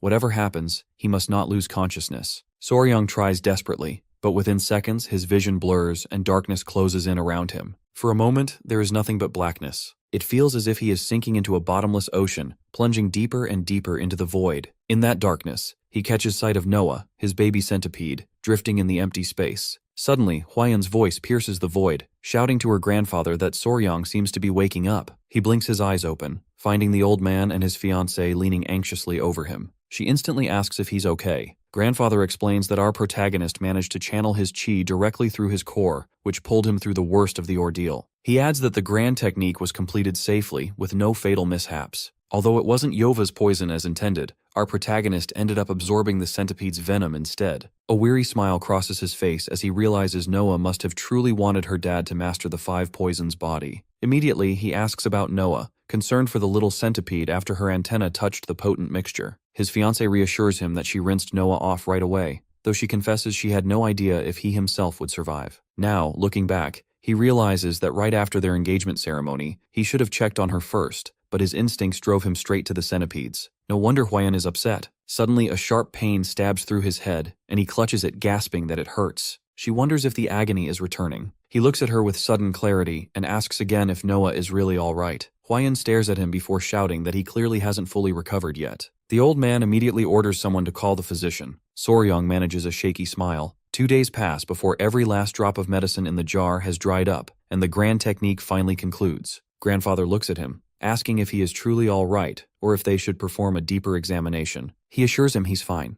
The elder nods, saying that whether he likes it or not, our protagonist has now set foot on the 5 venomous returning divine arts path. It's time to hand over the martial arts manual that accompanies it. Soryang wonders what secrets this manual might hold. The elder explains that there are 5 main techniques. First, centipede's poison fang claw. Second, venomous snake's life-grabbing hand. Third, scorpion tail rapid leg. Fourth, toad's explosive bomb. Fifth, lizard wall climbing body step. Each is part of a style: claw, hand, leg, step, body, and palm techniques. This martial art allows him to reach a realm where he and poison are one. True unity with venom. Excitement stirs in Soryang at the prospect. Grandfather laughs, saying his face makes it obvious he's interested. He admits he's surprised. He thought these would be simple poison or assassination techniques. The old man approves of his sharp perception and reveals that this martial art didn't originate from the Tang clan. Our boy reacts in shock. The elder continues, explaining that the 5 venoms returning divine art and its associated techniques come from the now extinct Five Poison sect. 200 years ago, a genius second son of the Tang family and the daughter of the southern barbarian Beast Palace's lord fell in love, and, despite fierce opposition, ran away together to found the sect. They combined Tang clan's poison arts with the Beast Palace's beast fist techniques, but since both arts were never meant to leave their clans, both families hunted them relentlessly. A century ago, the two clans finally cornered and wiped out the Five Poison sect in the Yunnan jungles, each reclaiming their martial techniques. What was recovered included the Five Venomous returning divine art and the Five Poison techniques. Fierce arguments followed, but since mastering the art required a willingness to accept poison into oneself, it was ultimately entrusted to the Tang clan. The elder tells Soryang that the sect master back then was strong enough to fend off both clans, proving the art's greatness. He's always thought it suited someone like this youth, who has such a natural affinity for poisons. Overjoyed, he bows in gratitude and promises to devote himself to practice. The elder smiles, confident that Soryang's dedication will lead him to greatness. So, on that day, our protagonist officially took his first step toward mastery of the Five Venomous returning divine art. After his training, he finally steps outside, feeling truly alive for the first time in ages. As he leaves the training room, Noah, his centipede baby, scuttles over to him. He recognizes her immediately and asks if she's been waiting for him. He reassures her not to feel guilty. None of what happened was her fault. He wants to show her that he's alive and well. Suddenly, Noah jumps up and dives under his shirt, then wriggles out again and scurries onto his hand. Confused, Soryang shakes his head,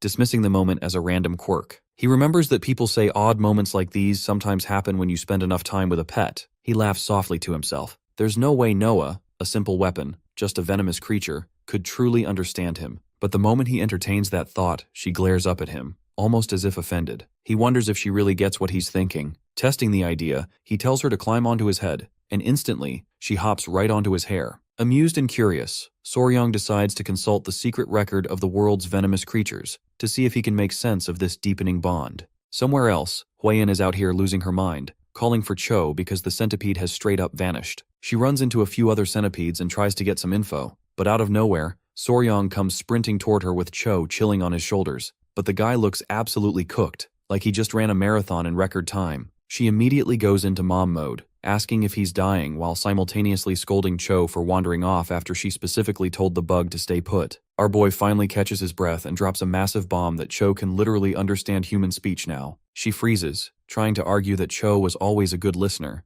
but he clarifies that this is some next-level telepathy stuff. Before Huiyin can even process the shock, Soryang is already booking it toward the Grand Patriarch's hall because he needs answers immediately. Once they get inside the hall and lay out the whole story, Huiyin wonders if this thought-reading glitch is connected to the Great Rite. The old man shuts that down instantly, pointing out that in the entire history of people huffing spirit creature venom, nobody has ever unlocked a telepathic bug. He concludes that this is definitely the work of the Five Venoms returning divine art. Since Soryang is the only one who actually survived absorbing spirit poison, he's basically been influenced by the Southern Palace Beast's secret methods, where beasts are treated like an extra limb of the user. The old man warns them that this is a low-key dangerous situation because the palace guards their secrets like a vault. If they find out the Tang clan has mastered a martial art that smells like their influence, things could get messy fast. Huiyin is stressed out, asking if there's a delete button for this problem, but the old man says the only way out is if the palace somehow owes the clan a massive favor, which isn't happening anytime soon. Soryang leaves the hall feeling pretty down,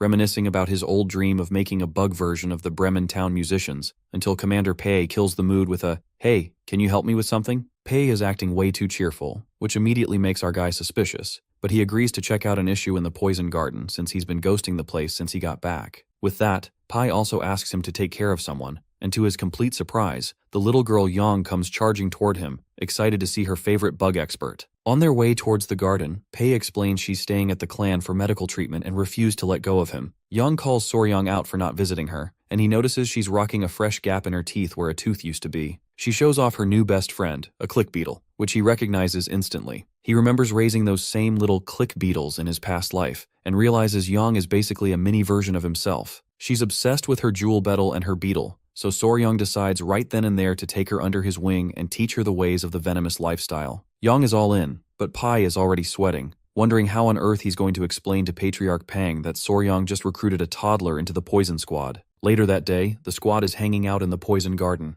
Little Yang is crouched low, her eyes wide with curiosity as she watches a turtle locked in a cage. Nearby, Soryang and Pei are deep in a shop talk session about their short-tailed mice, which are apparently getting massive. We're talking over 1,000 animals. Our boy shifts the topic to their feeding, to which Pei explains that while they are eating okay, they're basically running a deficit on crickets. They're running out of bugs to feed the rest of the zoo, which means a lot of the creatures are going hungry. Soryang keeps it 100 with him, pointing out that no matter how many crickets they breed, it'll never be enough. They need a total pivot to a new food source if they want to survive the long game. Suddenly, the peaceful vibe is wrecked when Yang lets out a loud scream and starts crying her eyes out. Our MC rushes over to see what's wrong and immediately catches a funky, unfamiliar smell in the air. Through her sobs, Yang points to her bag, sensing a weird odor coming from inside. Soryang takes one look at her collection and realizes she made the classic rookie mistake he actually made himself as a kid. He gently explains that her click beetle is actually an imposter. It's a brown mealworm beetle. Once these guys hit adulthood,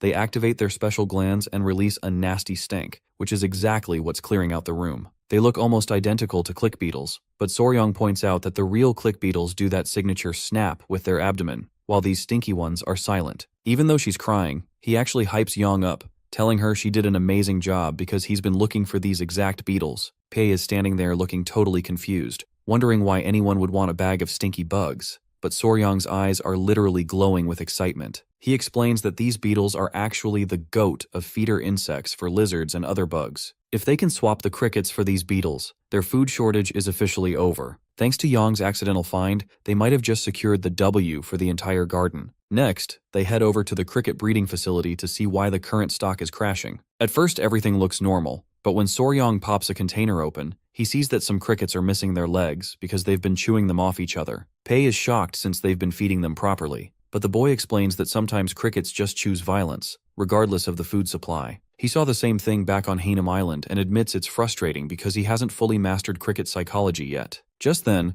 a random volunteer from the poison division speaks up, looking a bit awkward. He mentions that if they want the real scoop on crickets, they need to talk to the experts at the cricket fight rings. Soryang has no clue what that is, so the guy explains it's basically a gambling underground where people bet big money on bug fights. Apparently, there's a legendary woman nearby who raises these gladiator crickets and knows everything there is to know about them. By evening, the crew, Soryang, Huayan, Pai, and Wang Yan, is heading into the lively Chengdu to meet the cricket lady. They're fancying it up in a carriage instead of using their usual ninja movement techniques, mostly because they're heading to a high-end gambling house. When they arrive, Pei drops the Tang clan name to the bouncer, which definitely gets them some immediate respect. The owner is hyped to have VIPs and invites them in just in time for a big match. Soryang steps inside and is absolutely stunned as the place is packed with men yelling, buzzing with energy, and throwing down life savings on which cricket is going to catch the dub. The crickets on the table finally lock in, facing off before launching into a fierce, high-stakes clash. The crowd is absolutely losing it, with every dude there screaming and praying the bug they bet their silver on comes out on top.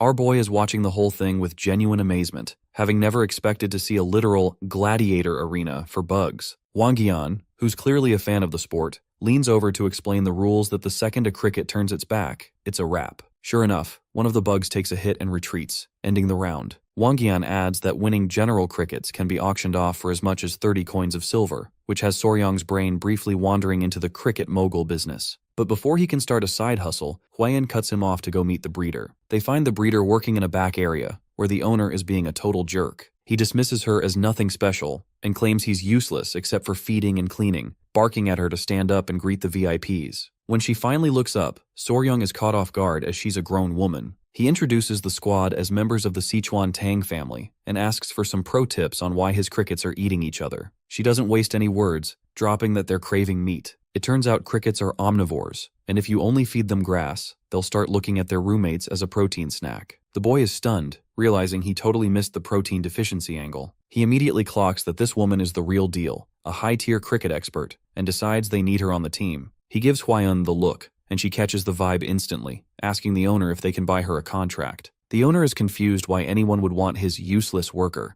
but he agrees and shoves her forward. To everyone's surprise, the breeder flat-out refuses to go. The owner starts raging, yelling about her audacity, but Soryang steps in to shut him down. Even when Huayan offers a sweet deal, a safe home, and a place for her family, the woman stands her ground and says, no. The owner is ready to start a fight with her, but Soryang calms things down and asks if she's secretly working for someone else. The owner reveals she actually showed up 5 years ago and offered to work for free, which makes her refusal to leave even more of a head-scratcher. Pai, who sees a bit of his younger self in her, asks for a compromise, asking if they can just take her out for one day of fresh air. The owner doesn't care what they do, and after a bit of hesitation, the woman gives a small nod. Seeing that, the crew feels a huge sense of relief, even if it's only a temporary win. Later, they're all lounging in the Tang family's guest residence in the capital. Soryong is low-key shocked to find out the family owns a whole building there, but Pei reveals it's even deeper than that. The Tang clan basically owns the entire alley, including pharmacies, restaurants, and a trading company. Our boy sits there thinking about his grandfather, who spends all day training, and finally realizes how the family keeps the lights on. Pei tries one more time to ask the woman why she's so set on staying at that dump,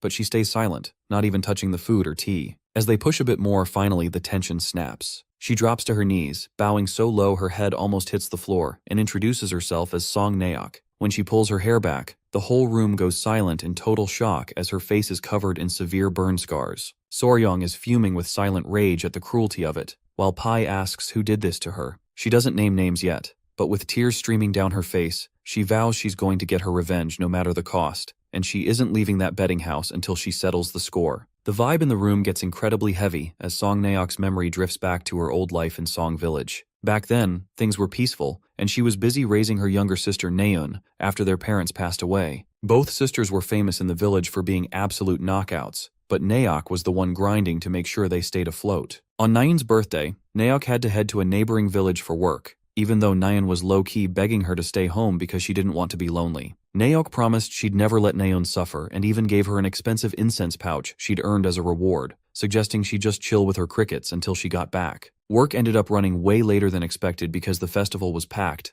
and Naok ended up rushing home in the dark without even a lantern. On her way, she literally crashed into a random dude who scolded her for not watching where she was going. In that split second, she caught the scent of the incense pouch coming off him, but she was in such a hurry to get back to Naeun that she brushed it off as a coincidence. When she finally got home, the silence was deafening. She pushed the door open to find a total nightmare where Naeun was on the floor, bruised and broken, and before Naok could even process the horror, the entire house started going up in flames. Naok managed to stumble out of the fire, clutching her sister's body while her own skin was literally melting away. She collapsed in front of the villagers, wishing the whole thing was just a bad dream. But the reality was that she woke up 2 weeks later, wrapped head to toe in bandages. The local escort agency couldn't find the culprit, and Naok spent months in a dark place, physically and mentally, with the only sound in her life being the quiet groans she made while tending to her own burns. By the time spring rolled around, the sound of the crickets waking up triggered something deep in her brain. She could still hear Naeun's voice begging her to find the man and make him pay for the torment. That unshakable will to get revenge is what finally pulled her back from the brink. Despite the villagers trying to lock her up for her own good, she slipped out in the middle of the night with nothing but that incense pouch. She knew the monster who did this had headed for the city, so that's exactly where she went.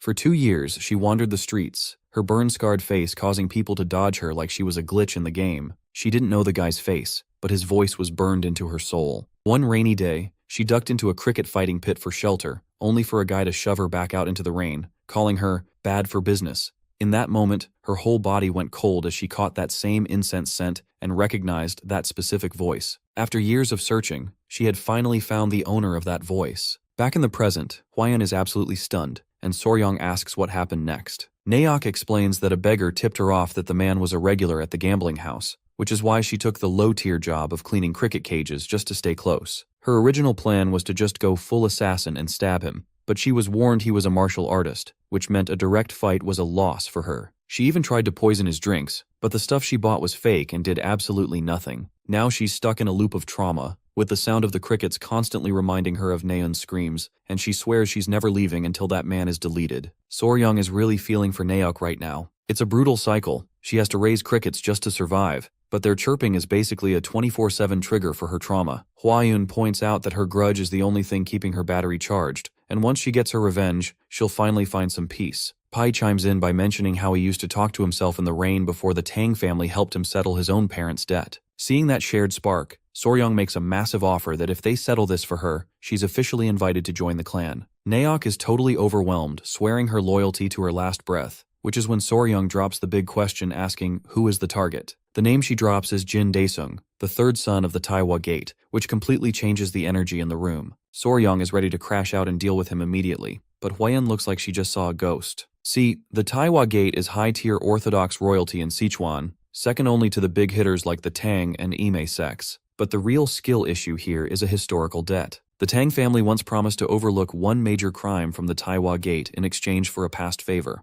In the martial world, an oath like that is permanent. Breaking it would basically delete the Tang family's reputation and honor forever. Naok can tell things just got complicated, but Soryang plays it cool, telling her not to worry while Hwaeun assures her they'll handle it. The stress finally catches up to Naok, and she faints right there on the spot. They move her to the Tang residence to recover while Soryang and the crew head to the main hall for a high-level meeting. The patriarch is firm. As the head of the family, he can't officially use Tang poison or direct family members to hit Jin because of that ancient vow. Our boy is devastated until she gives him a pro-tip squeeze on the hand. According to her, since he isn't part of the direct bloodline, the patriarch can low-key give him the green light to handle it as a solo mission. Without thinking twice, he agrees, and it's a classic, "I can't help you, but I'm not stopping you" move. Pai pulls Soryang aside to lay out the ground rules. Don't get caught and definitely don't mention the Tang name. While Commander Pei starts tracking Jin's location, our boy goes to check on Naok. She's looking much better after some rest, honestly, kind of stunning, and he gives her some high-grade Tang ointment for her burns. He's about to ask her a follow-up question about the crickets when Pei bursts in with a surprise guest. Just then, a stern, rigid-looking dude walks in and immediately starts teasing Hwaeun about looking like a poisonous flower. Hwaeun realizes who it is and drops a deep bow of respect, while Soryang is just standing there looking confused.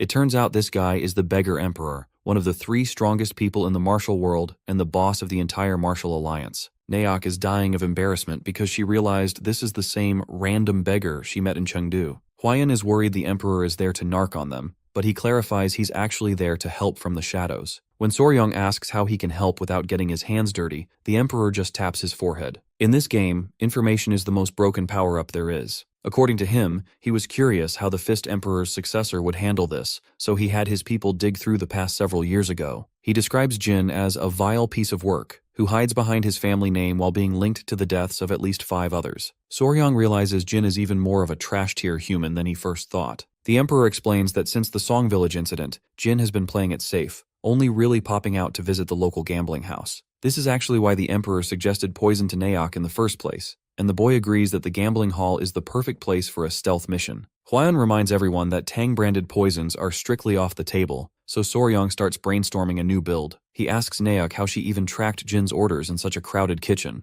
and she reveals that Jin is the ultimate picky eater. He always sends back specific notes demanding his meals be made without crab or shrimp. The Emperor mentions that Jin's body goes into a weird state if he even touches seafood, and Soryang's inner scientist immediately pings, it's a textbook severe seafood allergy. He wastes 0 time, ordering Pei to go grab those yellow dust beetles from the garden for a little project he calls Operation Savory Death. Soryang explains the meta behind the plan that seafood allergies are usually triggered by a protein called tropomyosin. In certain bugs like the beetle, this protein is almost identical to the stuff in shrimp, making it a perfect biological weapon. Pei brings the beetles, and Soryang oversees the prep with mealworms out, beetles boiled and fried. He actually convinces the squad to try a piece, and to their shock, the crazy bug actually tastes amazing. The Emperor is impressed by the flavor, but asks how a delicious snack is supposed to delete a martial artist. Soryang explains that for Jin, this snack is basically a localized nuke because of his allergy, comparing it to how some people are hypersensitive to bee stings. By grinding it into a fine powder, they can sneak it into a dish, and nobody will ever suspect foul play. Naok suggests mixing the beetle powder into a dessert called ryotagan, a sweet, syrupy rice cake covered in bean powder that would perfectly mask the nutty flavor of the ground-up bugs. She insists on being the one to cook it, wanting to secure her revenge with her own hands, and the Emperor totally respects that main character energy. Soryang works out a deal with the gambling house owner, trading a woman for 1 night of kitchen access, while the rest of the squad blends into the crowd to keep an eye on the perimeter. In Soryang's head, the plan is foolproof and ready to launch. A few days later, the target finally spawns in. Jin walks into the gambling hall acting like he owns the place, demanding wine and his usual VIP seat. The owner has to break the news that his spot is already taken by some special guests, which gets Jin tilted immediately. He storms over to the table and realizes he's looking at the famous poison flower, Hwaeun herself. He tries to pull some riz, introducing himself as the 3rd son of the Taiwa Gate and acting like a total fanboy. Hwaeun plays it cool, acting like she barely remembers him, while Soryang sits right beside her, effortlessly charming her. Jin takes one look at Soryang and asks about him, and his companion reveals that he might be her fiancé. He can't wrap his head around why someone as high tier as Hwaeun would pick a weak fiancé like him. While he's busy being judgmental, his mind wanders back to that dark night in Song Village. He actually blames Naok's sister for fighting back, thinking things only went south because she wasn't compliant. He even has the audacity to wish her more beautiful older sister had been there instead. He sits down at their table with zero shame and challenges our boy to a gambling match, thinking it'll be an easy win, but he just smirks and accepts as he's already planned the ultimate L for this guy. The next 2 hours are a total disaster for Jin as Soryang is absolutely rolling him, and with Hwayan cheering every win, Jin ends up losing half his bankroll. Humiliated and starving from the stress, Jin watches them walk away and decides he needs comfort food immediately. He hears people at the next table raving about the Ryatagen, and the waiter hypes it up as a special batch made with extra care. Jin takes a huge bite, praising how the flavor gets richer the more he chews, but the flavor he's tasting is actually his own downfall. The vibe shifts instantly as Jin collapses, clutching his throat and gasping for air like he's being strangled by invisible hands. Our boy steps back into the frame with total main character energy, telling the crowd to stay back while he takes control. A panicked Jin grabs his clothes, begging for a save, but he just looks at him with ice in his veins. He whispers that this isn't about the food, it's karma for Song Village. Jin's brain short-circuits trying to figure out how he knows his dark secret, but he can't even speak. Soryang orders the bystanders to hold him down, and Jin's final experience on this earth is the nutty, tasty flavor of the beetle powder sealing his fate. With the trash finally taken out, her old uncle and aunt make sure Naok is properly looked after. He reassures the couple that she's officially Tang family now, and under his personal protection. They also made a quick stop at Song Village to put the matter to rest. Because Jin was the son of a prominent family, the situation could have caused a major scandal. However, his family shows little interest in investigating the use of poison, and it seems he had already been disowned by them. Standing at her sister's grave, Naok finally lets the tears flow, sobbing about how she should have come home earlier. Soryang stands by Hwayun, noticing that even the crickets sound like they're crying in sympathy, helping Naok finally find a tiny bit of peace. Meanwhile, in the capital's back alleys, the beggar emperor is enjoying the aftertaste of Soryang's cooking when he senses a stealth build nearby. He calls out the hidden observer, and outsteps Kang Jiho, the divine thief, and one of the other 5 emperors, along with his disciple, Yang Rayon. Kang tries to act dignified, but the emperor just roasts him for being a career thief. Kang reveals he's in Sichuan because his legendary heavenly silks got torn, and he needs a silkworm expert to help him fix the sacred silk. The emperor knows exactly who to recommend,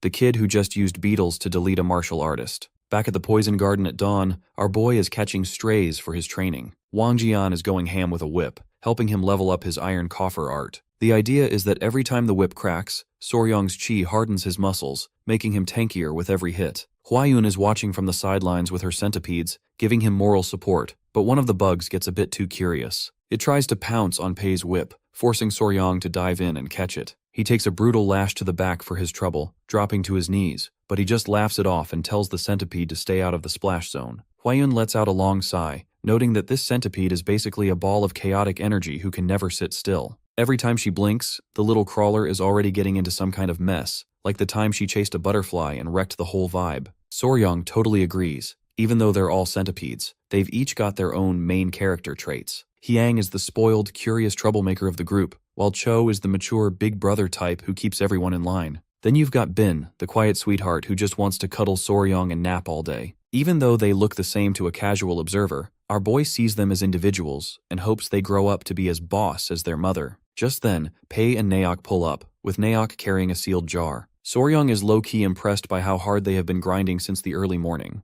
Naok, now rocking the official Poison Unit uniform and training in martial arts under Pei, reveals she brought exactly what Soryang asked for, a container packed with high-quality crickets. She did such a good job tending to them that there are way more than they even needed. The boy realizes that being too good at his job is a nice problem to have, especially since he's planning to expand the zoo with new venomous species that need a steady supply of live snacks. Hwayun plays the voice of reason, suggesting they wait for the patch notes from the Martial Alliance before they start any expeditions. Leaving the base isn't easy with the blood cult still causing lag in the region, and since the Alliance leader went dark after attacking the Daywell border, everyone is feeling pretty restless. But the wait doesn't last long. A messenger comes sprinting in, shouting that the clan chief needs to see them in the main hall immediately for a massive reveal. Inside the hall, the patriarch drops the news Soryang has been waiting for. The expedition against the blood cult was a total W. The Alliance leader wiped out their base, and with the cultists on the run, the Poison Division finally has the green light to go out and capture new creatures. Soryang and Hwayun are hyped,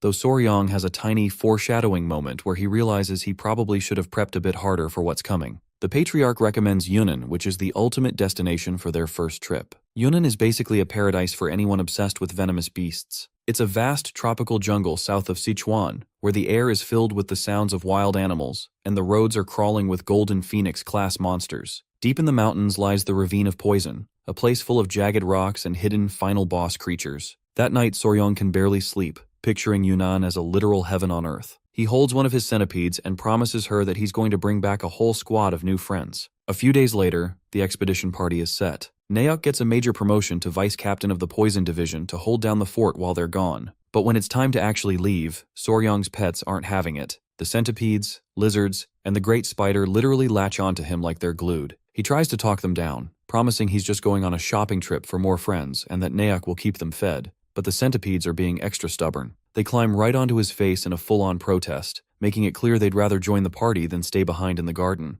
The elder officially puts his foot down and kills the idea of the giant spider joining the squad, arguing that Yova is way too massive and would blow their cover immediately. Hwaeun isn't having it though. She just raises her arm, and right before their eyes, Yova's entire body goes full stealth mode, turning completely invisible. The elder is standing there lagging, unable to process what he just saw, while Soryong actually reaches out to double-check. Even though his eyes see nothing but air, he can still feel the soft, silky fur of the spider, confirming she's still there. Realizing Yova has basically unlocked a permanent invisibility cheat, the elder finally caves, and Soryong officially adds her to the expedition roster so she can keep an invisible eye on everyone during the hike. The journey eventually hits a snag near Mount Emi in Sichuan, where a massive line of travelers is backed up at a checkpoint. Pai explains that the blood cult has been causing so much drama that security is at an all-time high, and the wait times are absolutely mid. Soryong is low-key losing his mind over the time waste, until one of the guards spots the elder and immediately rolls out the red carpet. They get the VIP treatment and pass right through, which has Soryong marveling at just how much clout the Tang clan actually has in this region.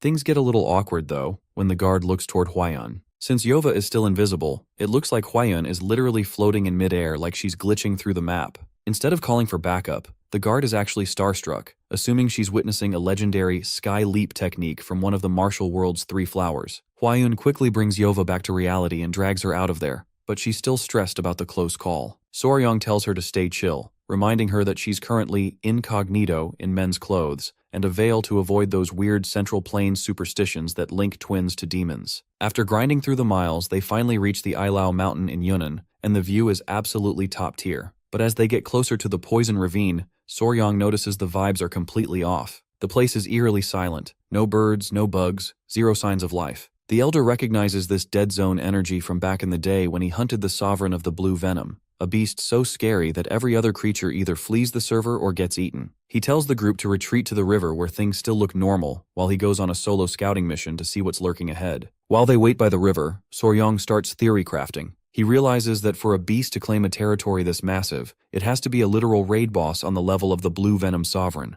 The math isn't adding up though. How does a creature that big find enough XP to eat in a place that's been picked clean? Pai is starting to get worried too, hoping the elder comes back with some actual data. When the elder finally returns with a couple of locals, the news is a total L. Even the entrance to the mountain is a wasteland, and they decide to set up camp for the night, though Soryong is determined not to go home with an empty inventory. As night falls, the crew gathers around a massive campfire. Our boy is sitting back, tending to his bugs, when Hwaeun brings him some food and tells the creatures to give their dad a break. He explains that he's been trying to map out the zone and is pretty sure the lair is right in the center of the dead zone. Just as they're talking, one of the centipedes suddenly goes full aggro and lunges at a dragonfly, catching it right in Soryong's hair. It startles the life out of them, and Soryong has to scold the bug for the jump scare. Hwaeun thinks the centipede might have actually been targeting the dragonflies swarming near the river. However, the strange thing is that there weren't any there just a little while earlier. Just then, the boy notices a group of them flying past and suddenly jumps to his feet. Something suddenly clicks in Soryong's brain, and his face goes from just chilling to code red urgency. He hits up the elder, telling him they need to double back to the area they just scouted and count the dragonflies.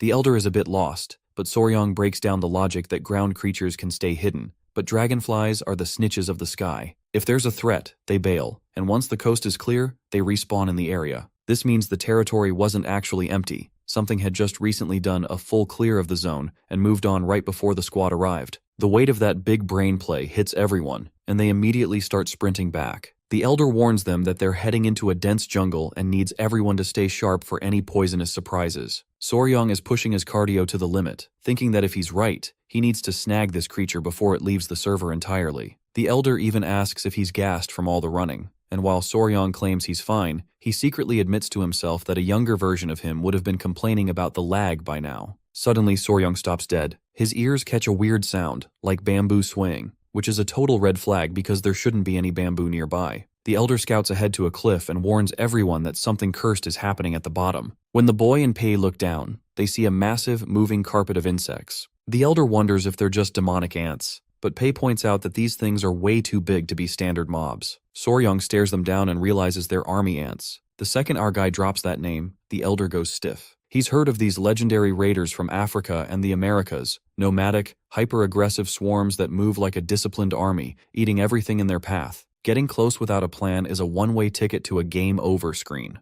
The squad tries to stay stealthy, but one of the Tang men accidentally crunches a dry branch. The sound is like a dinner bell, and in an instant, the swarm goes full aggro, surging toward them with terrifying speed. Soryong screams for everyone to bolt, and in the chaos, one poor deer gets left behind and is literally deleted by the ants in seconds. Watching the insta-kill, he realizes these ants track prey through ground vibrations. If they keep stomping around, they're just kiting the whole swarm onto themselves. He remembers the river and realizes water is their only safe zone, so the squad plunges into the rushing current and struggles to the other side. They watch from the safe bank as the swarm hits the water's edge and finally stops, unable to cross. Total relief washes over the group, and Soryong immediately checks on the centipede, promising to get her dry before she catches a debuff. The elder is actually shaking, admitting that even though he's fought literal monsters, these ants gave him genuine fear vibes. Our guy puts the pieces together that these ants are the reason the whole region is a ghost town, because they eat everything without picking favorites. Once they settle down to rest, Soryong, who apparently has zero survival instinct, whispers to Pei that they should go back at midnight for a closer look.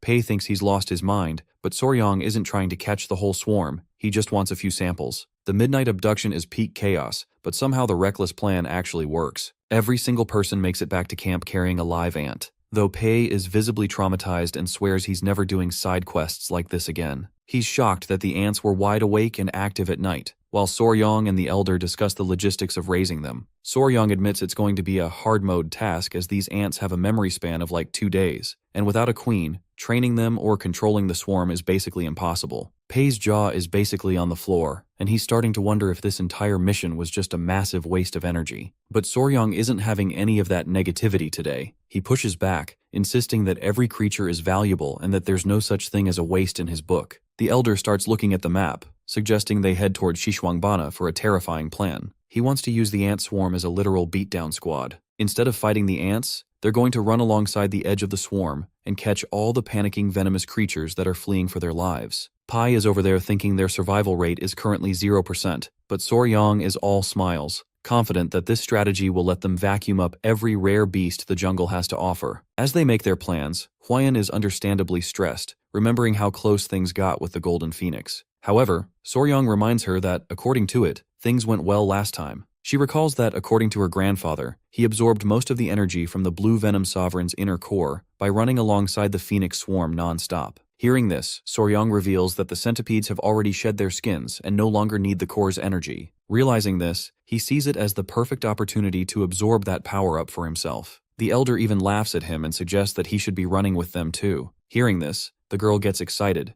reminding him that he ran with the Golden Phoenix and still needs to integrate that energy, so this would be perfect. However, our boy is terrified, and instead suggests that grandfather should carry him while they run. It's a bit of a bruh moment for Soryong, but Huayan takes his hand and makes him promise they'll run together, giving him a bit of calm before the storm. When morning hits, the venomous creatures hunt officially kicks off. It's pure chaos. Animals are sprinting away from the ants, driving them straight into the Tang clan's trap. Soryong is tracking the hunting unit scouts of the swarm, trying to keep a safe but tight gap of about 100 meters. Every time they snag a creature, they pass it off to the side runners who stash the cages safely across the river. Soryong is in the zone, catching beasts one after another and refusing to let his stamina bar hit 0. Then Huayan spots a mini-boss, an enormous Burmese python lounging ahead. Our boy is hyped because these guys are chill and easy to raise, even if catching them is a bit of a workout. Pei is exasperated, reminding him that he said the same thing about the giant toad right before nearly getting flattened. Soryong ignores the warning and dives in for the python,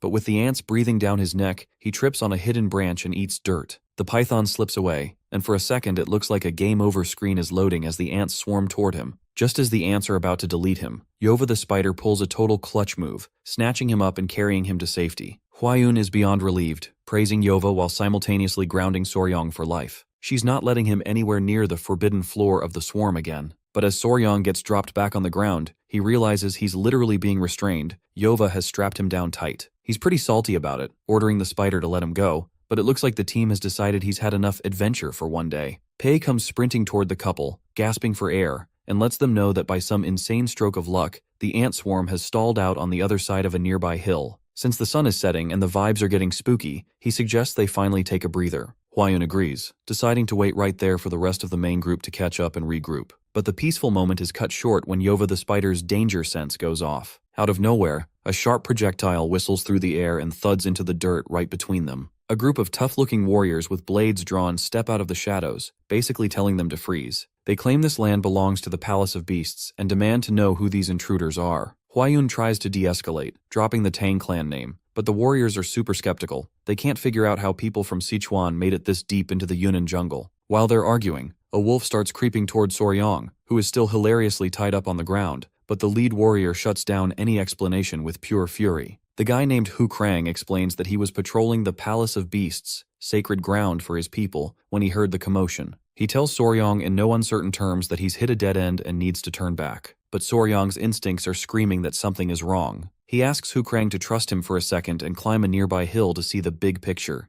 When they reach the top, Hu Krang's jaw drops. Stretched out below them is the massive, shifting carpet of the demonic ant army. Soryong drops the heavy truth that the swarm is heading straight for the Palace of Beasts. If the palace is tucked away in a narrow valley, it's not a fortress anymore. It's a buffet. Realizing the stakes are sky high, Hu Krang decides to rush back to the palace and bring the Tang crew along to explain the situation to his boss. They move out immediately, knowing that once the sun hits the horizon tomorrow, the ants are going to start their search and destroy march again. When they finally arrive at the Palace of Beasts, even Soryong is impressed. It's a natural fortress surrounded by steep mountains, with a massive clearing for grazing wild animals. It's legendary for its beast-taming arts, but Soryong can't help but think that if the entrance gets blocked by a swarm, everyone inside is basically trapped like rats. They get called into the Grand Hall to meet the big boss, Meng-ho, the lord of the palace. After the formal bows and introductions, Meng-ho asks Soryong to explain exactly what these demonic ants are and why they're crashing the party in Yunnan.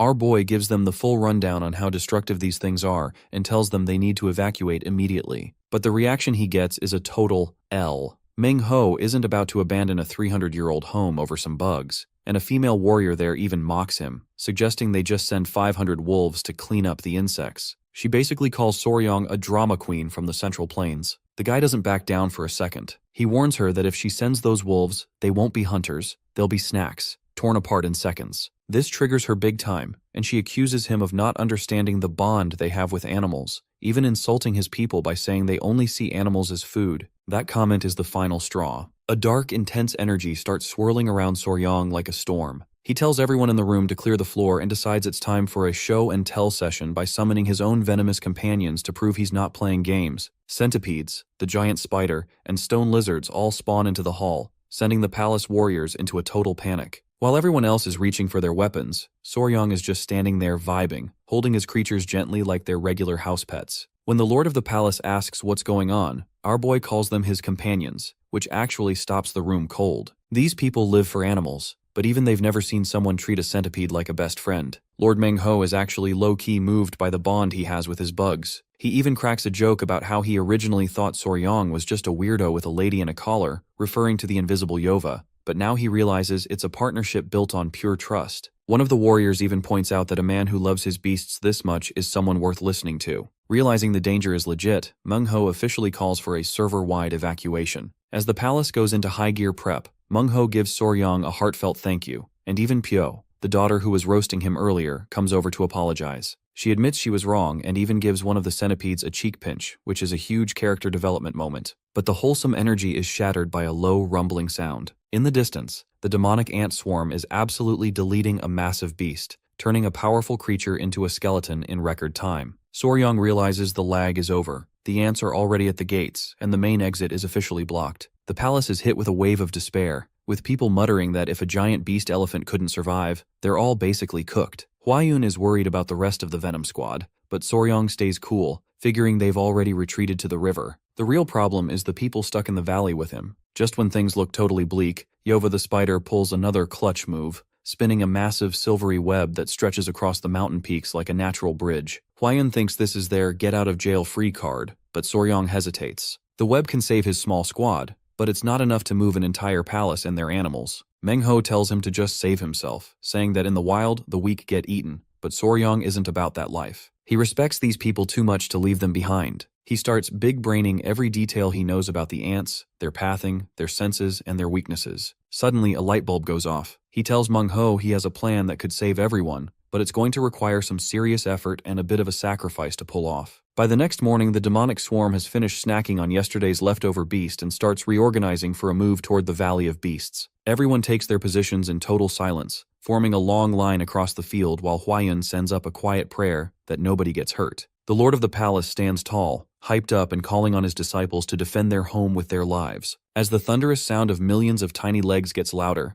Soryong is mentally counting down the seconds, waiting for that perfect window. The moment the swarm hits the designated pool of water, he gives the signal, and a flaming torch flies through the air, turning the valley into a literal ring of fire. Soryong leads the charge of the water buffalo from the front, and the bloodbath begins as the beasts start tearing into each other. The beastmen try to clear a path for him so he can reach the center as he's already got a plan in mind. Eventually, he manages to break through and reach the heart of the swarm. Once there, he starts teasing the demonic ants, provoking them into attacking him. As they get agitated and give chase, he begins running in massive wide circles, kiting them like a pro gamer pulling mobs. But then, the terrain betrays him, his foot slips, and he goes down hard. For a heartbeat, the entire swarm lunges at him, and everyone watching from the sidelines loses their color. Buried under a writhing mass of insects, Soryong calls out to Yova. The spider pulls a clutch move, shooting a web strand and ripping him out of the pile just in time. Thanks to the iron coffer art technique he's been grinding, he walks away with just a scratch, smiling because the plan actually worked. The crowd watches in awe as the ants start spinning in endless circles, looking completely lost. Lord Mengho explains the big brain logic that these ants have trash eyesight and rely entirely on chemical trails from their scouts. Since Soryong's plan deleted the hunting unit, the worker ants have no GPS left. They just wander in circles, attacking each other until the whole swarm crashes, and this is called the vortex of death. The relief in the palace is massive. The leader's daughter is beaming, the animals are chilling, and everyone is feeling a deep sense of gratitude for Soryong's fast thinking. 3 days later, the ant-pocalypse is finally winding down,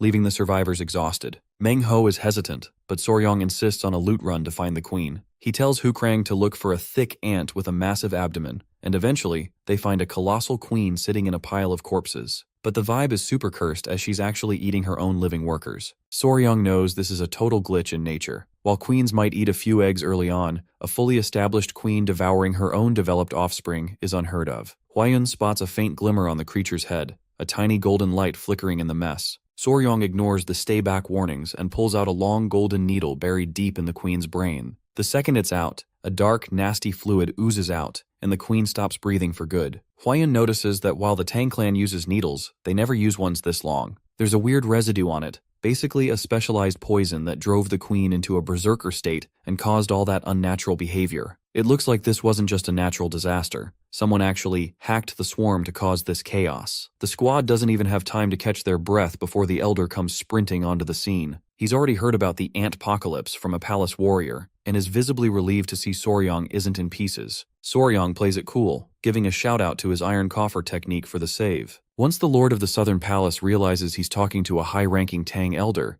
the whole vibe turns into a massive respect fest with everyone bowing. The elder is a little awkward about all the attention, but accepts the hospitality as they head deeper into the palace. But Soryong isn't done with the detective work. He stops the elder and pulls out that long golden needle, asking if he's seen anything like it. The old man's face goes ghost white instantly. He demands to know where it came from, and when Soryong explains it was jammed into the queen ant's brain, the dread becomes thick enough to cut with a knife. The elder reveals that this means the enemies of the Tang clan and the Beast Palace are still alive. Everyone is already shocked, but when he drops the name of the 5 Venom sect, everyone's jaw hits the floor. This sect was supposed to be extinct for 100 years, and hearing they might be back is a total code red for both the Tang and the Palace of Beasts. The clan leader's daughter adds that their beast awakening arts are basically a double-edged sword. They can give a creature a massive power buff, but if you overdo it, the beast just breaks. The elder explains that the Five Venom sect used to be obsessed with using demonic creatures to make beast palaces right, and this golden needle is the smoking gun proving they're back in the game.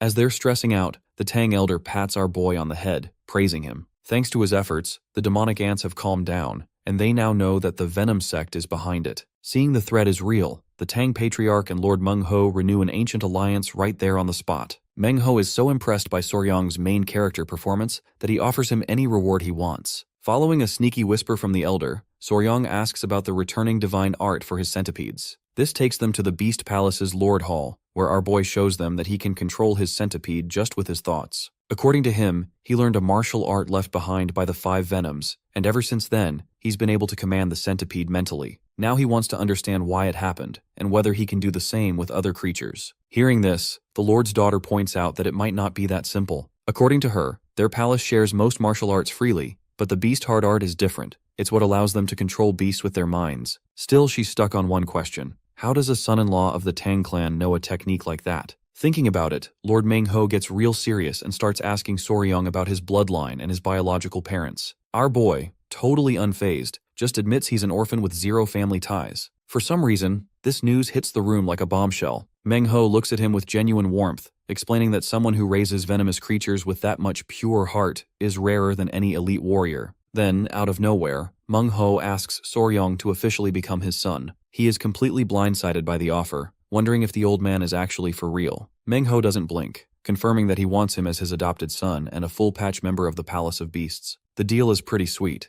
He keeps all his current martial arts but gets to download the palace's exclusive secret techniques on top of them. With the Five Venom sect acting up again, Meng-ho wants to make the alliance with the Tang family ironclad. The elder plays it cool, saying that while Soryong is still a Tang son-in-law, the choice is ultimately up to the kid. Our boy hesitates for a second because getting a surprise father and sister isn't exactly a minor life update, but then Lord's daughter drops the ultimate sweetener for the deal. She mentions the existence of the legendary flying snake, Bisa. Soryong immediately pings his grandfather for the wiki entry on this thing. The elder explains it's the divine flying serpent of heaven, a high-tier threat ranking just below the 10 great poisons, complete with 2 horns and the ability to literally fly. Soryong can barely process that a creature that broken actually exists. The girl promises that if he joins the family as her little brother, she'll personally help him catch one. That's the final hook. The boy bows with deep respect, officially greeting his new dad and big sis. Just like that, the formal ceremony wraps up, and Soryong is officially a prince of beasts. Later, while he's trying to let the day sink in, he reflects on the irony of his situation. In his past life, he was always the one adopting animals, but now the tables have turned, and he's the one being adopted. He's not mad about it, though.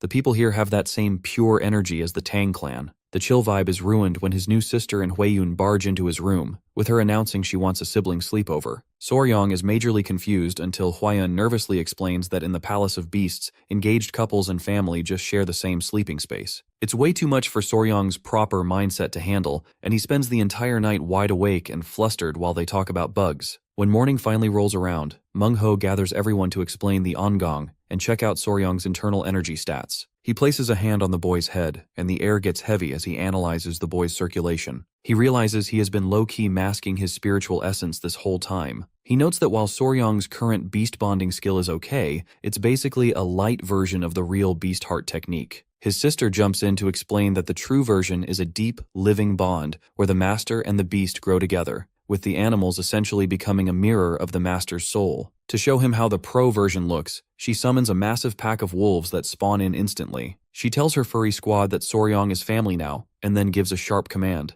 The wolves move in a perfect high-level formation, acting like they share a single brain. Our boy is absolutely floored watching them move in total sync. Meng-ho explains that with this technique, a master can literally see through a beast's eyes and attack with their fangs. Totally sold on the power-up, Soryong drops to his knees and begs them to teach him the true way of the beast heart. Lord Meng-ho is totally moved by his main character determination, so he has the young man sit down and places both hands on his back to start the transmission. He's not just passing over raw power, though. He's subtly recalibrating the venom flow in Soryong's energy pathways to match his unique build. He explains the meta of the technique. Just a single drop of blood or saliva is all it takes to hardwire a spiritual link between a master and a beast. Once the ritual wraps up, our guy tests the connection with his centipede, and it's a total game changer. He can actually feel Cho's emotions, loyalty, a bit of nervousness, and a steady heartbeat, pulsing right into his own soul. To finish the party sync, Meng Ho has Soryang lie back while the other two centipedes, Hyang and Bin,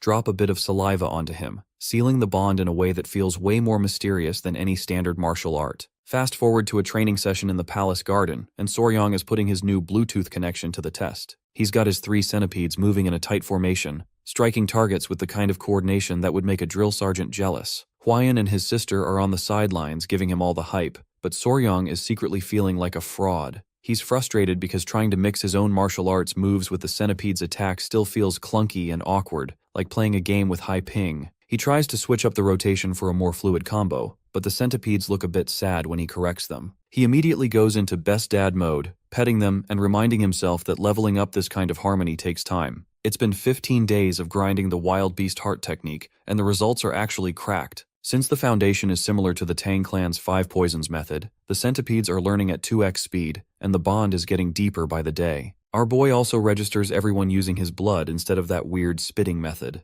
During a chat with his sister about the legendary flying serpent, Pei comes sprinting in like he's just seen a ghost, shouting that the great patriarch is calling for Soryang. It turns out the raid boss, the flying emissary, has finally been spotted. Our boy wastes zero time and dashes to the guest hall, where his grandfather is busy mixing up some high-tier concoctions with secret Tang ingredients. The elder drops some patch notes on the flying serpent. Even though it's not quite in the top 10 global poisons, it's still an absolute menace and can't be captured with standard gear. He then shows Soryang a little side quest find, a jar containing a money coin spider. In Soryang's past life, this would have been a 1 in a million find, and he's genuinely stoked to see the coin-like pattern on its back in person. He realizes that back in Korea, he'd never have gotten this close to a Cyclocosmia rickety without some serious luck. The squad starts brainstorming how to actually bag the flying serpent, since these things can slip through even the tiniest hitbox cracks. Soryang suggests reinforced sacks, but the elder warns that even the Tang clan's best gear might get shredded by a beast of this level. While the boy is deep in thought trying to figure out a pro solution, the vibe suddenly shifts to pure panic as one of the clan members looks at the jar and realizes the money coin spider has completely vanished into thin air. The clan member is absolutely drowning in guilt, bowing his head and apologizing for losing the spider after looking away for like a single second. Soryang stays totally main character calm and just asks for a spider thread with some chopsticks, reaches into the jar, and pulls the spider out from where it had panic buried itself in the dirt. He explains that this species is basically the introverted gamer of the spider world.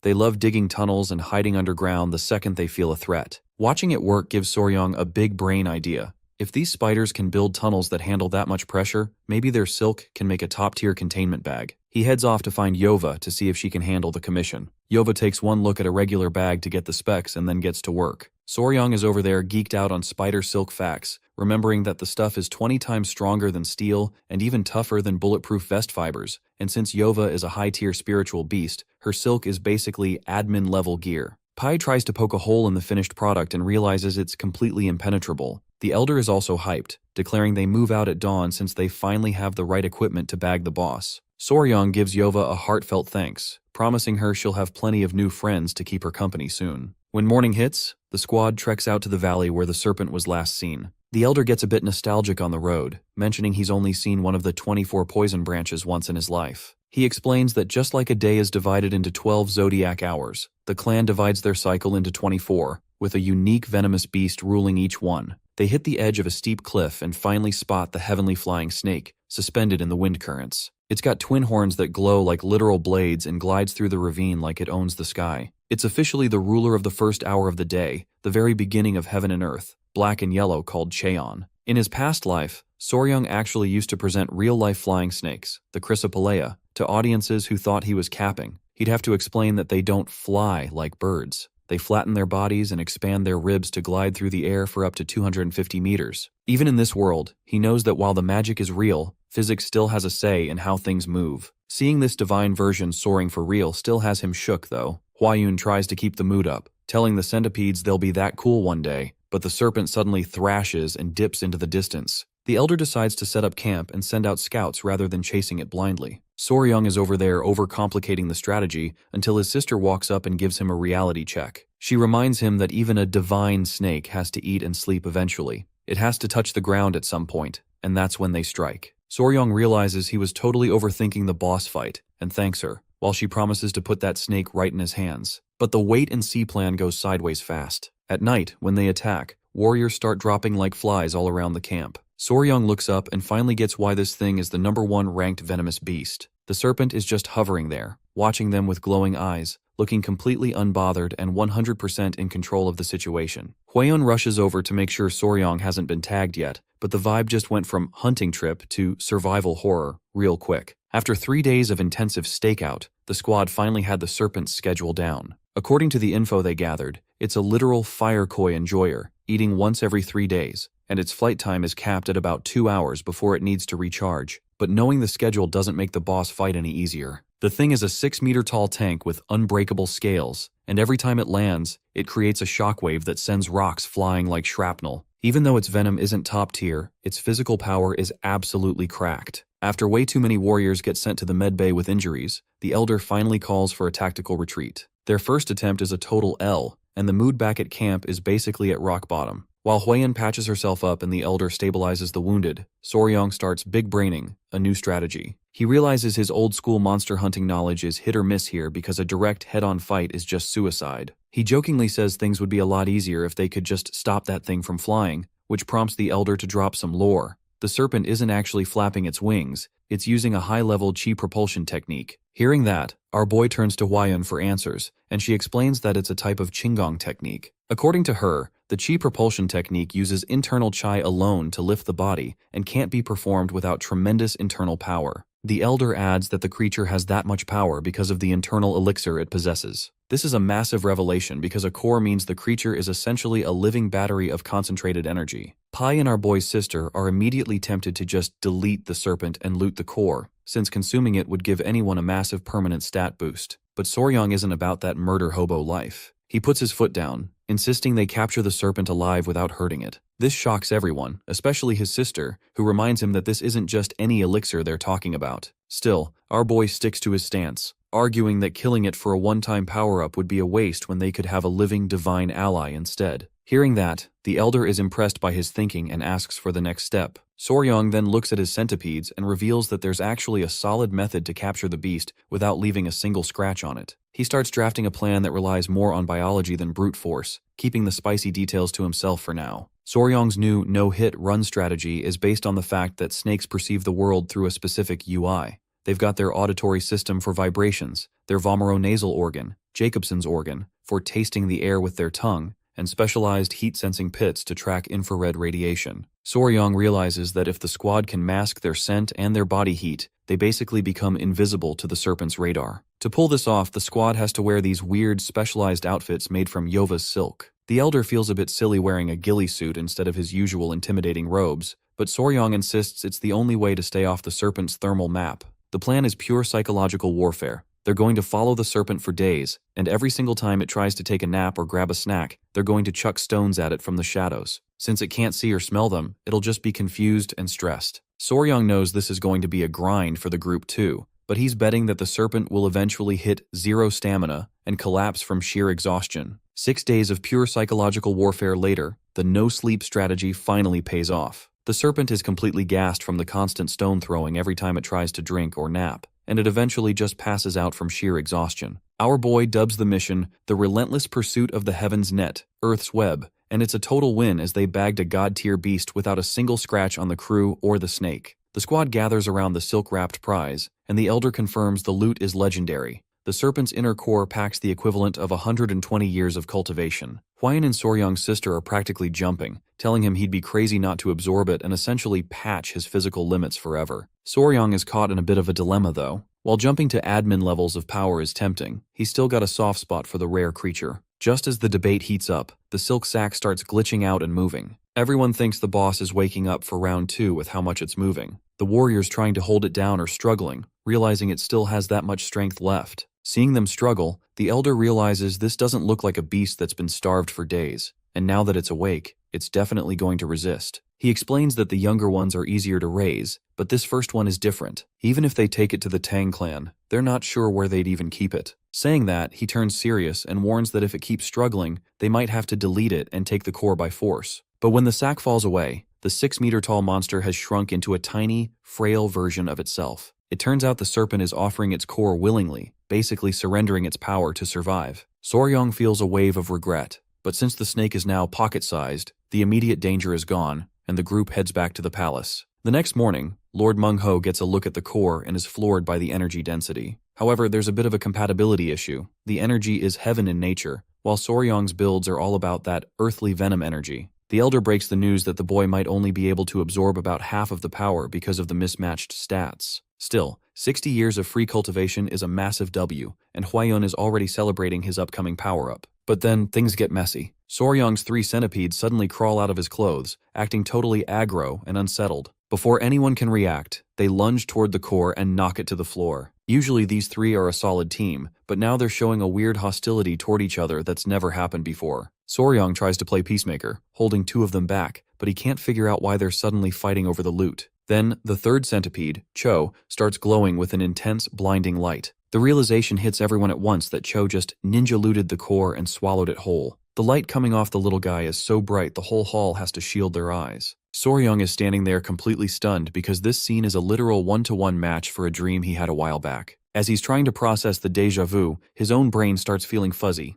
Hwayun notices his expression shifting and tries to reach him, but he just collapses to the floor, leaving the entire room in a total state of panic. Meng-ho immediately flags a danger zone, ordering Hwayun to stay back and not touch Soryong. The light radiating from his body is perfectly synced with the glow coming from the centipede, which usually means some high-level soul merging is going down. Inside Soryong's head, it feels like a literal grenade is going off. The pulsing pain is so intense he's basically begging for a shutdown just to make it stop. But then, he feels a soft, calming hand on his head. He looks up and sees a mysterious young woman he's never met before. She leans in and gives him a gentle kiss on the forehead, and the second her lips touch him, a massive circle of light wraps them both in a warm glow before everything goes pitch black. When Soryong finally respawns back into reality, he's completely disoriented and wondering if the blue-haired girl was just a fever dream. He tries to sit up but realizes something massive is coiled around his body. Hwayun and his sister rush in to check his vitals, and Soryong, thinking he's being squeezed by a boss monster, starts panicking.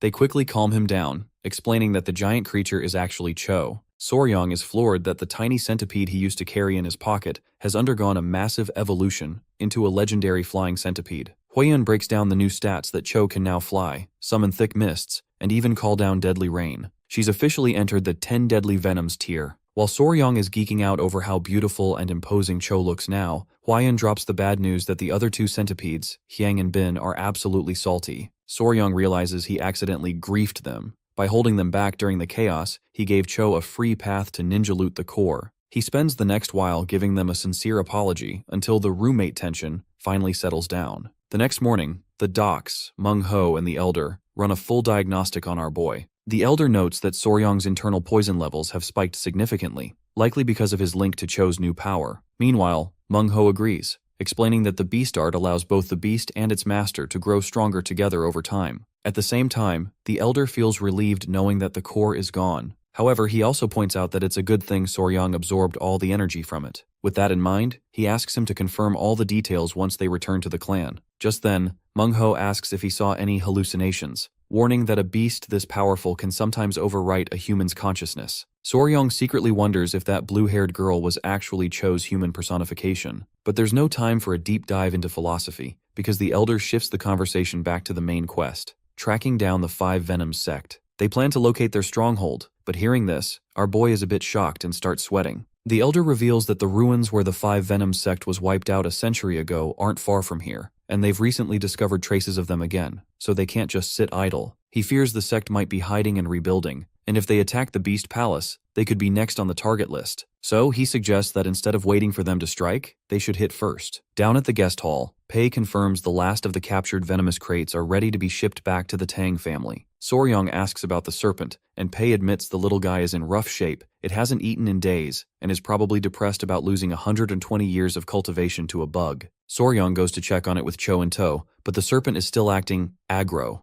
He tries to explain that the valley is too dangerous for it now that it's shrunk, and offers it a fire koi as a peace offering. The serpent tries to act tough and refuses, but then Cho drops a massive wave of 10 great poison pressure on it. Terrified, the serpent immediately folds and swallows the fish in one go. Back inside the hall, Huiyan is hanging out with the 2 remaining centipedes when Soryang drops by with some good news that the heavenly serpent has finally started eating, so that's one less thing to stress about. He turns his attention to the 2 salty centipedes, quietly promising them that he'll ask for a bit of their cores once they've fully recovered. He figures he'll have to make this request a couple more times just to keep the peace in the family, even if it's a bit uncomfortable for the little guys. Right then, the elder shows up to announce that the mission to investigate the 5 Venom sect is officially a go. He's a little worried since Soryang just woke up from a literal collapse, but our boy isn't having any of it. He's locked in, declaring that as the adopted son of the Beast Palace and the son-in-law of the Tang family, this is his fight too. The elder loves the energy and explains that they're heading to Mount Namna tomorrow, the last place those creatures were seen, to settle a century-old debt.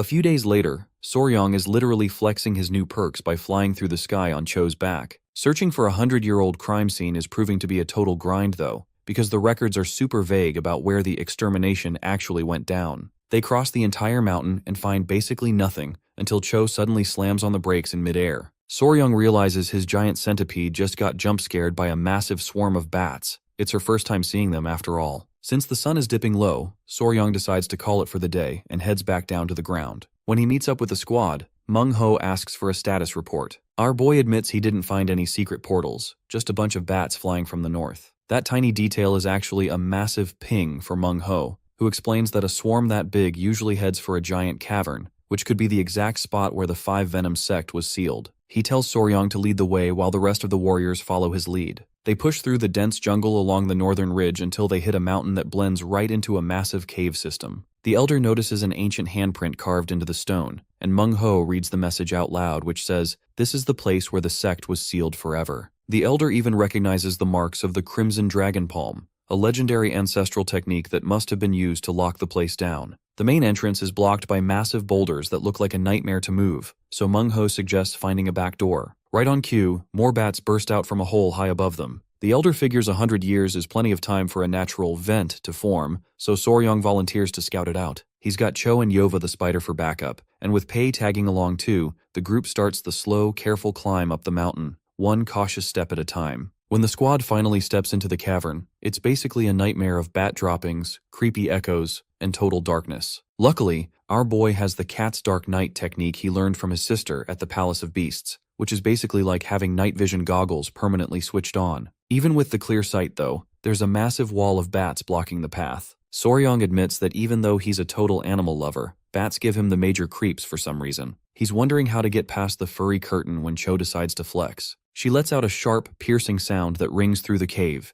and the effect is instant, as every single bat just drops dead on the spot. Soryang's sister realizes Cho just unleashed pure murderous intent, a 10 deadly venom level perk, and Soryang is standing there looking at his centipede with total pride. While they're processing that power move, the sister spots something glimmering way up at the end of a tunnel. As they get closer, they realize it's an ancient gate surrounded by a literal sea of scattered skulls that the bats had been hiding. Soryang figures this has to be the site of the legendary final battle from 100 years ago. There are 5 figures carved around the lock, each shaped like a different creature, and he wonders if these are the original 5 poisons themselves. Soryang's sister reads an inscription on the door that's full of dark vibes, talking about bloodshed that needs to be repaid, and grudges that never fade. It's clear the 5 Venom sect was into some serious revenge plots. Huiyan thinks there might be some ancient lore drops or records left inside if this was their main base. Meanwhile, Sister is trying to figure out the puzzle to open the door, but our boy thinks it's probably better to wait for the Elder and Meng-ho since these things usually have lethal booby traps.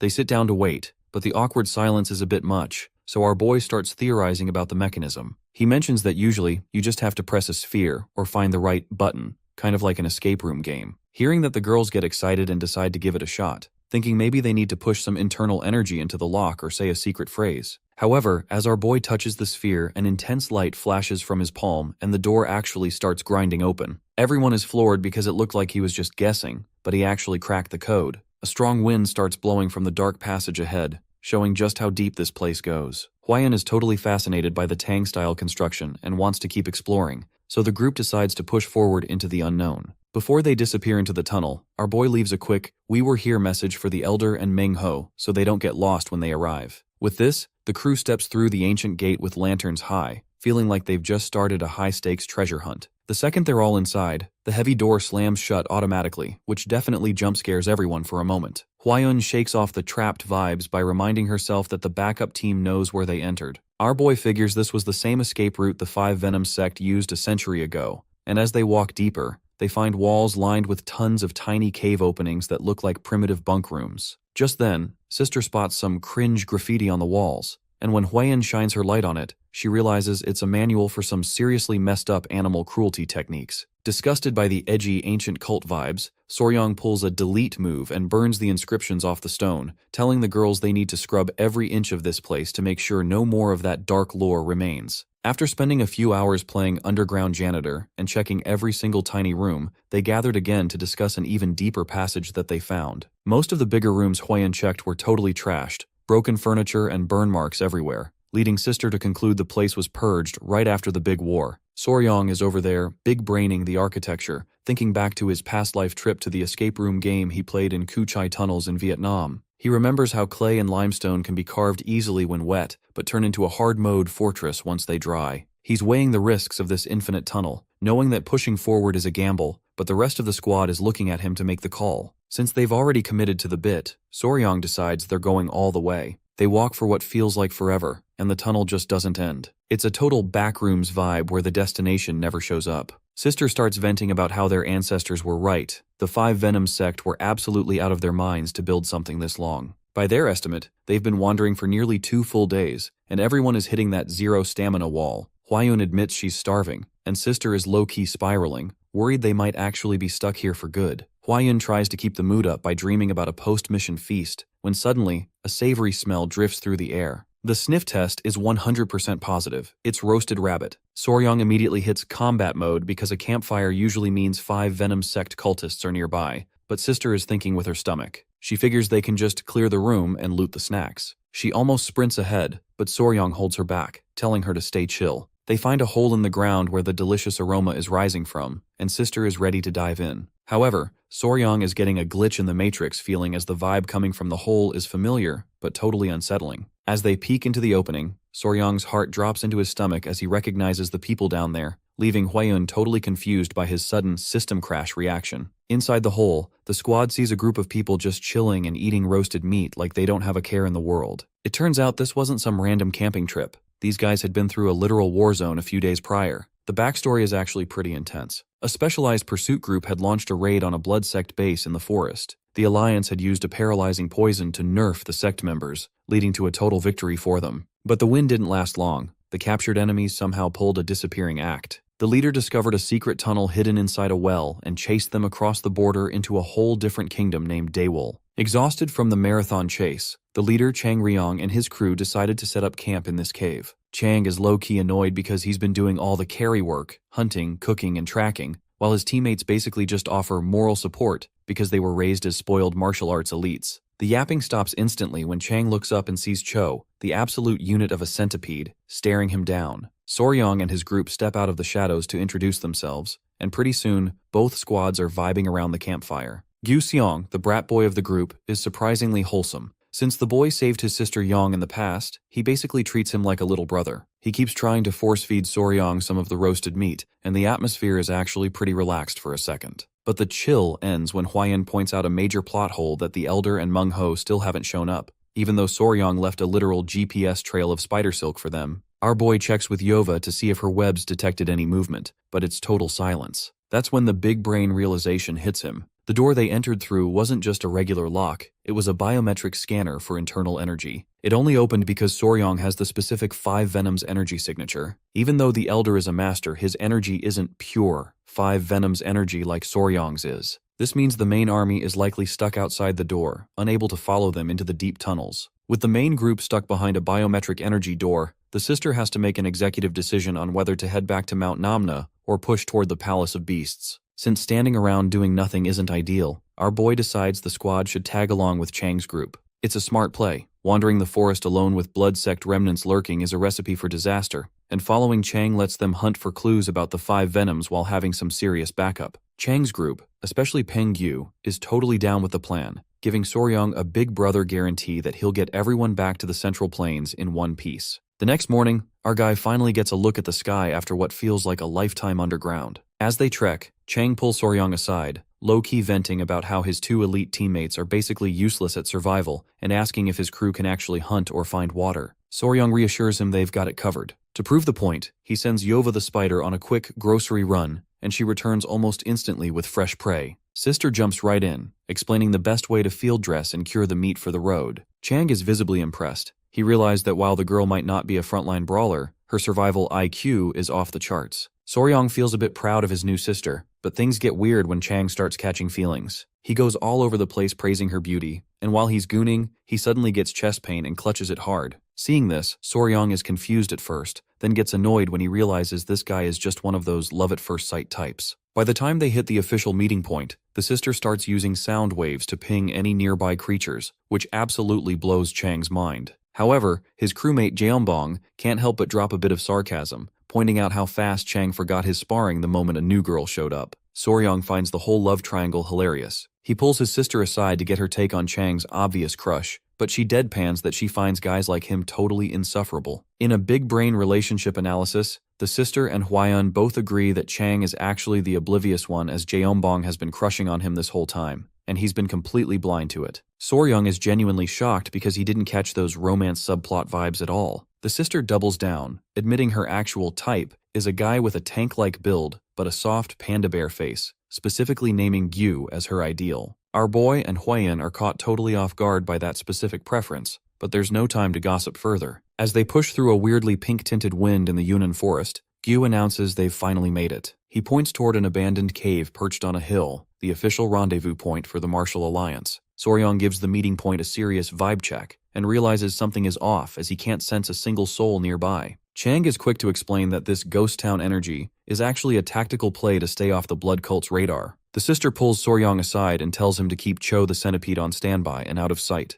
Even though the spot is supposed to be safe, she's worried about potential leaks, and reminds him of a classic martial rule: never reveal your full power level unless you have to. Soryong agrees, but makes sure Yova is on bodyguard duty for the girls, while Cho stays glued to him for protection. Just as they're settling in, a high-level presence shows up looking for Chang. It turns out to be the vice leader of the Alliance, a guy known as the Divine Traveler. Soryong is confused about the guy, so Hwaeun explains his lightness technique is so cracked he can basically outrun anyone in the martial world. The vice leader doesn't waste any time with small talk. He sees the Palace of Beasts and Tang clan kids are ready and tells everyone to move out immediately. As they trek along the designated route, Chang starts asking for updates on the other scout teams. The news isn't great. The vice leader reports radio silence from the other groups, and it turns out no one has seen a single blood cult member for miles. This quiet before the storm feeling is making everyone twitchy. Soryong hits a grim conclusion that the enemy isn't gone, they're just camping and waiting for the perfect moment to pounce.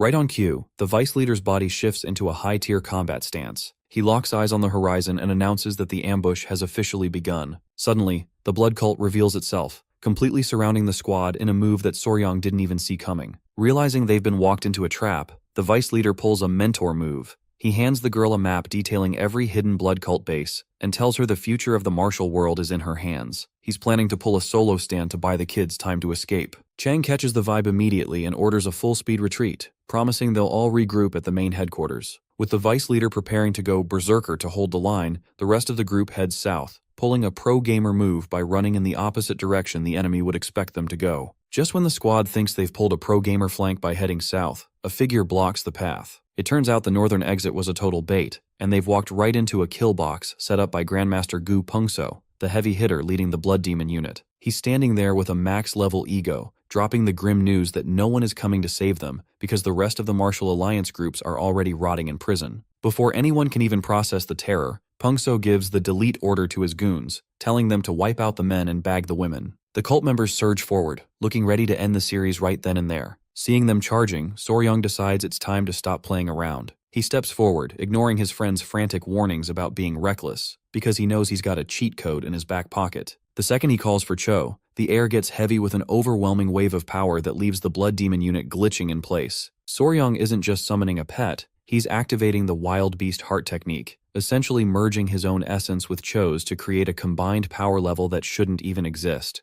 With zero hesitation, he gives Cho the green light to finish the job and go ham. Seeing that, even Pengso starts to sweat when he realizes this isn't just some oversized bug. Suddenly the weather hits a game-over state. Rain starts falling, but it's not the refreshing kind, it's a fine, corrosive mist. The screams start almost instantly as bodies hit the floor and literally dissolve upon contact. Hua-yun is watching this in pure horror, wondering if poisonous rain is even a strong enough term for the nightmare unfolding. In a matter of minutes, the entire battlefield goes silent. Every single enemy has been deleted, leaving behind nothing but empty clothes and weapons on the corroding ground. Soryong stands there in the quiet, and even though he's the one who called down the storm, a faint chill of genuine fear runs through him, seeing what a 10 deadly venom level attack actually does to people. Gyu snaps everyone back to reality, pointing out that more reinforcements are probably on the way, and the group dips immediately. An hour later, the cleanup crew arrives at the site and finds absolutely nothing but a graveyard of gear. Even a legend like Pungso got taken out, which sends a clear message that things have officially spiraled out of control.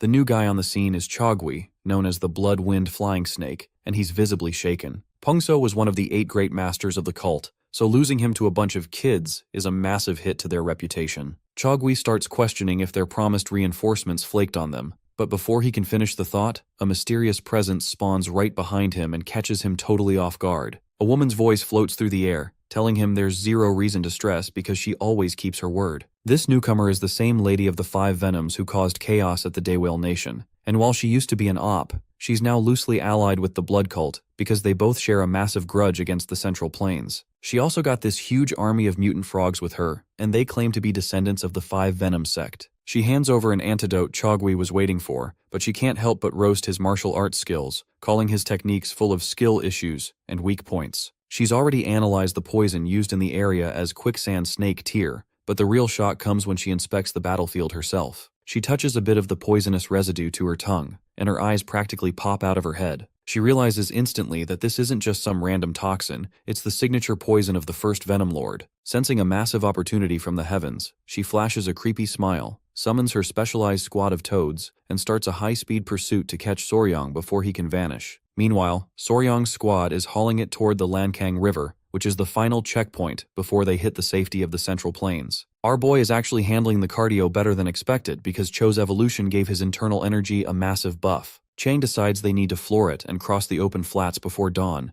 but the vibe shifts when Soryong feels a sudden, icy chill. A red light spawns in the sky and Chogui drops in like a final boss. Without even saying hello, he blasts Gyu with a brutal strike that leaves everyone shook. He admits he told the Lady of the 5 Venoms he'd bring them back alive, but he's basically decided to ignore that no-kill contract and delete them himself. Chogui identifies himself as the Flying Snake of the Bloodwind and locks onto the group with literal murder in his eyes. As the guy goes on with his villainous speech, Chang decides he's had enough and swings at him, but the attack is easily dodged. Our guy tries to call on Cho for another poison rain miracle, but the poor centipede is completely out of mana. Her head is down, and she's totally drained from the previous fight. With their nuke on cooldown, Sister says they have no choice but to 1v1 the guy. Hua-yun steps up, telling Soryong to play medic for their fallen friend Gyu, while the rest of the team jumps into a chaotic group brawl against Chogui. The guy thinks their team-up is a joke and slams the ground, sending invisible shockwaves through the dirt that mess with everyone's hitboxes and balance. Doing that, he thinks he's got the round won until Hua-yun pulls a pro move and buries a dagger right in his chest. Landing, she drops the cold, hard truth on Chogui,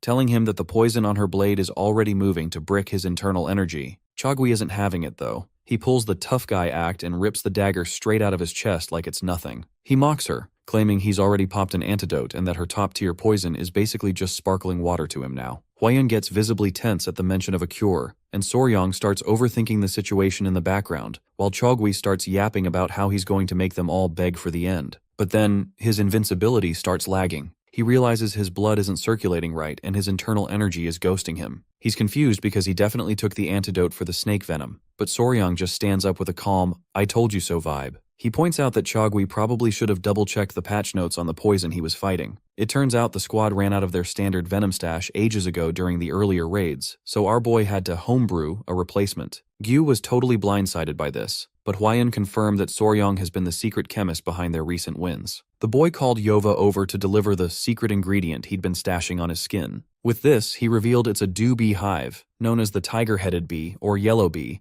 and the whole group gets the ick immediately. Soryong just laughs it off, explaining the biology of the hit that bee venom is a hemotoxin, meaning it goes after your body tissues, blood vessels, and red blood cells. While it's technically not as legendary as the quicksand lake snake venom Chogui prepared for, it carried similar enzymes that totally mess with the target's energy flow. Since Chogui took an antidote for a completely different poison type, His body had 0 defense against the wasp cocktail. Even with his stats hitting 0, the guy is still barking threats, but Chang's squad have had enough. They don't give him a second chance to monologue as they both swing at the same time and finally put the guy down for the count. The girl is so relieved she goes in for a hug, but Chang immediately pivots to check on Gyu. Soryong handles the medic duties, explaining that while the guy took a heavy hit, his organs are mostly intact. He's used some high-level acupuncture to stop the bleeding, but he warns the squad they need to move fast and get him some real treatment before the wound turns into a permanent game over. Just as the squad thinks they've caught a breather, Cho lets out a stressed-out hiss as she's sensed another final boss entering the arena. Soryong looks up and sees the Lady of the Five Venom floating down from the clouds, casually riding a giant bee like it's a private jet. She takes one look at Chogui's body and basically calls him a noob with trash-tier martial arts. Soryong and Hwaeun are instantly on high alert,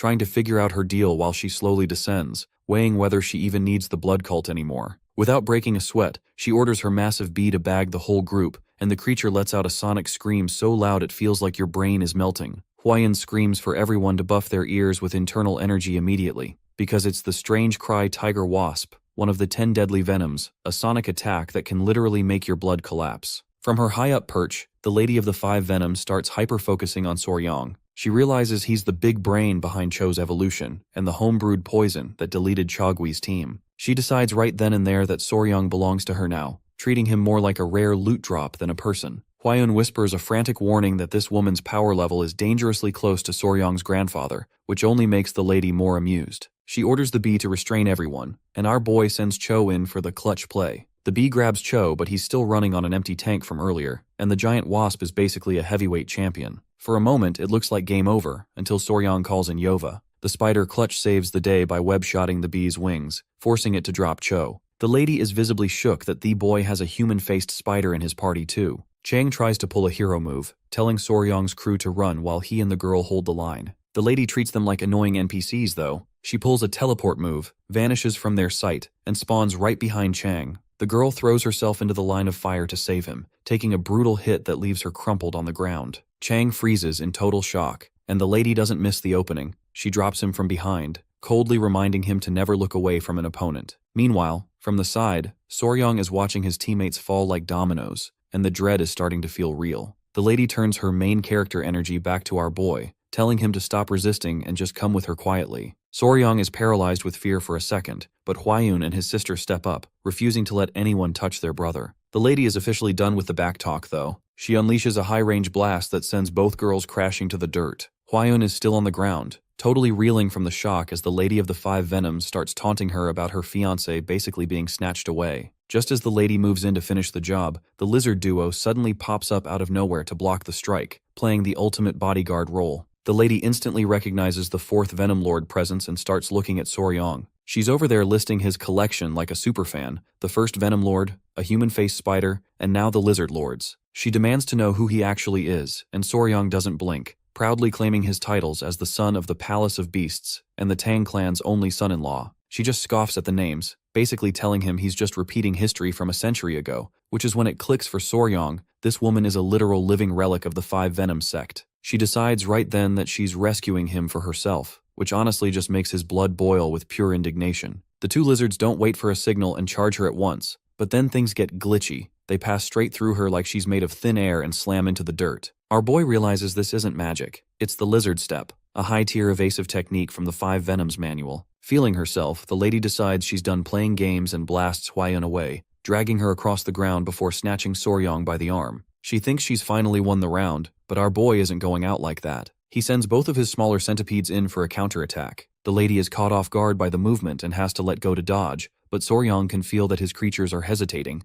Their attacks are missing that killer instinct vibe. The lady pulls back, looking genuinely confused about why these beasts are so linked to him. Suddenly, a voice cuts through the chaos, calling Soryong's name from a massive blast. The Lady of the Five Venoms goes stone cold the second she hears the roar of the lion from the Palace of Beasts. The Elder and Mungho spawn into the battle right next to each other, looking absolutely livid at Soryong's condition. Seeing them this angry, the lady realizes she's staring down the two biggest names in the martial world, and the whole vibe starts feeling like a 100-year-old historical rerun. Soryong finally feels the weight of the world lift off his shoulders as the two veterans signal for him to back up. Their combined auras start swirling together, signaling that the final boss fight of this ancient feud is finally happening for real. The lady tries to act tough, wondering aloud what happened to her toad unit that was supposed to be camping in this area. Meng Ho doesn't miss a beat, telling her that the unit she's looking for has already been completely deleted. The elder adds insult to injury, calling her elite troops nothing more than small fry he finished earlier. The woman actually laughs, calling them both literal monsters,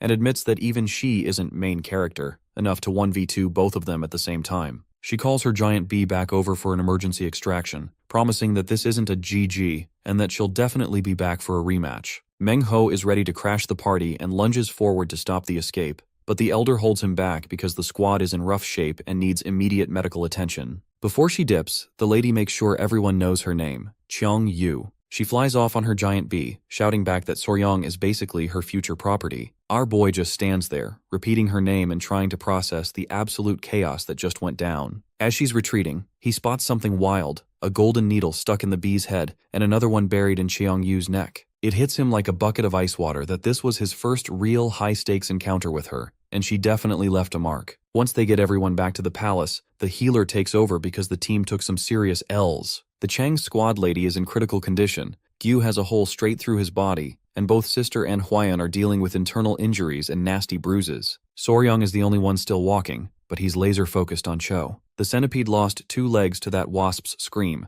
and even though he knows she can regenerate after molting, he's not about to just sit and wait. To speed up her level up, he needs some top-tier nutrition. That's when the little divine flying snake steps up, extending its tongue to reveal its own inner core. It's a total bro move. The serpent is sacrificing its power to help Cho recover. Our boy gives it to her, and the molting process kicks off instantly. He stays glued to her side, knowing her body is super soft and fragile right after a molt, and any wrong move could permanently deform her. However, after a while he gets tired and requests Yova to take care of Cho while he goes for a quick nap. On his way, he starts worrying about the other 2 centipedes. During the fight, he tried to channel all his killing intent through them at Cheong Yu, but when they realized they couldn't even make her flinch, they basically had a mental breakdown and ran back to the elder in tears. He's still overthinking this when he enters Hwaeun and Sister's room. They're still a bit dizzy but mostly worried about Cho. Soryong fills them in on the serpent's assist, and Hwaeun feels a wave of relief. She gets all mama bear for a second, feeling more pain for her creature children than her own wounds,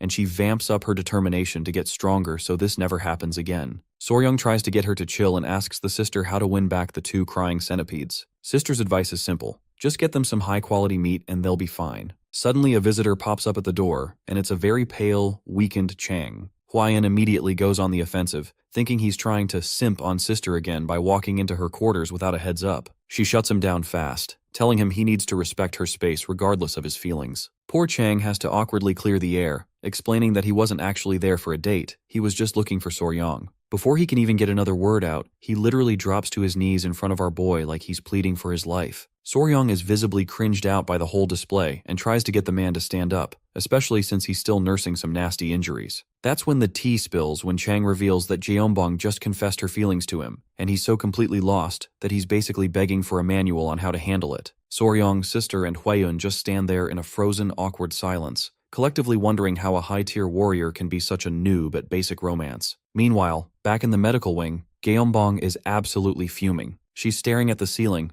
replaying the embarrassing scene where she basically exposed her heart to a brick wall. Chang's side of the story fills in the blanks where he rushed to her room the second she was out of the danger zone, asking why she'd tanked that hit for him. When she asked him what he thought the reason was, this genius actually suggested it was because they were good friends. That was the breaking point. She literally yeeted a wooden pillow at his head and exploded, yelling that she couldn't stand to watch the person she loved die. He had the audacity to ask if she actually meant she loved him, which earned him a one-way ticket out of the room after she called him an idiot. After hearing the full disaster report, Soryong is just speechless. Hwaeun and Sister are even more savage, basically saying he's lucky she only threw a pillow and not a poisoned dagger. Chang is spiraling because he's never had a girl confess to him before, so Soryong decides to pull a pro-gamer move to test the guy's heart. He leads Chang to Yova's room and asks her to pull a special favor, absorbing a bit of his yang energy so she can shapeshift into the woman he finds most beautiful. The second Yova processes the energy, she transforms into a one-to-one replica of Jeonbong. This is the ultimate gotcha moment, proves Chang has been catching feelings this whole time without even realizing it.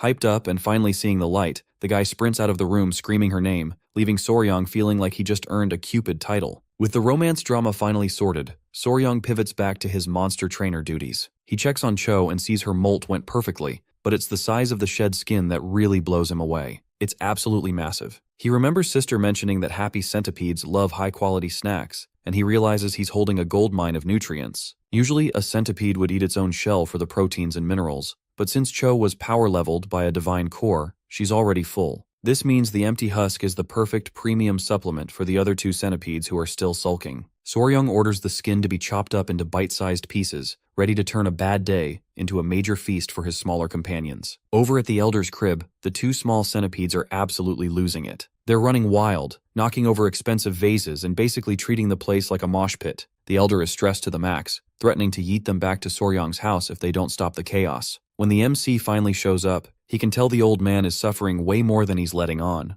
The elder basically begs him to take them away because he's officially out of energy, but there's a catch: the little centipedes are still salty. They hide behind the elder's legs and refuse to budge, giving Soryang the cold shoulder. He has to pull out the big guns and mentions he brought some premium snacks that are just as good as the inner cores he promised them. The mention of food immediately piques their interest, and they slowly creep forward to investigate. Our guy starts handing out the chopped up pieces of Cho's shed skin, and their little faces light up instantly. They start feasting like it's a 5-star buffet, and Soryang uses the momentum to invite them back to his room for the rest of the stash. The stubbornness evaporates and they follow him out, leaving the elder in peace. As they walk, Soryang watches them inhale the snacks and realizes that if they keep absorbing the energy from Cho's molted skin, these two might actually start their own evolution sooner than anyone expected. On the way back, our boy runs into the newly official couple, Chang and Jaeyombong. They both look genuinely happy, and the girl even thanks him for finally getting through to the idiot, referring to Chang. The guy is all emotional, vowing never to forget Soryang's help, but he just plays it cool, saying he just helped the man confirm what was already there. Chang gets curious about the jerky the centipedes are eating, and Soryang explains the whole science of the nutrient-rich shed skin.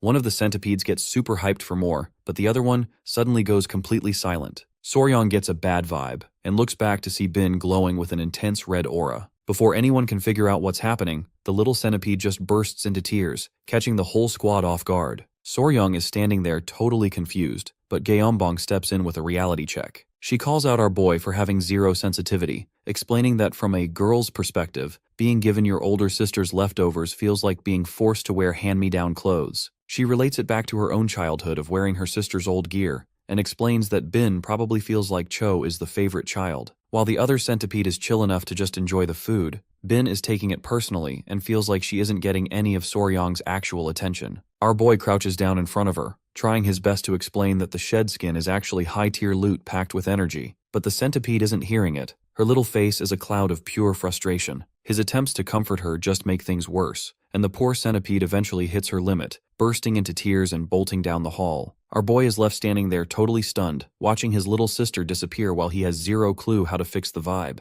Hwaeun eventually tracks her down and scoops her up, but even she's shocked by the level of drama. Seeing that Soryang is basically cancelled by Bin for the moment, Hwaeun decides to stay and handle the comforting herself, recognizing that Soryang's presence is only making the saltiness worse. Feeling a massive wave of guilt, Soryang retreats to another room and tries a desperate, big-brain move. He looks at the celestial flying snake and sheepishly asks if she happens to have another inner core hidden somewhere. The snake's reaction is instant and terrifying. She releases a wave of pressure so heavy it makes Soryang physically shake. He immediately backpedals, apologizing and taking back the question before he gets deleted. Sitting there quietly, he starts to reflect on how the serpent has had her core snatched twice now, yet she hasn't shown the same kind of resentment Bin has. He realizes she might be way more emotionally stable than she looks on the outside. Taking a much gentler approach, Soryang asks the snake if she's actually down to stay with the squad. He admits their first meeting was a total disaster, but promises to treat her like family from here on out. The snake stares him down for a long beat, takes a deep breath, and finally gives him a single, solid nod. Feeling like they've finally reached an understanding, Soryang carefully lifts her out of her container and holds her in his arms, officially welcoming her to the team. The only problem left is that she needs a proper name.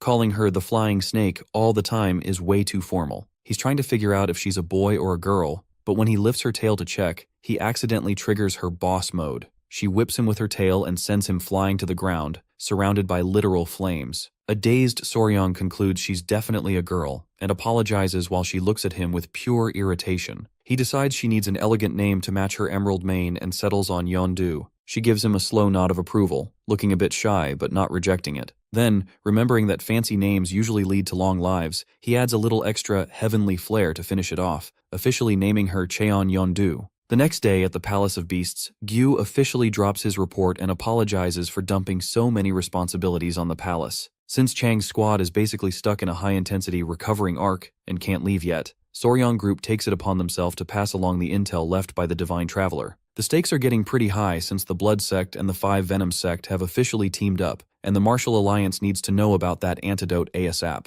Realizing the enemy is hitting a major power spike, the Palace of Beasts decides to formally join the alliance. Sister decides to tag along for the ride, and the group says their goodbyes before heading toward the Tang clan to start cooking up a new, upgraded poison to counter the cult. When they finally arrive, Soryong confirms they've made it to the legendary Tang clan estate. Sister is having a total tourist moment, acting like a small-town kid visiting the big city for the first time because she's so dazzled by the architecture. But the good vibes get deleted in an instant when Huayun suddenly goes stiff with shock. She realizes Bin the centipede has completely vanished into thin air. She is spiraling, insisting the little one was right there a second ago, and Soryong's heart starts racing with the terrifying thought that Bin might have actually run away from home because of the hand-me-down drama from earlier. 4 hours pass, and the search party is in full panic mode, but they can't find a single trace of her. Soryong starts wondering if Bin is hitting a rebellious teen phase where her feelings are just too complex for him to read. Sister suggests using the beast heart technique to ping her location, so Soryong closes his eyes and focuses his spiritual energy. He manages to bridge the mental distance, but the news he gets makes him go pale. He tells Huayun that Bin has officially declared she isn't coming home until she's grown up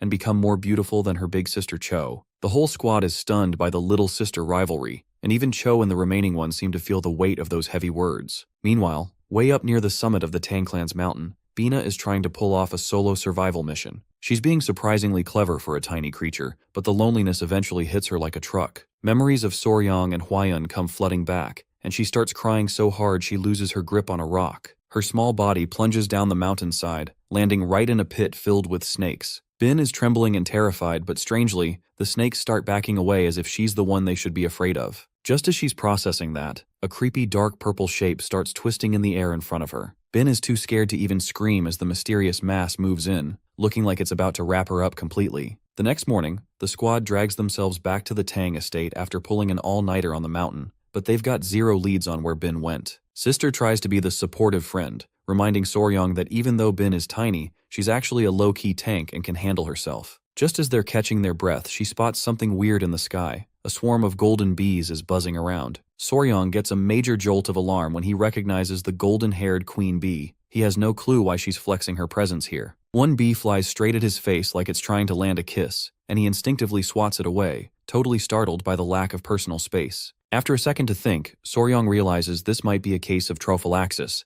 which is basically how social insects share food mouth to build trust and swap info. He figures the queen bee is sensing his low battery status and is trying to offer him some premium honey to help him recover. It's getting pretty awkward when our boy slides a centipede in between them to block the queen's move. Soryong knows he can't keep ghosting the queen's food offers because the colony might lose trust in him, but he's already maxed out his bond slots with 3 spiritual creatures. Taking on a 4th one is a high-risk play he just can't afford right now. Before the bee drama can even settle, the Elder storms in looking absolutely furious. He's stressed to the max and demands to know why Bin's disappearance wasn't reported the second it happened, even if it was late night. He doesn't waste any time and orders the Poison Blood Squad to go into search and rescue mode, scouring every inch of Tang Mountain. The squad hits the trails with serious discipline, and even the queen bee chips in, sending her worker bees into tiny crevices and spots that humans definitely can't fit into. Despite the massive team effort, 3 full days pass with absolutely no sign of Bin. Our boy is constantly trying to ping Bin through his Heart of Beasts ability, but he's getting a total 404 error. Sister watches him struggle and asks if there's any signal at all, but he has to admit it's just radio silence. This is where the real scary hours start, as Soryong worries a mountain predator might have gotten to her. However, Sister drops some logic, explaining that if Bin had been deleted, he would have felt a massive mental shock the moment it happened. Since there's zero feedback, she suggests she might just be in a deep sleep, which Soryong clings to because he knows Bin is a legendary heavy sleeper. The Elder eventually returns and tells Soryong that while the situation sucks, the world keeps moving. He needs to stop spiraling and start prepping for the Alliance trip and the new poison project. Soryong lets the squad know he's already got a top-tier candidate for the new poison project chilling in the poison garden. It's one of the venomous creatures they brought back from Yunnan,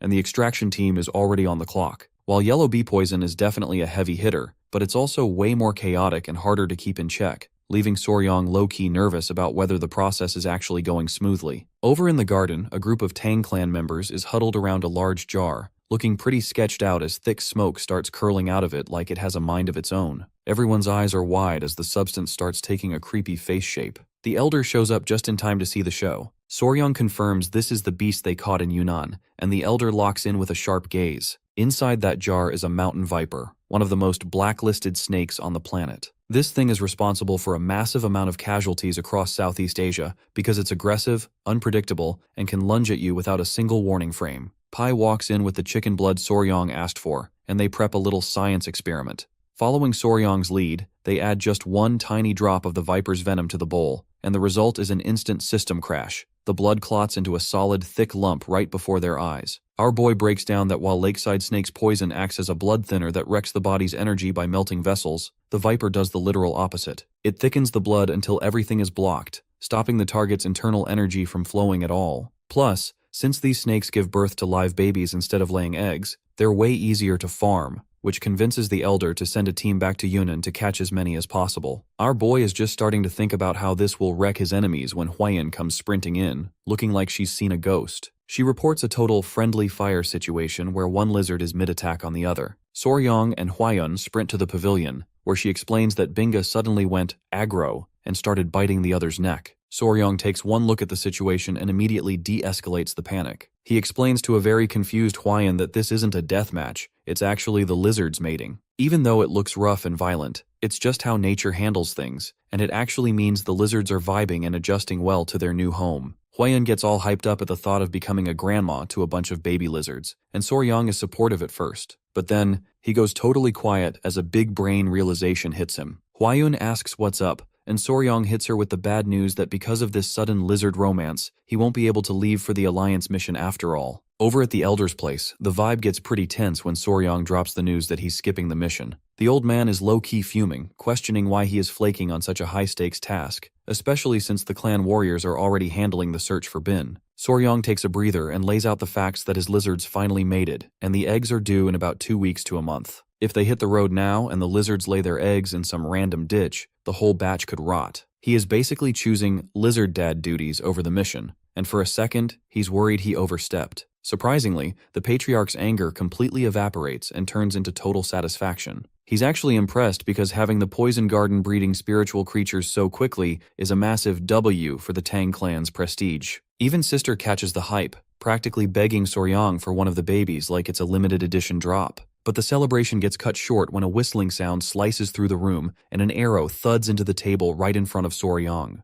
The patriarch goes into full combat mode, but Soryong spots a letter tied to the shaft. Sister reads it out, and the mood turns ice cold as someone is officially coming to kidnap Soryong. While the Tang clan is processing that threat, the scene shifts to a mysterious girl with a bow and fiery glowing eyes, proving that some heavy hitters are definitely moving in the shadows. We jump back in time to an alley in Sichuan, where the leader of the Martial Alliance and a young project lead are staring down a total disaster. Their heavenly silkworm larvae are boycotting their food and slowly starving to death. The young lead explains that he rounded up every silk expert in the Central Plains and locked them in a temple for months just to get the eggs to hatch. He pulled off the hatching part, but the newborn larvae are refusing to eat anything they're served, leading to a total game over for the project. The young man isn't dodging the blame, but he's firm that this isn't a skill issue, it's a knowledge gap. Nobody on his team actually understands how these bugs or what they need to survive, so they need a literal specialist. The Alliance leader immediately thinks of Soryong, the undisputed goat of insect knowledge, but he hesitates. He's feeling a bit conflicted about sending a thief to snatch someone he actually respects. His younger brother catches the hesitation and starts pushing him to spill the beans,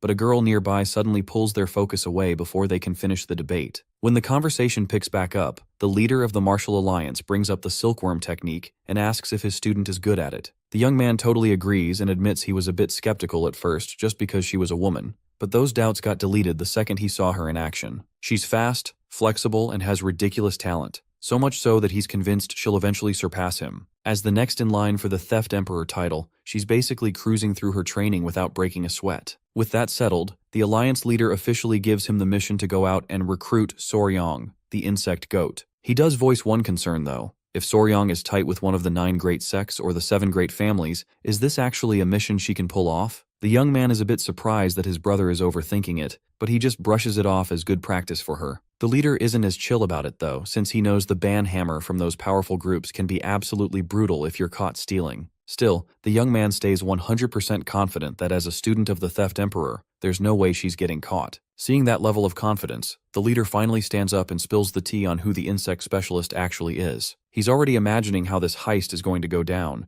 thinking it'll be a top-tier show to see just how capable the new goddess thief really is. Meanwhile, back at the Tang clan, the vibe at the table is super heavy. Huayan's hand rests on the wood, holding 3 small grains as she explains the lore behind that arrow. It turns out the letter and the jujube fruits are the personal calling card of the legendary figure known as the Theft Emperor, Kang Jiho. Soryong is a bit confused by the name, thinking it just sounds like a fancy way of saying, regular thief. Huayan jumps in to educate him, reminding him that he's already met the Beggar Emperor, who's one of the 3 greats and 5 emperors. Just like the Beggar Emperor, the Theft Emperor lives by his own rules but is still respected as a heroic, honorable figure. She also explains the fast travel symbolism. In the Central Plains, the jujube fruit represents speed, which is why the Theft Emperor uses it as his signature mark. Soryong still can't wrap his head around why a living legend would be targeting him of all people. Huayan breaks down that the Theft Emperor never just asks for things. He has a strict rule that everything must be taken. Whenever he wants something from a major sect, he sends a pre-patch notice promising to return something even more valuable than what he's stealing. Because of this, most families just leave the item outside to avoid a headache. Our boy just shakes his head, concluding that the Central Plains are full of weirdos, but the patriarch drops a quick reality check from the back of the room, reminding Soryong that he's not exactly normal either. Right at that moment, Huayan stands up and announces she's going to raise the guard banner. The patriarch is pretty surprised by her intensity, and the elder can't help but notice she's genuinely triggered by the Theft Emperor's move. Soryong is standing there totally lost because he has no clue what a guard banner even is, so the elder breaks it down for him. The banner, which features a dog symbol, is basically a challenge-accepted sign. Raising it means the clan is officially going to try and block the Theft Emperor from snatching his target. If they fail and get robbed anyway, they walk away with 0 compensation, but if they actually catch the legend, he has to grant them 3 wishes, literally anything they want. Our guy is shaken by the god thief's bold promise, suspecting it's just arrogance from someone who believes he can never be caught. Still, the idea unsettles him. Huayan cuts through the fear, reminding everyone that if Soryong is taken, there's no guarantee he'll ever return. When she asks him directly, the boy firmly says he doesn't want that fate. She backs him up, declaring that he belongs to her and she won't let any thief take him.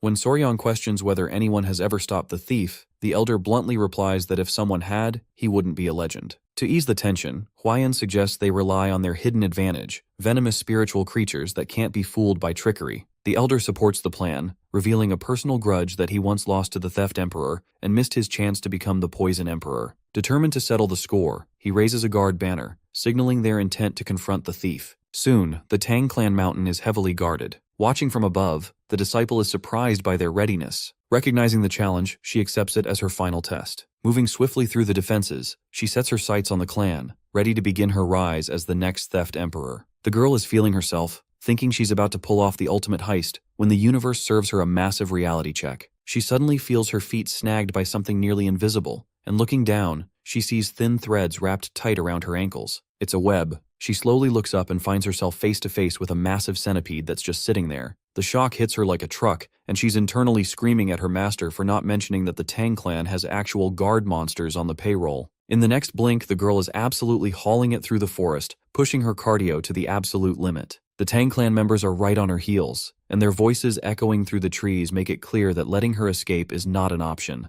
As she's sprinting for her life, she's low-key fuming that her intel was so trash. She never got the memo about the spiritual creatures, and she realizes that if she'd hesitated for even a millisecond back there, it would have been a total game over for her. Now she finally gets why the clan was so confident when they raised that guard banner. They've got spiritual beasts stationed everywhere like a high-tech security system. Still running hard, the girl pushes deeper into the woods with the creatures right on her tail. She decides to switch up her movement and starts spamming a technique called Lightfoot Body Technique, pulling off high, unpredictable jumps that are a nightmare for anyone to track. It actually works. Some of the spiritual bees chasing her end up glitching out and crashing into each other in the confusion. Even with the chaos and the near misses, a tiny smile creeps onto her face. Despite almost getting caught, she hasn't lost sight of the main quest, capturing Soryong. As she disappears into the night, she makes a quiet promise to herself that she's coming back to finish what she started. Over at the Golden Royal Bee's residence inside the training grounds, Soryong feels a sharp jolt hit his brain and instantly knows the mission just went sideways.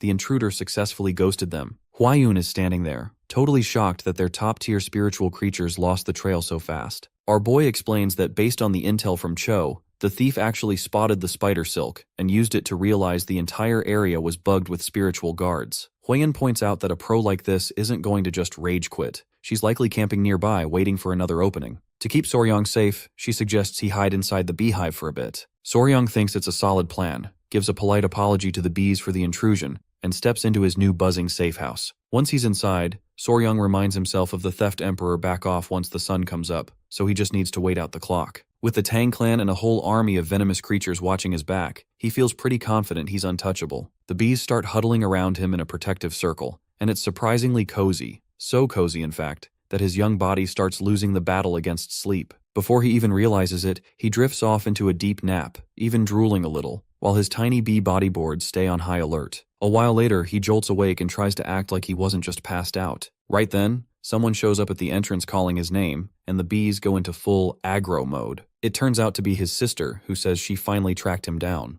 Our guy calms the hive, explaining she's family, and asks what's up. His sister drops some massive news that the theft emperor has been caught. Soryang is hyped and relieved, especially when she says they're already hauling the thief to the Patriarch's HQ. The two of them start sprinting toward the action, with our boy thinking to himself that even a legend can get overwhelmed by a big enough squad. As they're running, his sister suddenly stops and points him toward a specific path. Soryang follows her lead, totally excited to see the legendary thief in person, but in the next second, the sister he trusts hits him from behind without any warning. He drops to the dirt, his brain lagging as he tries to process the betrayal. She calmly explains that she hit a pressure point to paralyze him, confirming she's the one who came to collect him. The figure standing over him drops the act and reveals the truth that it was the theft emperor in a disguise the whole time. Lying there unable to move a muscle, Soryang realizes he's in a major GG situation, unless some backup shows up immediately. Right as the boy is bracing for a total kidnapping, something moves inside his clothes. The Havenly Snake slides out from his gear and strikes the girl's hand before she even knows what hit her. It's a lightning-fast precision bite that sends a sharp sting through her finger, and almost instantly, the venom starts doing its work. Her strength just drains away, her legs give out, and she ends up crashing down right on top of Soryang. He realizes she's totally out cold and figures the serpent's venom was just a mild paralytic. She's basically in a forced nap. Our boy makes a mental note that he's going to have to teach the little creature some boundaries later, but he has to admit that, in the most chaotic way possible, they actually bagged the theft emperor. While he's pinned there, Soryang remembers hearing about high-level martial arts that let people change their voice and face, but he never guessed she'd use it to clone his sister. He notices a soft, pleasant scent, likely some high-end perfume, and then the Havenly Snake starts tugging at a hidden cloth on the girl's face. The mask peels away, and Soryang's eyes go wide when he realizes the legendary theft emperor is actually a young woman. And just like that, another girl is resting on this femboy's lap for no reason at all. A little while later, they've got her resting in the guest pavilion, and Soryang is having a hard time believing this ordinary-looking girl is the master criminal everyone fears. The elder explains that the title was likely passed down to her, and the spiderweb on her wrist, a legendary relic, proves she's the real deal. Sister is understandably tilted about the whole situation. She complains that the thief hit her pressure points, knocked her out, and literally looted the clothes off her back, leaving her with replacement gear that doesn't even fit right.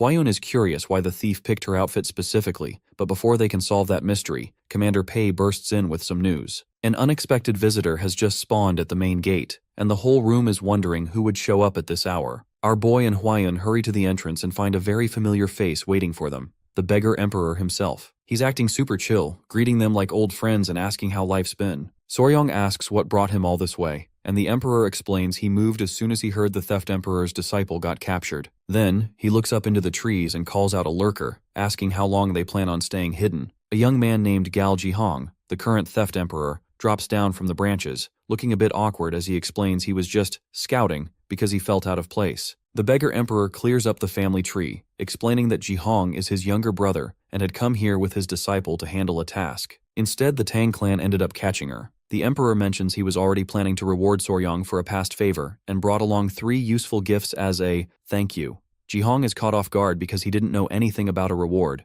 but the emperor just shrugs it off. Jihong is mostly worried about his student, asking if the elder was the one who caught her. He's clearly terrified she might have been seriously wrecked if the poison sovereign went all out on her. The MC quietly pieces everything together and lets everyone know it wasn't the guy who bagged the thief. Instead of just talking about it, he gives a signal and calls all his creatures forward. Jihong's jaw literally drops as the whole squad of spiritual beasts, the ones who actually pulled off the capture, lines up in front of them. Soryong explains in a super matter-of-fact way that these guys did all the heavy lifting, leaving both Jihong and the beggar emperor looking visibly shaken. A bit later, the drama shifts back to the captive. The girl is finally awake, but she's a total mess, crying and apologizing to her master for getting caught. Jihong is actually pretty chill about it, gently pointing out that with that many spiritual creatures camping her, even a pro like him might have been trapped. Soryong then pivots to the real issue, the starving silkworms. The beggar emperor confirms the situation is dire and says that's why he's here. If those celestial heritage silkworms die off, the entire legacy of the theft emperor is basically game over, because they can't produce their signature silk anymore. Jihong sees Soryong's success as a debt he needs to settle, so he offers 3 big favors if he can fix the bug problem.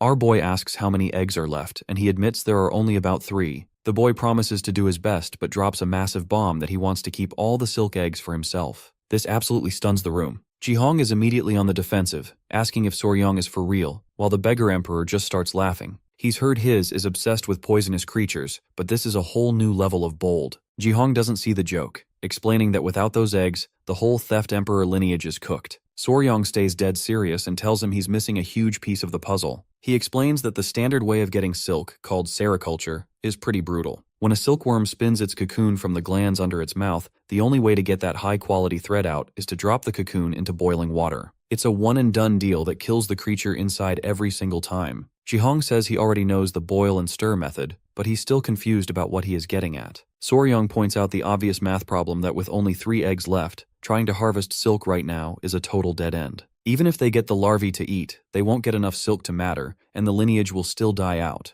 The real goal should be raising these creatures until they grow into full adult and start laying a massive batch of new eggs on their own. Our boy then asks Jihong if he knows what an expert is, using the Tang clan as the perfect example. Since they've spent generations becoming the absolute goats of poison and venomous beasts, Soryong argues that nobody in the Central Plains is better qualified to play nanny to these rare creatures than them. The girl thief is genuinely shaken by how much main character energy the guy is radiating right now. She admits she never expected him to be this confident, and even Jihong has to ask if he's actually for real about pulling this off. Soryong just hits them with the ultimate trust the process vibe, bowing respectfully and promising to take full responsibility for the situation. Over in the patriarch's office, Jihong hands over a small box containing the blue silkworm eggs, and our boy is surprised to see they're way bigger than he imagined. Jihong makes it clear that he's putting the entire future of the theft emperor lineage in Soryong's hands, which is a pretty heavy weight to carry. Our boy doesn't stop at the eggs, he also asks for the body of a silkworm that already died so he can do a deep dive autopsy. While he's checking it out, he notices a weird structure and wonders if it's an osmeterium.